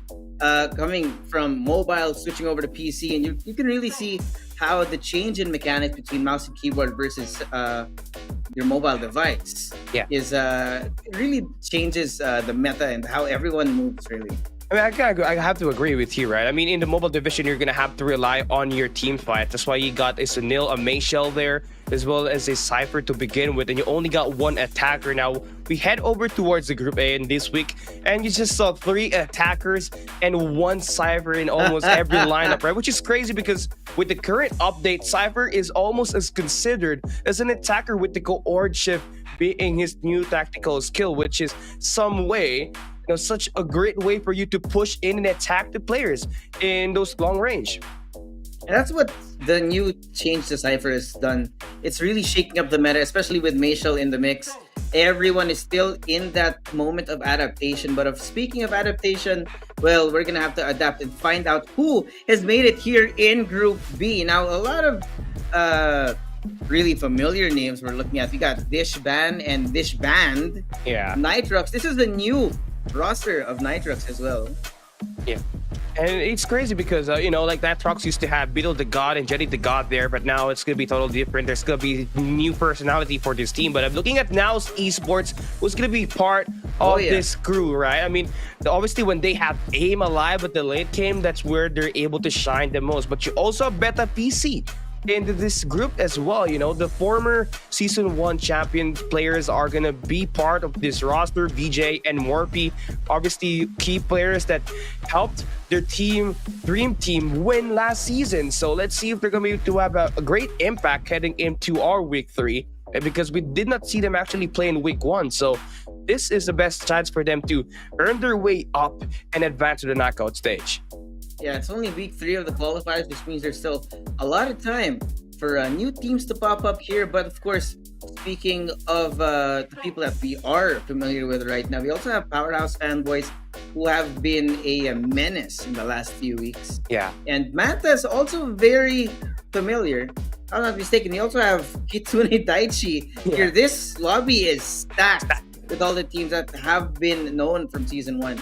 I gotta agree. I mean, I think this one is a lot more competitive looking at the teams that is currently lining up for these 3 maps of set for Group B, right? Compared that to Group A, who obviously had like at least 6 teams competing for the top 1 spot. I believe everybody in this group stands a great chance, right? So many talents that are going to try to aim for it. And we didn't even talk about Tyrant PBE yet. It was also in this group itself where they got Kaja, Jerv, and Murphy. So there is a lot of narratives that can be said in this group itself. It's looking almost like a knockout stage group already, knowing how many times that we got in here right now. Yeah, it's just bonkers to me thinking that this, I think, is sort of the group of death. But, well, talking about the group, well, we can speculate all we want. At the end of the day, it's all going to come down to the game. And we are going to be going right into Sunset City. Get into your capsules, ladies and gents. Survivors, we're going into map number 1. Yeah, here we go. This is our final group of the day for the PC division, and also one way to find out who's gonna end up as the number 1 team after Week 3, right? Looking at our flight path, it's gonna be quite even for teams dropping by the Power 3 station in the Sunflower Shopping Mall. But if you're a Sanctuary dropper, it's always gonna take a lot of time, and Beta PC are not gonna try to drop in that spot as they drop by the Riverview Park. Now, if you take a look at now's Esports, they're still gonna drop at their most drop point in last season. That's gonna be the Power 3 station. So they got a couple of new players, but it's still aim in the team that makes it a lot more that makes a lot of big threat, right? I mean, if he gets on going early off the get-go with a defender, there's a big chance it can pop off right away. What makes things interesting to me at this moment is that most of these teams, they're not really looking for conflicts early on in this first map. But, well, we do have those pockets of violence early in the game already. We got Build Different versus Tyrant playbook down towards the west. And there's also some long-range duels happening between Beta and Crown XC. Yeah. I mean, this is something that Beta PC has to stand their ground, right? I mean, Riverview Park, we know it. It's one of the most dropped by in the mobile division, which is currently being respected by teams. If Ghost Reborn actually drops there, right? But here in the PC division, that's Beta PC. And the thing with the Riverview Park is after you get your loot, there's so many teams that will try to gang you up because it's located almost at the dead center of the map, right? So obviously you're gonna have to wait and stand your ground using a team ups just to obviously vitalize your attacks and finally finish them up. It's gonna take more than that though, as there's obviously a lot of teams going here. Now it's Esports going up against PBE. Whoa, looking at the chord shift. Follow from Cosbag. Now, well, everyone's disappeared here from now. It's the early fight for them. And I like this. Now, we've been looking at Naos recently, wherein AIM has become the last cannon for their team. But it looks like in recent memory, right, at least for them, they've been doing things a little bit more different, which might be to their favor. But looks like they're going to be starting it off already. EMP shock being brought out. Cosplay not going to be able to take any of these shots. Incendiary being brought out. And Geary trying to beam them down from the outside, but he can't get it through the window. Forward shift now going to be coming in from Cosplay. Quick reposition. As Siren PB are going to be dropping one of their players. Have to keep going though, because you know that these respawners are still up. Blinding Mark can't get the information here as well, but there's Murphy on the inside. Absolute Gravity pulling him in there, but now AIM, what in the world, through the window, gets one knock. I mean, the guy was supposed to be dead already, but was able to connect his last bullet and managed to stay alive as much as he can. Now Esports managed to get 4 early kills here, dropping Tyrant PBE and bullying them out, and it was such a quick rotation by Naos PC, right? I mean, they dropped by the Power 3 station. They had that information that there's a team at Power 2, and they immediately went right away and just went in for that team up. Now, Mantis Esports already on a level 4 armor and are making their way at the Woodport to get more shield to collect. An early level 4 armor means that they're going to be a little bit more fearless, knowing that the respawners are already up. You can see now where our first safe zone is going to be shown. That means people are going to have to rotate over towards this area of the map. Now, I like this fact that Mantis has actually taken up each of them actually do have their own vehicles here. You're not even, there's no need for them to group up in one, because remember, when that happens, it becomes a little bit of a pain in the butt. But here, you got a little bit of a conflict. Just outside of Sanctuary Tower, you got 2 people already down for the side of Crown XC. And Nitrox is lurking around looking for more stragglers too. They're very confident at that, looking at how well they're just roaming around the map, right? They know that they have already gone down 2 of the players. That's why they're just trying to find the last 2 players that are just trying to wait it and let their teammate get revived later on. Powerhouse PC, we talked about them as well at the game. And they're looking like they're ready to get some gunfights here. They take down 1 player from Build Diff, goddamn. And that's just 1 more player to less worry about, right? And there we go. That's going to be them pushing into the Sunflower Shopping Mall, and there's a big chance that there is a static shield device close by, so that could potentially help them get the level 4. You got Godspeed now desperately trying to stay alive, and it looks like he has been spotted. EMP being thrown out, not gonna hit him, but now Intense knows where he is. He's cornered inside of the bridge, but he does find one, tries to get away, and somehow, some way, he's already been taken down. Powerhouse PC walking away victorious from that first encounter. Yeah, I mean, they're just relentless. They waste no time getting a lot of these kills. Getting a big spark is such a useful thing for them to utilize, especially when you get a stack group, right? Eliminate as much as players as you can get their player experience, and maybe even their shield experience as well. That could help you get that armor upgraded. Squad number 1 is not going to get the kill onto Powerhouse as they quickly rotate, so that's going to be a smart play for them. But they're getting shot at the back. Gotta keep running here. Because remember, this is PC. It doesn't matter how far you are. It's going to be a lot easier to take that shot. Powerhouse, of their own volition, have chosen to go outside of the safe zone. Make sure that they can't really be fought at because the land is just not in their favor at this moment. But, well, Rats, not sure what the game plan is. I think they are willing to keep trying to take that fight to Powerhouse, but they might be too slow at this point. Yeah, it's better just to go inside of the circle. There's just not much of information and a lot of players that you can take down here as you're trying to go for, a challenge or a deadly beatdown. But this team is currently in a great spot, right? I mean, level 5 armors are already attained, then they got a lot of vehicles to work with. The War Falcon in the hands of a Maggie. It's just an absolute high mobile rotation that they are just using.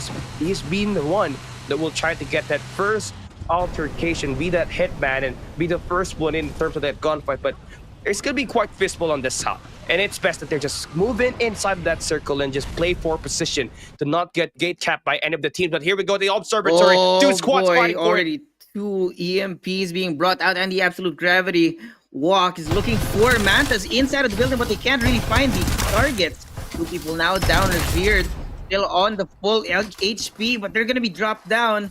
Respawns coming in. Now 3 members of Manta still alive, going outside of the building to make sure that they can find their targets. They are going to be able to drop them down one by one. The tracking is amazing. Wow. Coming in from Pew Pew, true to his name.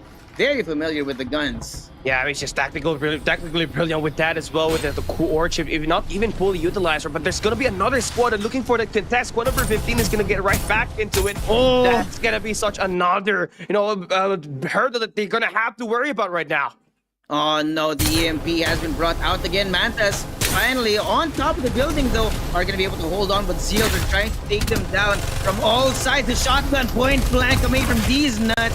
Can't take that fight. They can't find the rest of the targets, and now Zeal, they take that kill, they take that win. Now this nuts got him, but there is more fight in there. There's still another squad.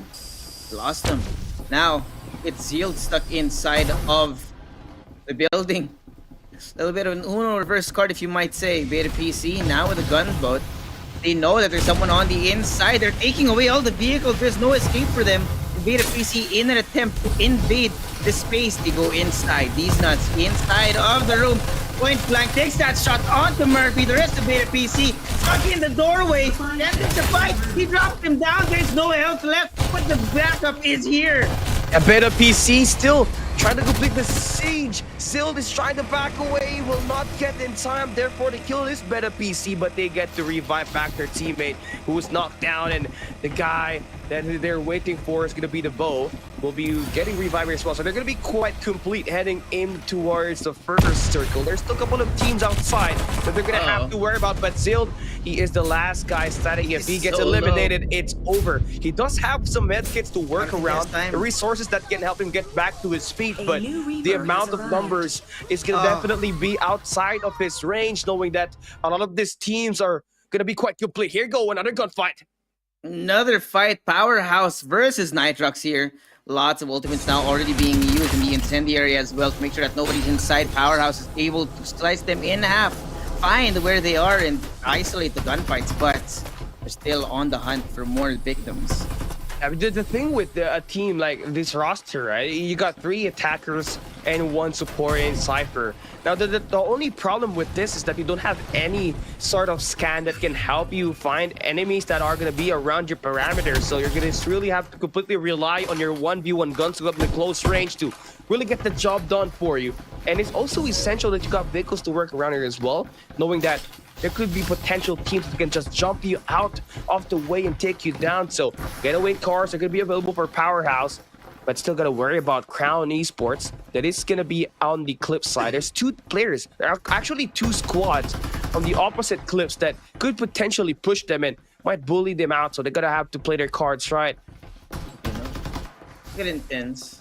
And the rest of Powerhouse making sure that they keep an eye out on their surroundings, because they know that people are going to be rotating away, knowing that the zone is slowly closing. But it looks like they've been spotted. It's going to be a little bit problematic because they do not have the high ground here, which means even if you're hiding behind the windowsill, they're still going to be able to take that shot on you.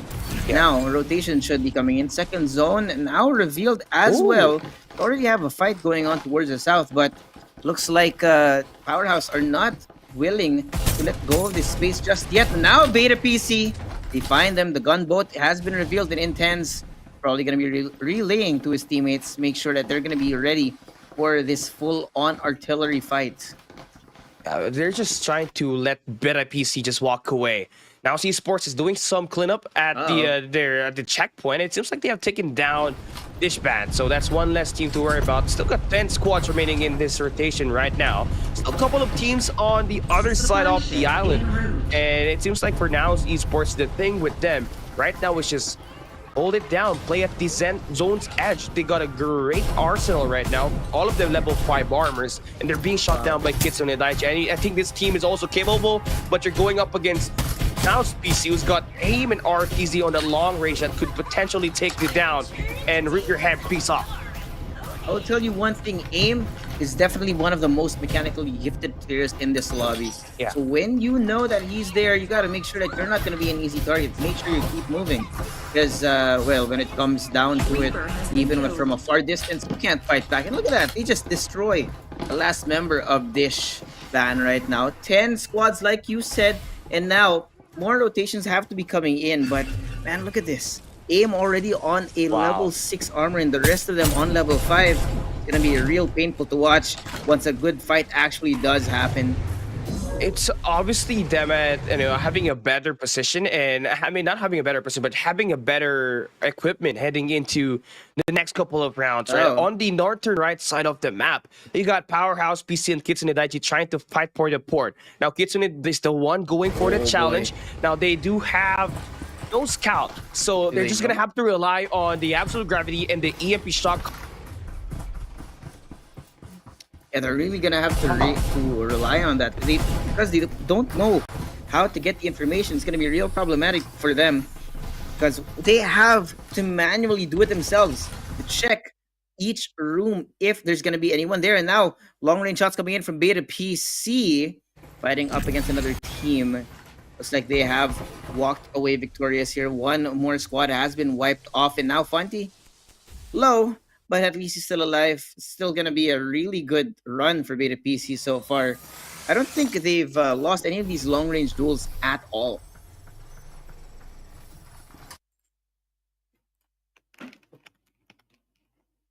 Now, Powerhouse, though, having taken the pier, Kitsune Daichi, I think, are aware that there might be another team just around these parts. And the problem here is that, same thing. Seems to me that the meta has shifted away from scout-type heroes. And because of that, a lot of close-range gunfights happen. They have to keep checking all these rooms. Which is, well, on one hand, it's really risky. But on the other, it's really good as well when you have chance to take these fights. Now Peanut, long range shots on the members of 1 BAP. A little bit painful from that range, but they're gonna get away. At least for now.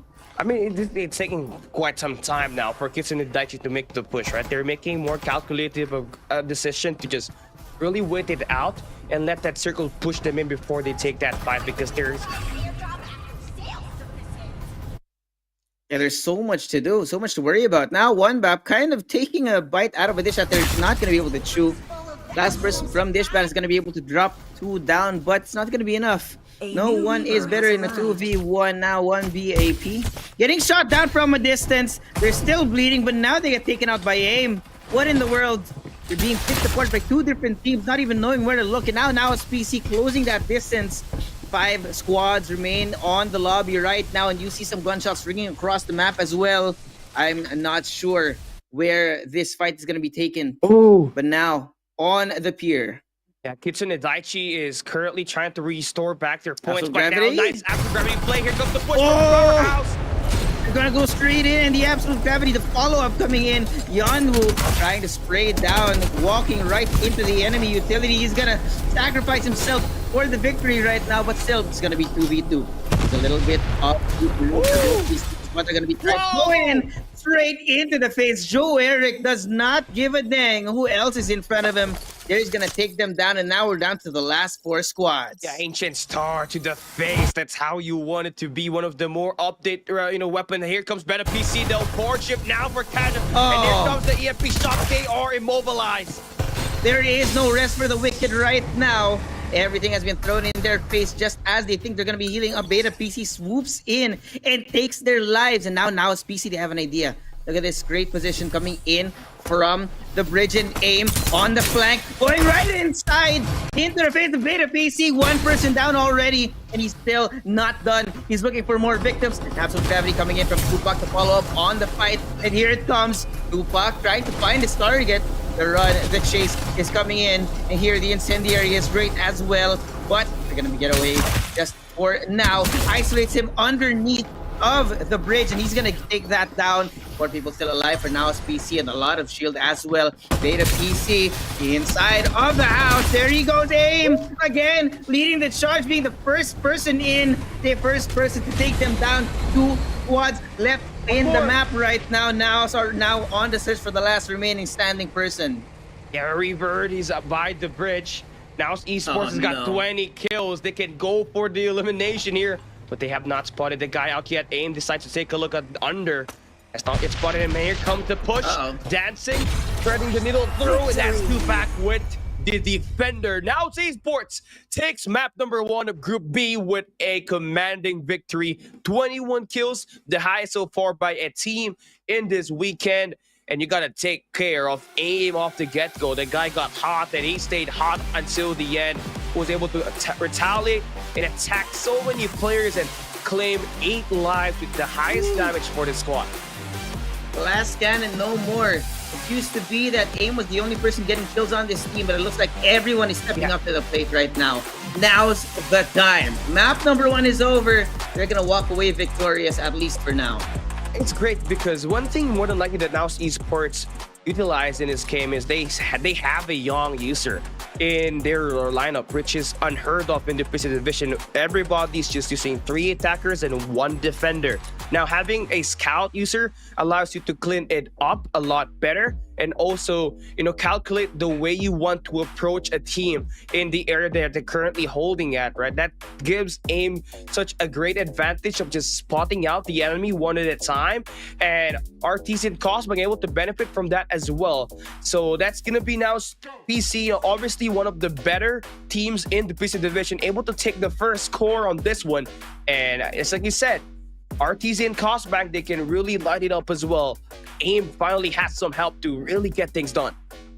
I think, like you said, I really want to pick on one specific thing, right? The presence of a young is so important here, because remember, you might have great mechanics, but when it comes down to it, you have to play with a tactical advantage. You have to choose, okay, am I going to flank him? Am I going to fight from the high ground? Having a good game plan before going into the fight is going to 100% help you out in that kind of situation. And I think now as Esports really use that young to their advantage here. Yeah, it's just amazing to see that they are able to differentiate themselves, right? Trying to build up their own personality and just playing through their strength. Like AIM and Crew just really benefited off of that scout and the recon that they just had in this matchup, which was unheard of, right? Obviously, this team stopped to use Cypher, but with the new update, that area recon has been changed into the coord shift, which is gonna be a teleportation tactical skill that allows her to move around the map with his EMP devices. And that's gonna end it up pretty nicely here for Now Esports. Such a great start for them. Ended up at the power station at the start, and then finally able to finish it up at the northern right side of the map. Now, if you guys missed out the action at this map number 1, don't forget to watch this highlight and what went down as Now Esports takes map number 1.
And the MVP here for map number 1, of course, no surprise, Aim, the man himself. This guy, the glass cannon of Now's Esports, will always show his true form. I think it's been the same thing ever since season 1, except this time they are a little bit more organized, Callie.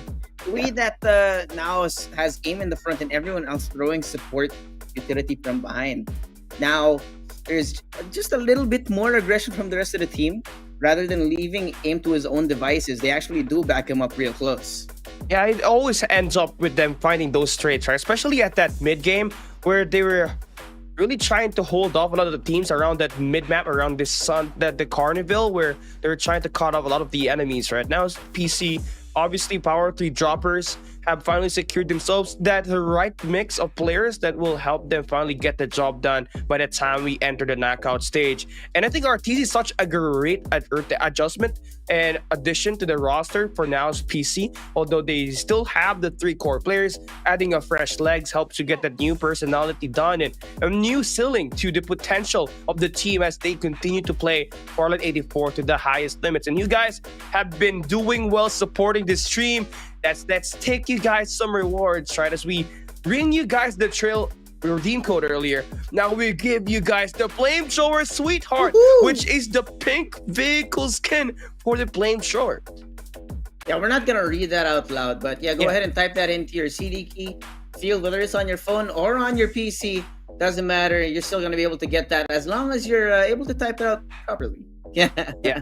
It's of course a first come first serve, right? It's not unlimited. You have to be one of the first people to get that activation ready. A lot of people are trying to get it as fast as they can, so better get it now than get it later, so you guys will not locked out on the moment that really runs out, right? Once again, we're also bringing you guys round 2 up next, but a big shout out to our major sponsor, Republic of Gamers, Asus. They bring you guys the best PC, mobile, and esports section with their devices. You're able to elevate your game and create that difference. So a big thanks for ROG for sponsoring FPC Season 2, and obviously buy it now because it's one of the best devices that currently in the industry. Yeah, undoubtedly. I think when you want to really perform at your best level, you need to have your best. But of course, speaking of the best, we're going to find out who's the best in this lobby. Map number 2 is going to be underway, dropping right into Sunset City. Let's see you guys. Let's go. Here we go. Is it going to be map number 2? Let's see if Now's Esports will not throw away their shot and get this game up and running, right? They're going to be by the Power 3 station. Obviously, that's going to be where they're going to be dropping by. But Meta PC, I feel like, had one of the better chance of winning that game if not for the trample that Kitsune Daichi did up against them when they were trying to hold down the port, and they get eliminated, right? The third party was just insane. They could not get themselves to rise back up and get that game. But Powerhouse PC going to be by the Sunflower Shopping Mall here this time, so that's going to be a great pick for them. It's everyone's in a bit of a spread out map, so I love that the distribution is going to be very well done for these teams, definitely doing their homework. But if you're allowing Now's Esports to get Power 2 and Power 3, I think that's where the problem is going to arrive at some point for the other squads. We actually have a little bit of contestant coming in from Chase.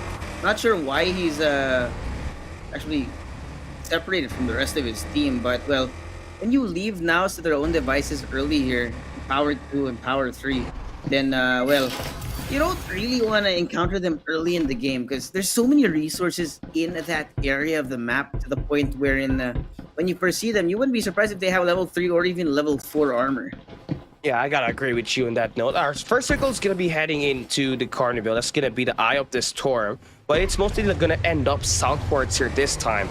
Now Esports kind of did a split drop, so obviously it's going to be well distributed. The arsenal is going to be there to begin with. Now, it's important for AIM to have that defender right away so that he can support his teammates on the long-range engage. Now, Cosbang, he's using the Cypher here this time. He's got a super rare, an ultra rare seen upon skin for the defender. It's going to be a nice sight to see.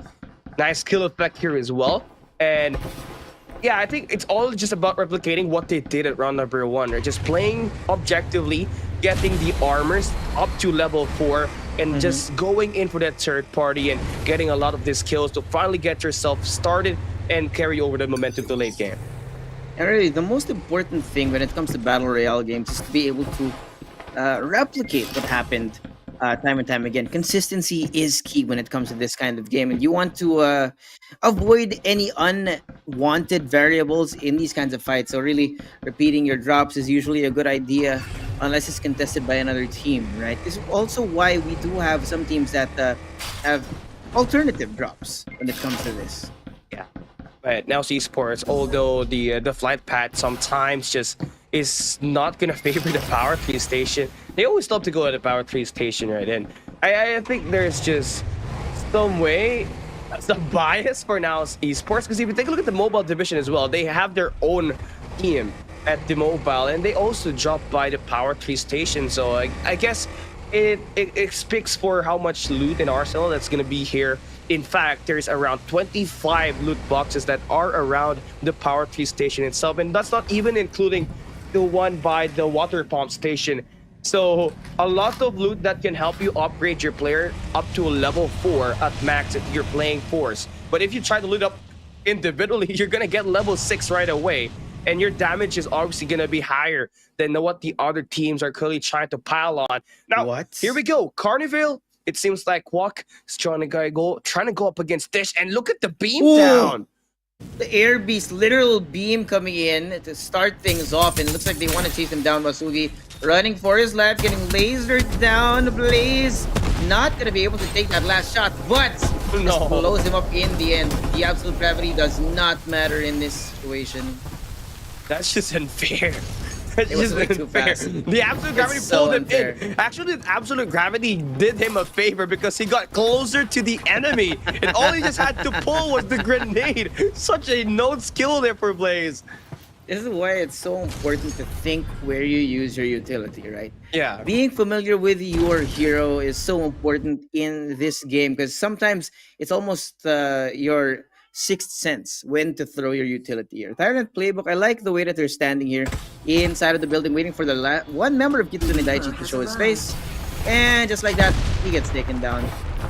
Such an unfortunate way there. I mean, Kitsune Daichi, they were by the pit stop already. They've been here for so long now. Now it's about time we see some sort of rotation from squad number 6. I believe they have had that rotation already, and it's gonna be 3 squads fighting for this spot right now. It's gonna be a complete siege. Runs for the Sunil. The jump down, but it's gonna be taken down by Kitsune Daichi. It's gonna be a full-on battle right now. Inside and outside of the house. He can't really figure out where to take these shots, because everyone's so scattered around. They don't really know where to look. Got Gary taking top floor, waiting for somebody to walk into his shotgun, but they're not daring to even look in that direction now. Absolute gravity being brought out. They're trying to piece together where the remaining players are of Tyrant Playbook. But now on the other side, we're not even done. Rates in a fight against Powerhouse PC. Joe Eric is going to try to stay alive, running away inside of his flamethrower, and he does get away scot-free, at least for now. Yeah, his teammates are going to be sent back down to the skies. And it's not a good position for them, right? Powerhouse PC just got bullied down by the South. It's only Drew Eric that's able to retain back his arsenal. Rats, you know, it was a team that we expected to be one of the top performing at that round number 1, but looking at what they're doing right now, only able to get it back through. Now, early level 4 armor for them by the Sunflower Shopping Mall. They've done one squad, 4 kills already, and they're the second best team in the PC division. Boy. So you expect them to play well, but here comes Beta up against Build Diff. Goddamn. It's gonna be a little bit of a problem right now. Where Falcon cluster bombs dropping from the sky, and the rest of Bill's Diff trying to follow up inside the absolute gravity. They can't take the shots. It's all too confusing. You can barely see anything inside, and Beta PC are dropping down one by one. And so it's built different. I don't know what's going on, but now Rai is still alive. The rest of the team can still respawn. And as they're struggling for this, there's another team closing in. Squad 14. There go the respawns. Beta PC has to be careful about where they sit. Yeah, I mean, Beta PC, Morphe, and VJ from Dream Team, the FPC Season 1 champions, although they don't have the initial roster anymore, still quite a lot of talent that we have there for them right now. Now's PC kind of found himself kind of a bad spot outside the zone. It seems like one of the players got knocked down, but they won the gunfight, so they get to RTZ back to his feet. They're gonna be complete heading into the first circle. They got 7 kills already, which is such a great start for them. Yeah, this early in the game, 7 kills is huge, actually. And knowing now, they're not gonna die easily as well. They have not been one of those early exit teams ever since. So knowing that this is only the first zone, there's not much damage done. And it looks like they want to stay on the outside, at least for now, to make sure that they can get more resources before going in. Meanwhile, though, got a lot of rotations now coming in. Beta PC and Mantas on each other's tails. And there goes Built Diff Goddamn as well. Respawners Tin Manplex is disabled. gonna be really packed. Yeah, I guess so. There's like 2 squads there, right? I mean, Powerhouse PC kind of put them into a great spot where they could intercept the players that are going to be holding the bridges, right? So all they just have to do is find the right guns, because so far for Yanwu, he's got an AK-787, but a Mad Rabbit as his secondary is not the way you want to go. At least an Uzi is going to be a big help if you're a Maggie user. Powerhouse PC trying to secure as much as vehicle as they can as well, as the circle keeps closing. It seems like it's going to head down south, so I think securing this checkpoint is such a big help for them now. Here comes the Go-Ord chip once again. The EMP shock to get that kill onto the last guy alive for Built Diff. Goddamn, that's gonna be Mur waving goodbye. Knocked down. Still has 1 player alive for their squad. That means we're not gonna see any squad wipe just yet. Not just yet, but here another fight between Walk and Wraiths. There goes the forward shift. Switching over to the other side of the house. Nobody knows where they're gonna be. Mansion is in the middle of a full-on gunfight. Another person guys down on the side of Walk, and the rest of Wraiths are trying to stay alive as well. Cluster bomb coming in from the bow as the rest of the teams. Point blank coming in from Inks. Not gonna be able to take him down, but does follow up eventually. And looks like the last person alive, KYD TV. In desperation, stuck in a corner, but they just blow him up just like that. There's no Yes. fight in the middle of that nade. Yeah, there was just so many players that's even gonna try to team up against him. Even if he does take one down, that's 2 players waiting for that next gunfight to try to trade the player that just got knocked down, right? And the Wraiths already finding a way to increase their level and their win rate percentage in this game right now by just scoring tons of kills. I mean, even able to rival in Now's Esports in terms of kills, right? Better PC going in for the beatdown out this time. Reaper has arrived. Yeah, there's not much they could do. They were stuck inside of the building with the incendiary as well. Beta PC, ever so great with their utility. But now, you do still have 1 straggler coming in from Manta's head. I don't know if Wayne wants to keep taking this fight. Possibly revive his teammates if he does have enough time, but Beta PC are just too fast and too consistent. Don't really want to take that risk. So Wayne, in an attempt to stay alive, will hide behind this cliff. Yeah. I think it's best way for him to just get out of the way of the gunfights, play for placement, because their team already's got 10 kills. If you get at least a top 3 spot, that's a secured 18 points already, right? So just gonna have to wait it. Plus, you also have the teammates that are just waiting for that revive. So if you get them back to their feet, there's a high chance that the placement just go up a bit higher at this point in time. We still got 12 squads remaining in this game.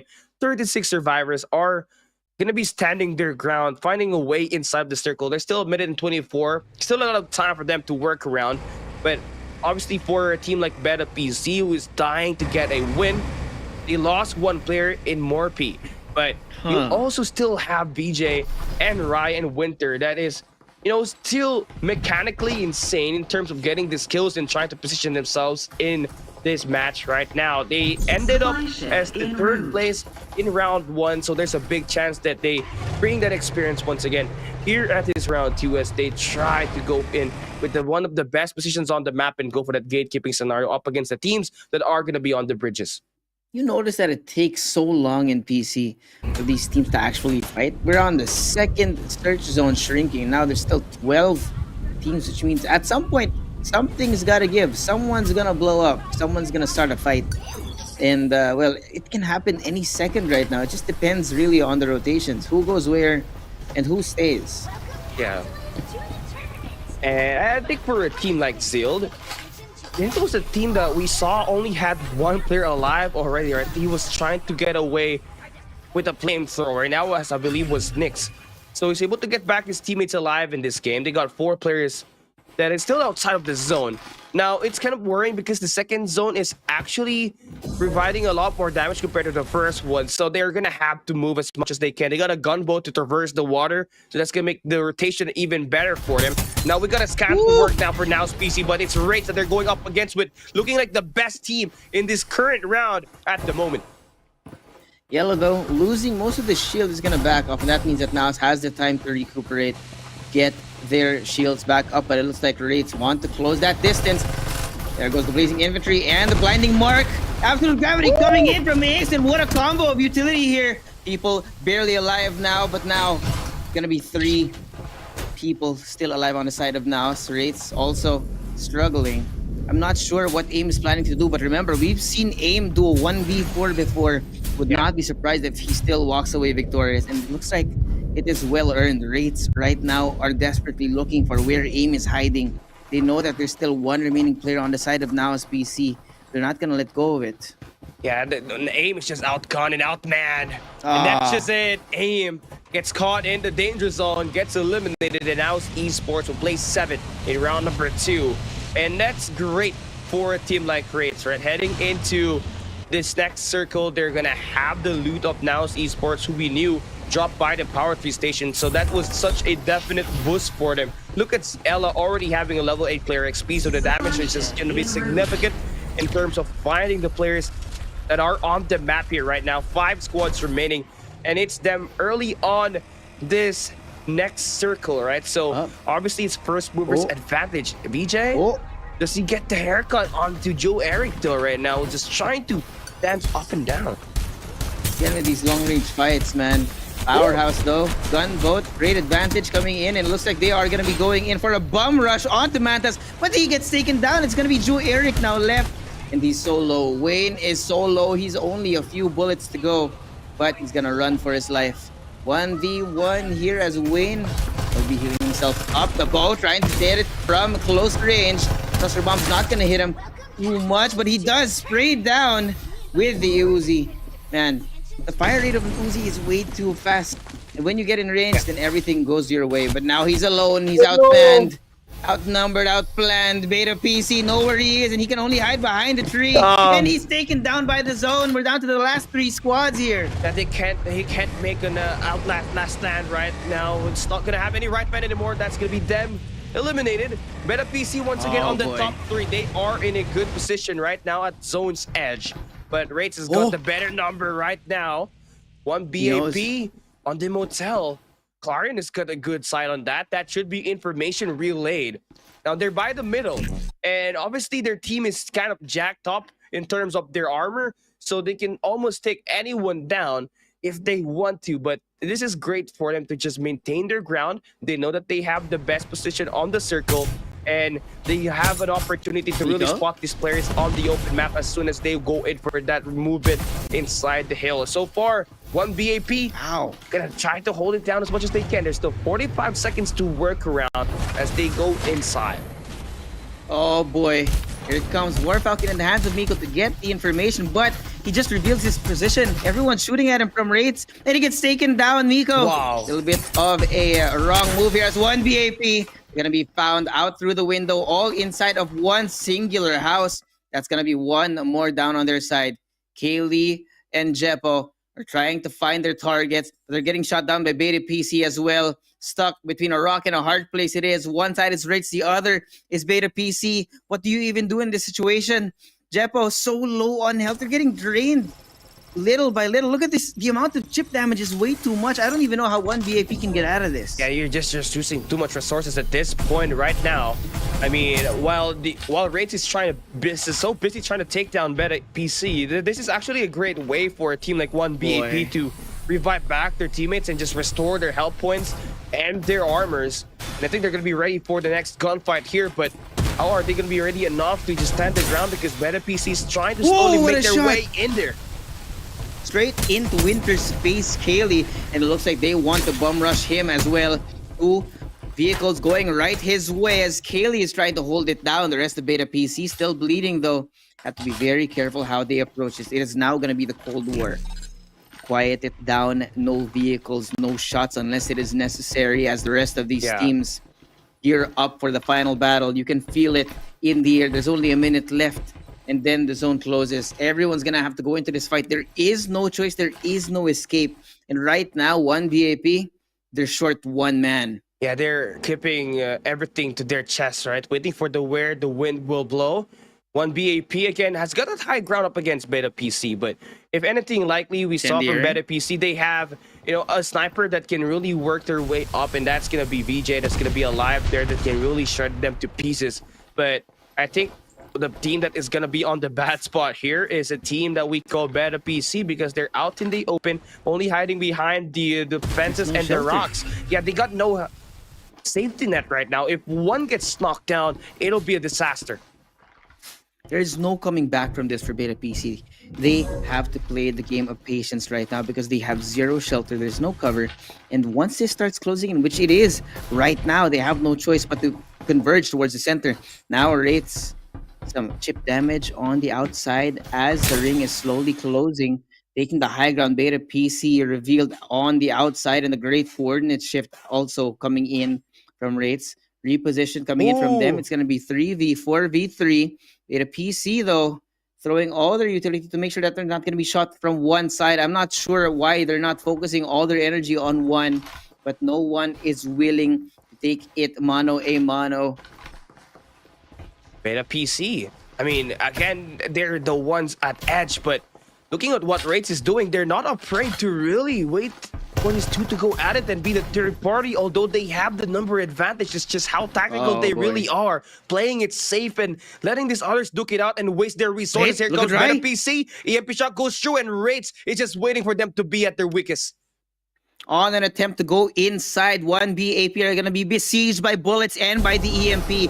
Two people still left alive, and here the absolute gravity brought out as well. Wraiths are very healthy, but Beta PC is struggling. There's only VJ on the inside, and there's still 3 squads. It makes me wonder why nothing is happening just yet, but here now.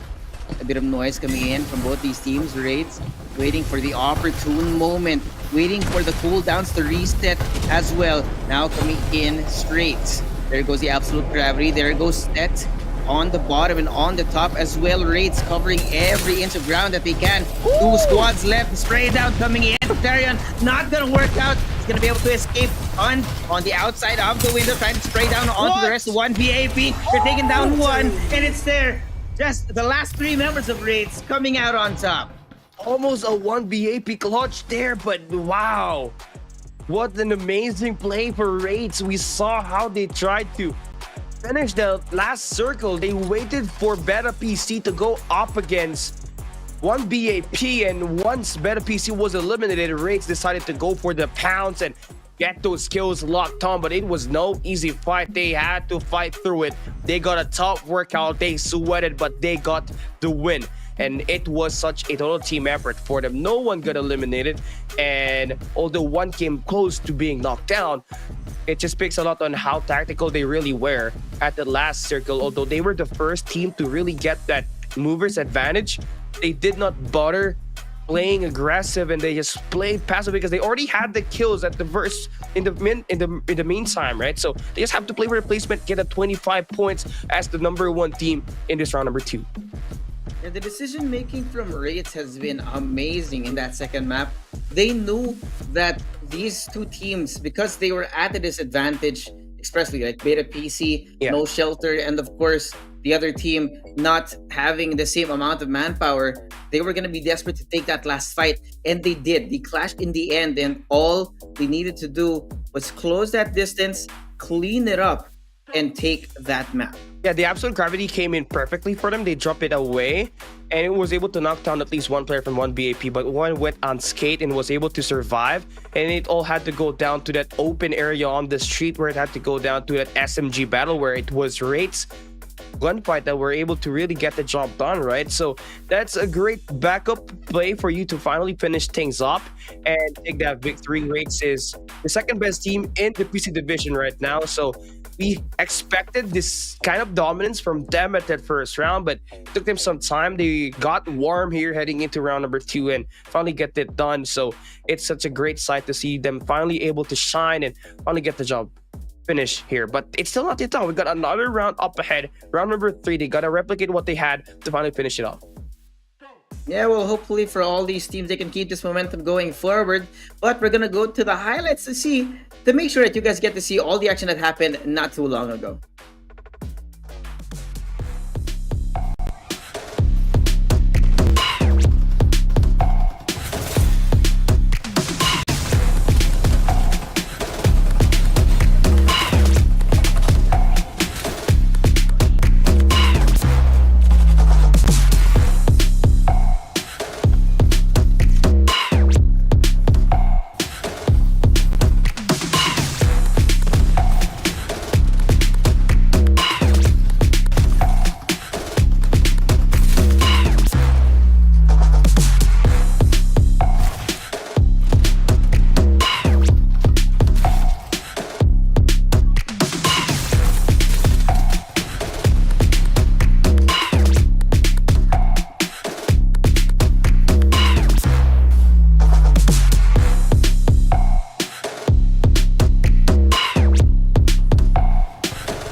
And the MVP for this map, of course, is going to be Tet Inks. Yeah, Callie and I were talking behind the scenes earlier. We really wanted to appreciate the usage of utility coming in from Tet. Because look at this damage, right? 1,258. It doesn't look a lot. But with the combo of utility, the usage of the absolute gravity and the incendiary grenade was so good. We kept seeing it again and again. It's almost like it's been fully ingrained into his being. Whenever a fight happens or he wants to initiate, they go straight in with that combo leading the way. Yeah, with Tat getting the absolute gravity pulled out, it seems like the grenade from the bow user for Wraiths is just the basketball to just fully lock in from deep, right? It's just such a tiny detail that really gets a lot of damage here for this team, right? And it's also such a big help for them to time it. I think it's one of the best combo outside of the EMP shock and the absolute gravity that we had. The grenade plus the absolute gravity is such a great combination to work if you're able to land it correctly, right? And for Wraith, it was just like a second hand for them at this point. They are doing it unconsciously, able to time it every time and convert it nicely. Yeah, we really need to appreciate, the kinds of teams here on PC. They're not only reliant on gunfire, they need to be able to also use their utility to the most. Yeah. I mean, that last clash, remember, inside of the house, no one could see each other, but there was utility thrown everywhere to the point where it just ended up where Wraiths were able to throw the best utility, which somehow damaged them down to the point wherein there was no choice. Yeah, there was no choice at all. One BAP did stand their ground, but it was not enough, knowing that there's a lot of utilities available for the team like Wraiths, right? There were like 4 of them waiting for their tactical and ultimate to be ready, and that's gonna be them taking round number 2. But can they repeat as we head into round number 3, the final game for FPC Season 2 with 3 for the PC Division Group B Finals? Well, welcome back to Sunset City. There ain't no waiting here. Look at this. Over in Sanctuary Tower, there's 3 teams dropping already. This is new, right? First 2 maps, we had people, okay, this is my territory, this is my backyard, don't go here. And there was a little bit of a gentleman's agreement, but now it looks like people are gonna go all out, because remember, this is the last map of the week, the last chance to get your FPC points for this weekly finals.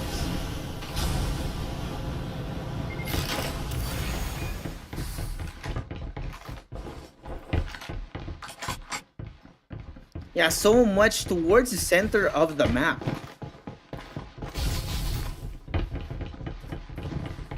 interesting things happening over here as well. I mean, usually it's a lot more distributed across, but it looks like people are struggling for control of a lot of these POIs. I mean, Iris Ranch here in the hands of Mantas, trying to take down Now's PC from a distance as they drive by.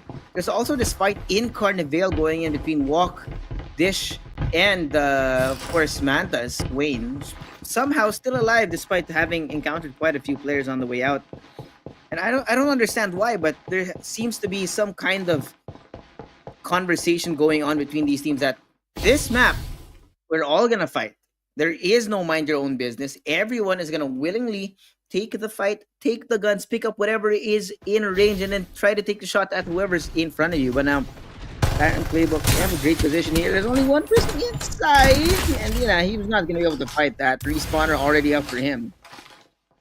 I like this out of Tyrant Playbook because this means they're gonna have the growth XP a lot earlier than usual, knowing that Nitrox are also very low on the outside of Sanctuary Tower. Yeah, I gotta agree with you on that, man. I mean, looking at what's happening on the southern side of the map here this time, it's Dishband versus Mantis Pier. They're getting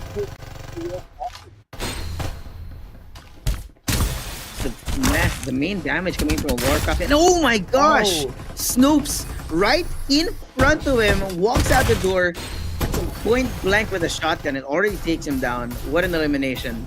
Yeah, and that's just one less thing to worry about. Dish this time has to worry about Powerhouse, who's gonna be on the northern side of the way. So I think for Dishband, the thing with them right now is just gonna have to revive their teammate that just got taken down and eliminated. They're getting the cover fire here as well to just push out Powerhouse away from this position and let them rotate onto north. But I think they got another thing in mind. Just gonna try to back away for now. 3 of their players got eliminated, so it's only 10 who was able to get his arsenal ready for this next gunfight, but they're gonna be hopping back down to the Sunflower Shopping Mall to regain back what they lost and try to build up on this early game. Remember, the loot is real important, especially in the early game. Gotta get a shield, get those shield XPs up to make sure that when you encounter an enemy team, then you're not gonna be in trouble, right? I mean, knowing that they're short a man as well already, make sure that things are going your way later on. So Nitrox, though, already in a fight against Crown.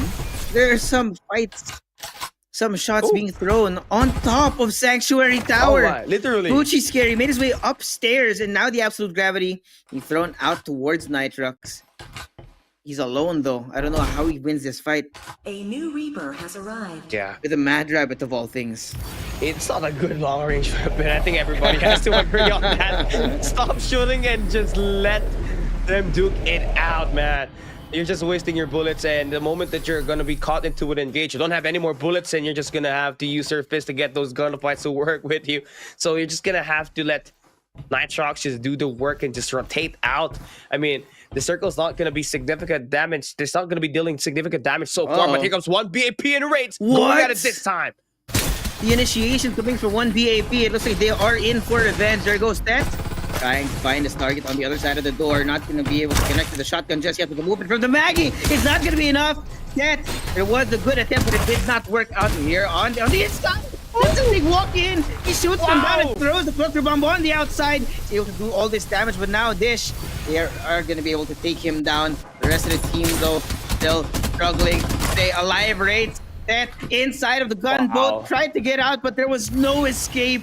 Too many people, too little time, and too little space. Yeah, so unfortunate there, but very great job by Dish to just finally get it through, right? I mean, they didn't even bother using the Frenzy Blast at the moment, right? Just had to go for the kill, and obviously for Volko and Limerence, they're able to combine for 3 on that note, but so far, it seems like for one BAP, they're gonna have to be bullied out and have to back away. You can see them heading over towards the northern side of the map, but look at the way the southern right side of the map is just compiling right now. I believe that's just there's more than 6 squad heading into Tim and Industrial. And it seems like it's gonna be a cemetery by the time this circle ends. It's gonna be a bloodbath. Can you imagine the amount of gunfire we're gonna be seeing here? Now, though, we got Sid trying to find targets on the outside, playing reconnaissance for his team. Not going to find anything just yet, but again, Sanctuary Tower is not going to find any kind of rest. Mantas here. Usage of the Air Beast, opening it up onto Nitrox. spraying them down with the laser. Oh, On no. very long range. Now Sandy's so low, and the rest of Mantas following up. Nitrox are in a very desperate spot. Looks like Pew and Revy are just trying to stay alive. Going right in, and there is no way to fight back because there's so much damage coming from so many different sources. Now an EMP coming in. Nitrox running out of people, running out of time. It's gonna be a full wipe from Mantas. But there goes Tyrant Playbook. You have another player joining the fray, but there's so little time. The zone is closing and they're so far away. The pain coming in from the absolute gravity, but it was an attempt, but he falls down. What in the world is going on? Absolute chaos has coming into the world right now. Don't even know where to look because there's gunshots coming in from all directions. Mantas falling one by one. 2 people remain. Tyrant Playbook trying to hunt them down, but they're fighting back as well. And it's gonna be a full-on wipe here. Yeah, the world turned upside down. Mantis Gaming able to get 2 teams bullied out on the Sanctuary Tower. It's all down to Crown Pucci. He's not gonna be scary. Now he's gonna have to deal with 2 players. He's being hunted. Was able to shoot down Pew and able to reduce that armor earlier. So you're gonna try to expect him to hunt this player's down, but for now, trying to get as much loot as they can. Also try to help their teammate back on track. Now he can get this kill with an AK-77, but look at Mantas Esports trying to team up. Playing for trade is gonna be a big way for them to be at. And now that we see one player holding up the top floor, they can get that high ground as well. If they walk into this, he has a shotgun. It's perfect for him right now. There is no way to fight back if they walk into his crosshair because they're gonna be helpless right now. Yeah. But Mantas, it's still gonna be a 1v4. I'm not sure how he can get out from this because even if he can take 1 or even 2 down, he's still gonna be outnumbered. And the zone is still ticking away at their health little by little by little. No one has more resilience than Pucci here. He's just waiting so long. And the thing with this kind of setup for him is he's gonna have to be lucky that there's gonna be some medkits that are gonna be available on those loot boxes, because not only is he gonna have to try to revive his teammate, Denny is gonna be the last guy that can be revived for Crown next, but he's also gonna have to rotate way down south, which is gonna be a long walk without a vehicle. Now on the motel side, seems like Ditch Band is going up against one VAP, and it's gonna be a quick clean for them as Jeffo finally eliminated. They go straight in now. I don't think they're aware though of the one remaining player of 1 VIP, so Dish has to be very careful here. Dish Band has to bring back the teammate. Miko trying to exact revenge for his fallen comrades. It's not gonna work out. Now after that, 10 squads still remaining, and this is only the 2nd search zone. Yeah. And, this time it's quite different. On the first 2 rounds that we got, it was so passive. And we still got like 14 squads remaining on the 2nd zone, right? So this time, a bit more of an aggressive play that we've been seeing, especially by the Sanctuary Tower, where we saw Mantas Esports Spear get at least 2 squads there and eliminate them as well. Now, they are looking like one of the better teams that will end up as a part of the top 3 just by looking at their early game. That mid game is where we kind of see them actually do well. It's all on this rotation to get inside the circle that will really determine how well they're going to be able to maintain their lives out there in the game right now. Powerhouse PC though, still in the Sunflower Shopping Mall, able to get that regain. 2 of their players now has level 4 and 2 players with level 3 armors. Not the best kind of equipment at this stage in the game. It's a little bit late, so they should probably be looking for more shield XP or maybe take a fight to prepare themselves for the worst, because in this situation you walk into an enemy team, right, knowing that they're all inside one singular flamethrower. There's not much they can do. They're gonna be one big moving target. Yeah, and right now for Powerhouse, they're making the rotation on the Boulevard. Now they're gonna have to meet Now's PC here. That's gonna be such a tough gunfight to work with right now, so they just have to get away as much as they can, but they're trying to loot the place as much as possible. But here comes Now's PC. I don't think they have been able to spot them down just yet, but with this cover fire is being pulled out, that means a war has commenced between the 2 squads. Powerhouse PC now has to stand their ground as Now's Esports try to gain a grasp of the scenario. There's Incendiary coming in from Tupac to force Yonwoo out of the garage. The rest of Now's PC though, I like this. They've split up and they've decided to cover more ground to find where Powerhouse is fully situated, because remember, if you go all in and you end up looking in the wrong direction, it's going to be a problem. Because this time around, yes, RTZ does still have the young up, but they don't have the utility just yet to take that scan. Now, Tupac, they know. You see that rotation? 3 players from Powerhouse waiting for the right time to strike here. Oh man, and this is, I think, is a terrible idea for Powerhouse PC. They're just inviting trouble right now. The thing with that, all the gunshots were heard by Dish was on the clips right now. Now, if ever they do go out and go for that engage, there's a potential third party that might just ruin the show for them. Yeah, look at this. The amount of noise they've made and knowing that they're on the edge of the safe zone right now means that if Dish decides to rotate in their direction, they're going to be hearing these gunshots. Yeah. And when you do, it's going to be real dangerous. But it's just going to be an attempt of throwing utility from both these teams. Divulge just about to be used up by Arteezy right now. Oh. Or they started up and now they know where Powerhouse is, but they're not going to go in yet. They can't. They have to wait for where the wind will blow. I mean, AIM has got that flank already, so once the divulge expires, he can go for that push right away. But if he decides to pull the trigger, Dishman will know his location. But one of the players now for Powerhouse, down to his low HP, trying to go for the recover. But here comes the ultimate now for AIM to gain some ground in this matchup. Oh yeah, going straight on in, and there goes the EMP to try and deactivate him. They're gonna ward him off just a little bit, but now the blinding mark being brought out. There's full information gained by now. PC, they know where Daisy and the rest of Powerhouse are, but movement from Daisy is amazing. They take down one, but the rest of Nows are still left standing. Have to be real careful how they approach it because now they're gonna be a target for all these different squads.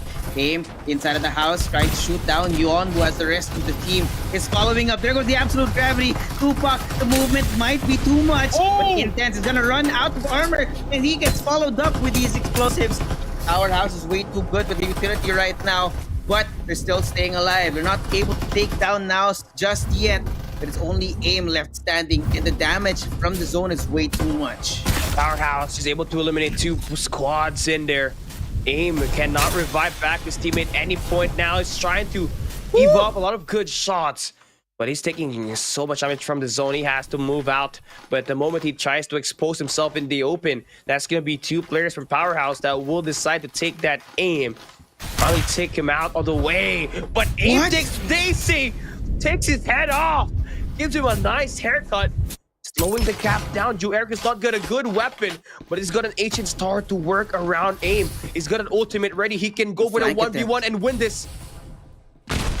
Oh boy, there goes the cluster bomb. Not gonna connect. AIM gets out of the way. There's no shield for him. Bullets right in front of AIM. There is nothing more classic than an AIM clutch, and he still comes in alive. 2 members on the outside of the zone. It's gonna be AIM. He has no choice but to rat it out for the rest of the game. Oh my, the long range plus the close range duel there to take down the last 2 players of Powerhouse and finally get that squad wipe. And this is why AIM is regarded as one of the better individual players in the PC division right now. Just because of that place, he can step it up and clutch it. Now Esports will not be where they are without that guy that we saw just perform a 1v2 clutch to finally settle that bout down. But he's gonna have to really play that rat play for now. Meta PC and crew gonna be on the Tinman. They're gonna try to slow it down a bit.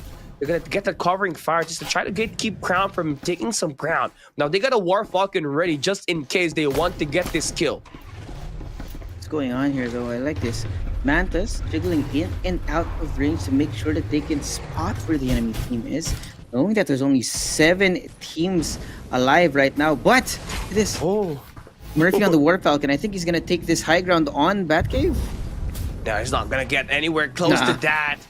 It's crazy because now that they've been spotted by the Batcave, Mantis Esports is going for that gatekeep scenario. Now, they may not have a lot of arsenal, but look at their kills. 16 at the moment, and their player XP looking juicy as well. Now, Crown Esports are going to be close. There can be 2 squads that Mantis can go for the kill here. And I think they are putting themselves in a good position to get these eliminations. Beta Esports, they only have 1 vehicle to traverse, and that was the War Falcon, which was getting caught at the Batcave. Well, they also have a flamethrower, by the way, but they're going to be moving at the open area, which is going to be a problem for them. Wayne gets the kill onto Murphy, so now Beta PC down to their last 3, and Mathis is closing in. Oh boy. Looks like they are going to be going in. Reviard on the front here with the flamethrower, trying to close that distance, trying to find the targets. EMP out as well. Get information as where Beta PC is. They run right out of the window as now Jolo's trying to hunt them down one by one. Coming in, there goes another absolute gravity being brought out. And Beta PC playing like experts, weaving in and out of danger right now. Can't be taken down just yet because the movement might be too good. But Mantas are here, determined to take down their foes, sprays them down, and Jolo single-handedly takes them all. Yeah, he's got 4 to his name now, but look at Wayne with that Maggie. He's got 9. Trying to best down the performance that we saw from AIM earlier, who's got 12 kills. But it's going to take more than that. There's still 6 squads remaining here. 16 survivors trying to get this win for their squad. Mantas Gaming is in a great spot here right now. They are. Great spot right in the middle. That's some prime real estate for them, as Mantas and the rest, and Dish has actually, they know where AIM is, who's desperately hiding right behind this tree, knowing that he is very outnumbered. And there goes the shots coming in from another team as well. There was no way he was gonna win that. 4 squads remain standing as Mantas have no choice but to cross the river. Dish trying to hold them off, and there goes Bill Diff, goddamn, on the other side. But they're getting punished for their sins right now. 2 people drop as they're trying to take down Reviard, but Dish gonna follow up on it. There's no way he's gonna get out.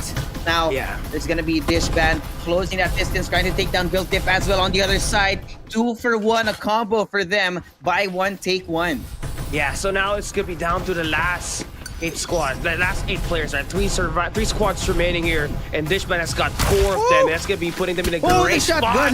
And that's a nice shot from the defender in the H and Star combination now for Dishman. But it's gonna take more than that to take down Zale.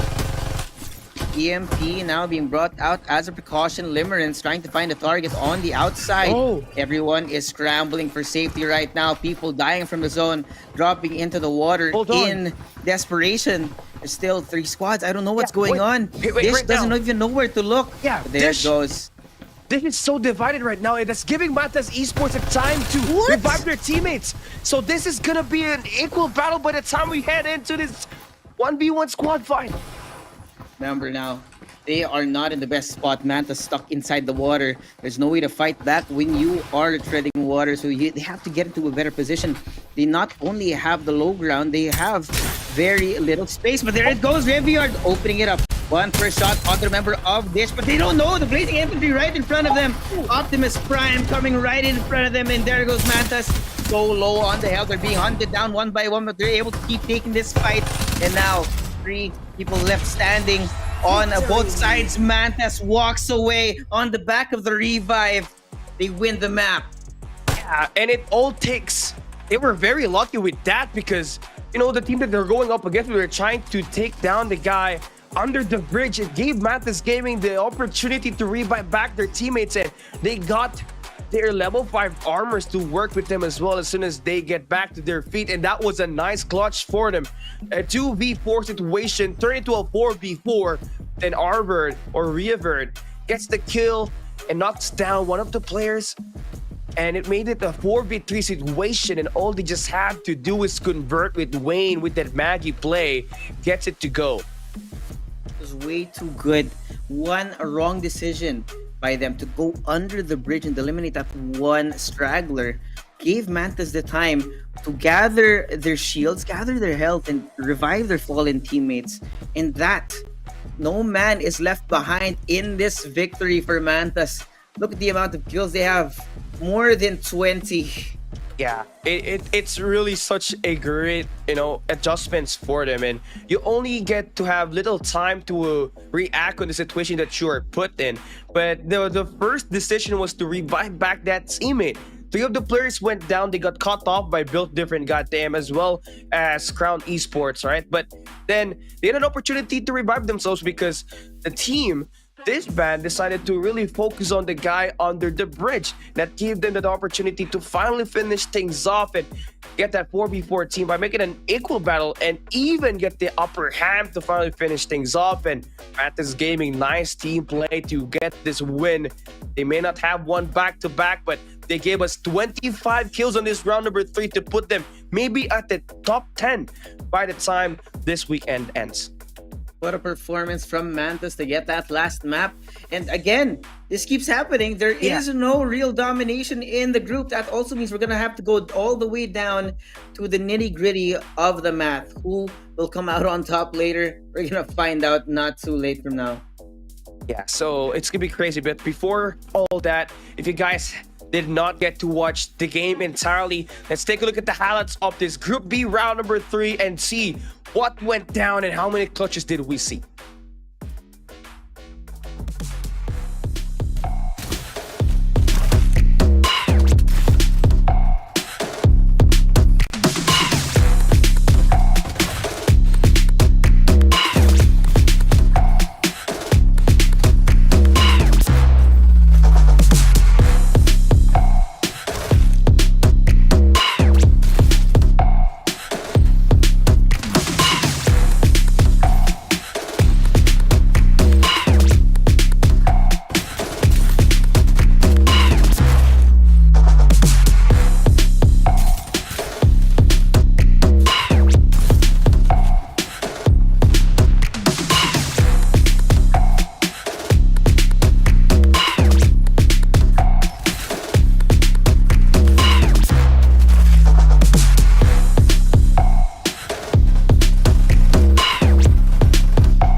Great performance coming in for Mantis. Now, of course, the MVP for the team, Wayne, with 10 kills and 2,095 total damage. We have to talk about as well the movement from Wayne. Remember that Maggie isn't really popular in the mobile division, but here in PC, Maggie will never disappear.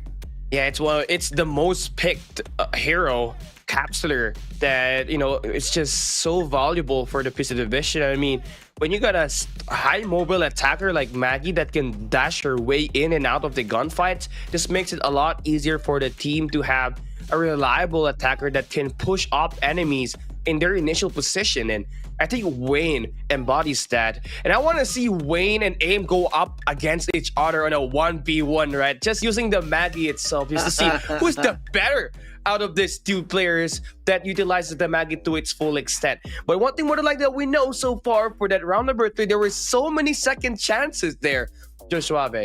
So many second chances, some lapses in judgment, one would say, especially in that last encounter when Dish decided to take down the last remaining member under the troll bridge.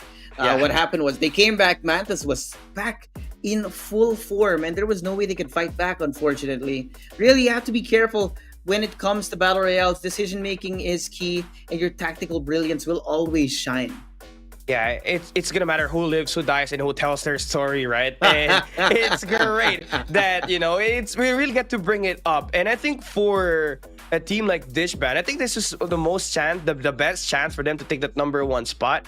I mean, we haven't seen them really get a lot of victories, right? They're always up there in the top 5 or even at the middle of the pack of the competition. But I guess that's one way for them to learn. How are they going to get that late game scenario to work up against them, right? I mean, they got greedy taking down Crown Esports by the bridge, and that opened things up for Matas Esports to get this victory. And when they had an opportunity to get the kills, they did not throw away their shot. No, they did not. Not Yeah. at all, man. Yeah, yeah. What a game it was, and what a series it was as well. Looks like we're gonna have to try and find out. Remember, we're gonna go down to the math and find out what Yeah. the rankings are here for Group B after that best of 3, which was a one hell of a banger. Yeah, Kia was the number 1 team in Group A. Let's see if anyone can top their point. It was 88. So we start in out of the 15th. Walk did not really have a great time at all. Same thing can be said for Tyrant PBE. And Rates was such a unheard of uncharacteristic play for them to place number 6. But Mantas Esports takes the victory with the highest total kill points and will end up, I think, as the number 1 team in week 3 with 96 total overall points for them, and that's a great win, especially when they won round number 3 with 25 kills. Yeah, knowing Mantis as well, they have been consistent. And we've also mentioned that they don't usually do plays at the top. And this is a great achievement for them. Hopefully, this is the first of many leading into the following weeks, the following qualifiers, to make sure that they do have leading amount of points to make sure they can get their way in the finals. Yeah, and Mantas Esports is one of the teams highly talked about last season that always loves to camp and play that rat strategy, but they evolved to become one of the better teams in the entire PC division itself, right? They were talking about huge improvements coming in from this team. Revered and crew always able to step it up every time they play the game, and I think for them the biggest key is finally finding someone that can be reliable in that long range, and that was able to get themselves the victory here in this round number 3, and even better, take the number 1 spot in Group B. And it really doesn't happen a lot. And sometimes you really need to find the right combination of players, right? Different mechanics, different mindsets as well, because some teams are a little bit more structured. They have actual roles that are assigned to each team. Like, for example, here in Mantas, where we had Wayne playing the aggressive Maggie, or some teams that are more of a full-on team fight, point-blank fight. But, well, talking about that, we're going to go ahead and take a look at what our teams think. The winner of this group, we're going to throw you over to the Tagalog broadcast to see the interview with Mantas. At ano bang naging mindset niya? Congratulations ulit sa Hello inyo, po. Wayne. Hello. Nasa iba, ang dilim dyan. Una sa lahat, yun na nga, congratulations kasi napakalupit nung clutch na ginawa nyo. Ano bang mindset o anong thinking yung ginawa nyo? Kalmado ka lang ba? Sabi mo, teka, re-revive ko kayong lahat. Paano nangyari dun sa last clash na yun? Ano po kasi nagpahiram po ako nun, tas may sumasaw sa kalaban. Mhm. So ganun talaga yung pinaka naging nila, no? Ano lang, no? Take Predicted po advantage yun. lang, ano? Panis! Predicted! Partida pa daw yun para sa kanila, ano. Again, Wayne, congratulations. Ito naman ang magiging tanging tanong ko, ano, na paano nyo ba na-build up yung synergy nyo, yung bawi nyo in game number 3? Dahil syempre, hindi kayo naging victorious, hindi kayo nanalo ng game 1 and 2 eh. Ano po, yung game 3 po kasi nag-prayer po kami, nagdasal po kami lahat. Yun po yun eh. Totoo ba, Charmaine? Totoo po Last yun. question. Last question na. If Diba? mag-1v1 kayo ni AIM, sino sa tingin mo ang mananalo?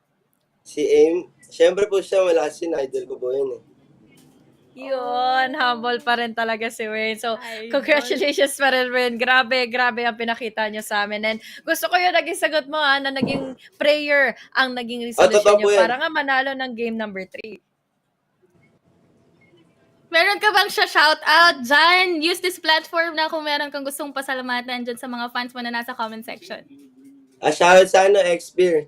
Tapos, shoutout sa mga tunay dyan, alam nyo sino kayo. Yun. Thank you po.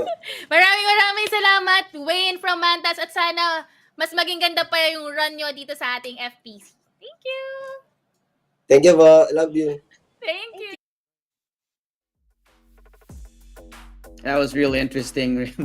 We had that same interview earlier in the mobile division, and I like the personalities of our players. Right, a lot of them are humble. At the same time, I have this newfound respect for each of them because they know that, or they know which players they have to look out for, and they called out rather on the Tagalog broadcast that hey, Wayne might be one of the newer players that can go head to head against AIM in mechanics. And well, in Wayne's opinion, right, he thinks AIM might be better. I don't know. We haven't seen it happen yet. Yeah, I think that's gonna be a great community event if we ever get to see AIM and Wayne go in for that 1v1, right? I mean, we have a custom room for it. All it takes is for these two to coordinate with me, and we're gonna make that happen, man. Let's see if that's gonna be the case as we head in towards this next week, because these two definitely are one of the best Maggie users out there, Suave. Yeah, the movement is amazing, and the tracking as well. They're one of the hardest mechanics that you need to put together when you're playing Farlight, of course, is to be able to track or find your target in the midst of all that chaos. And that's why Wayne and AIM are two peas in a pod, one would say, because it's really hard to achieve that, but they seem to both have mastered that to the top of their game. And the thing with using a Maggie is that you gotta utilize the mobility tactical skills that you have, right? I mean, the tactical roll and the aero zoom, obviously you're gonna have to dash your way in left, right, front, and back. And then you're gonna have to really center your mouse just to get the gun shot to connect up against your enemy, right? It takes a lot of practice and it takes a lot of skill to do that and a lot of repetitions to replicate it all over again. And I think like Wayne is one of that addition for Mantas Esports that has transcended them to be one of the better teams in the game right now. So again, fresh face, new ceiling for a team like Mantas Esports. They're now a tough team that you're gonna have to watch out for heading into our last week of open qualifiers next week and heading to our knockout stage. Yeah, the most interesting here, the continuous development of these teams, right? Season 1 to Season 2, each of them are creating their own saga. Yes, I did use that sentence. Yes, I couldn't resist. But yeah, you want to create your story. Want to keep paving the way for yourself in victory in the future, because we are definitely going to be here to share these stories with you guys. Of course, it's been a great honor to always be here with our co-talents as well. When we are witness, we have the best seat in the house when it comes to these games, and all the players, they're all the stars of the show. Yeah, and they are just it's all up to them to really spice up the entire storyline of the FPC Season 2, right? I mean, last season we saw Dream Team pull up one of the best rotations and wins, and we saw that up against Execration as well. And for all our amazing viewers that are creating their own saga here as well, it's time for you to create your own time to redeem this code. That will be our final code for today. It's a Cypher Blockade Defect Hero skin. It's a super rare one, so now's the time to claim it. There's only 5 available, so go ahead and type that as fast as you can. I hope you guys are quick, because if you don't know where the CD key is, I hope you're already there, because yes, it is a little bit complicated to type in, but if you have fast hands, then you got that skin, and my god, does that look good. Yeah, I mean, the thing with Cypher is that we only have one super SSR skin, right, which is on the new battle pass. And apart from that, the most colorful hero skin that we have from Cypher is this one that's being given right now. So it's really the best time for you to use that, because Cypher has been one of the better heroes in the mobile division and in the PC division itself. That EMP shock is just crazy. So if you haven't tried it out and haven't bought it yet, it's time for you to try it and maybe become the next big thing in FPC if you ever try to join the competition. Yeah, definitely. And you remember, we do still have a few weeks to go in. So if you have a team and you think that you can go toe-to-toe against the best of the best, then go ahead and join, because we do still have qualifiers going on. We might see you guys next week. I don't know. Tell us. It's just a big chance for you to be there, right? I mean, all you just have to do is compete in our daily matches every Monday, Tuesday, and Wednesday. That's going to be 2 matches each day. And if you perform very well and advance to that finals every Monday and Wednesday, you get an opportunity to play here at the live broadcast stage, where we get to bring you guys the action. And this is obviously brought to you by Farlight 84. But a big shout out to our sponsor, Asus ROG, for making this event possible. I mean, everybody in the LAN stage last season was using an Asus ROG to elevate their gameplay, and we saw Execration utilize that to their full extent. Yeah, I mean, you have to have the best of the best when that thing happens. But, well, speaking of the best of the best, we have to find out who is the best right now. We're going to go right into the team scores here and see who ends up on top after all of that action. For me, I think it is going to be between Mathis Gaming and the Group A winner. But it's Mathis Gaming taking it by only 8 points. So that's it. Wayne and crew gets a lot of kills. They lead the series. They lead this weekend on the PC division with the total kills with 40. Then they got a lot of placement points in there as well. So that's it. That's going to be your top 15. We saw now Esports play great and they secure top 4 there as well. Beta Esports top 6. But the only, downside here for me is BD built different easy sweep. I mean, this was a team that played very well at the weekday qualifiers, but they just could not get the job done every time we host it live. And this keeps happening, right? I think Built Different have a little bit of a barrier. It's been happening since season 1, wherein they do great, and then when it comes to the semis on a weekly basis, they almost always fall short when it comes to the final battles. Yeah, it's just unsightly or unheard of or uncharacteristic for them to really do this, right? It almost feels like they're cursed. Even with their new roster, they did win 1 or 2 maps in the first week of this Farlight 84 PC division, right? But again, you're gonna have to do that all over again consistently and be the top 1 spot. Remember, they're going to be the number 1 team by the time week 3 started, and it seems like that's gonna be toppled over with their underperformance here today. But expect this team to actually turn it around in week 4, where they got an opportunity to shine once again, because it is not gonna be the last time we're going to be able to see the mobile division and PC division, because we got 1 more week. Next week it's gonna be the final week of the weekly open qualifiers, where after this it's gonna be the knockout stage. Don't miss it. Saturday, week 4 for the mobile division. We start at 2:15. Yep, do not miss it, because we got 4 groups again for you to feast your eyes on. This is the mobile division happening on Saturday, every Saturday actually. Yeah.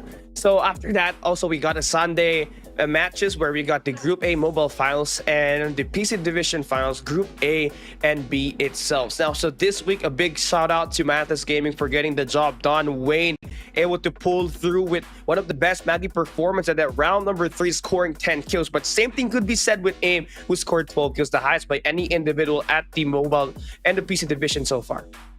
And of course, if you guys want to keep updated with Farlight 84, don't forget to follow us on our socials. We're live on YouTube, TikTok, and Facebook right now, but we also have an Instagram. All the handles are going to be right there at the bottom of the screen. But don't forget to follow us. You don't want to miss any of these updates, the giveaways, especially since it is the season for giving. So there will be some giving away.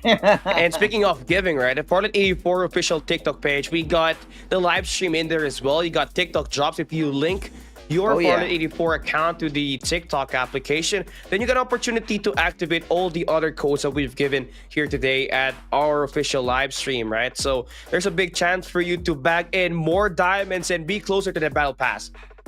Yep. Well, the Battle Pass is real good, but you know what else is good? Of course, Ace Republic of Gamers, who have made this possible and who are our main sponsor right now for FPC Season 2.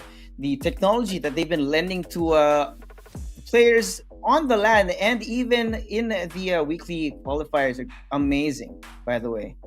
Yeah, I have to agree with you on that note, right? I mean, Asus ROG are one of the top leading esports providers out there in just giving you the best performance and the best gaming experience in playing PC as well as the mobile stage, right? I mean, they can even overclock their games, right? I mean, that's gonna be it.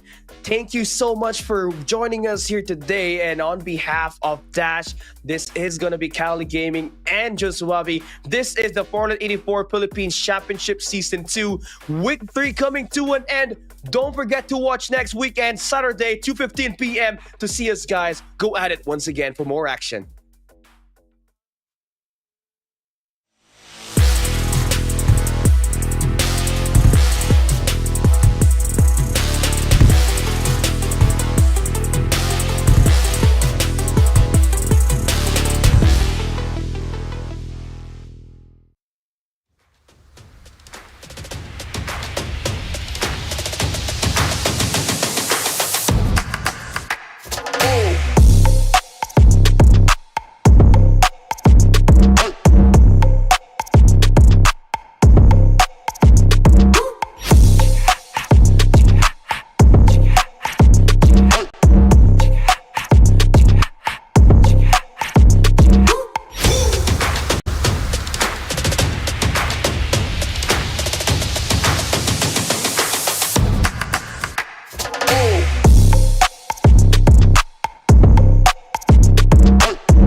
A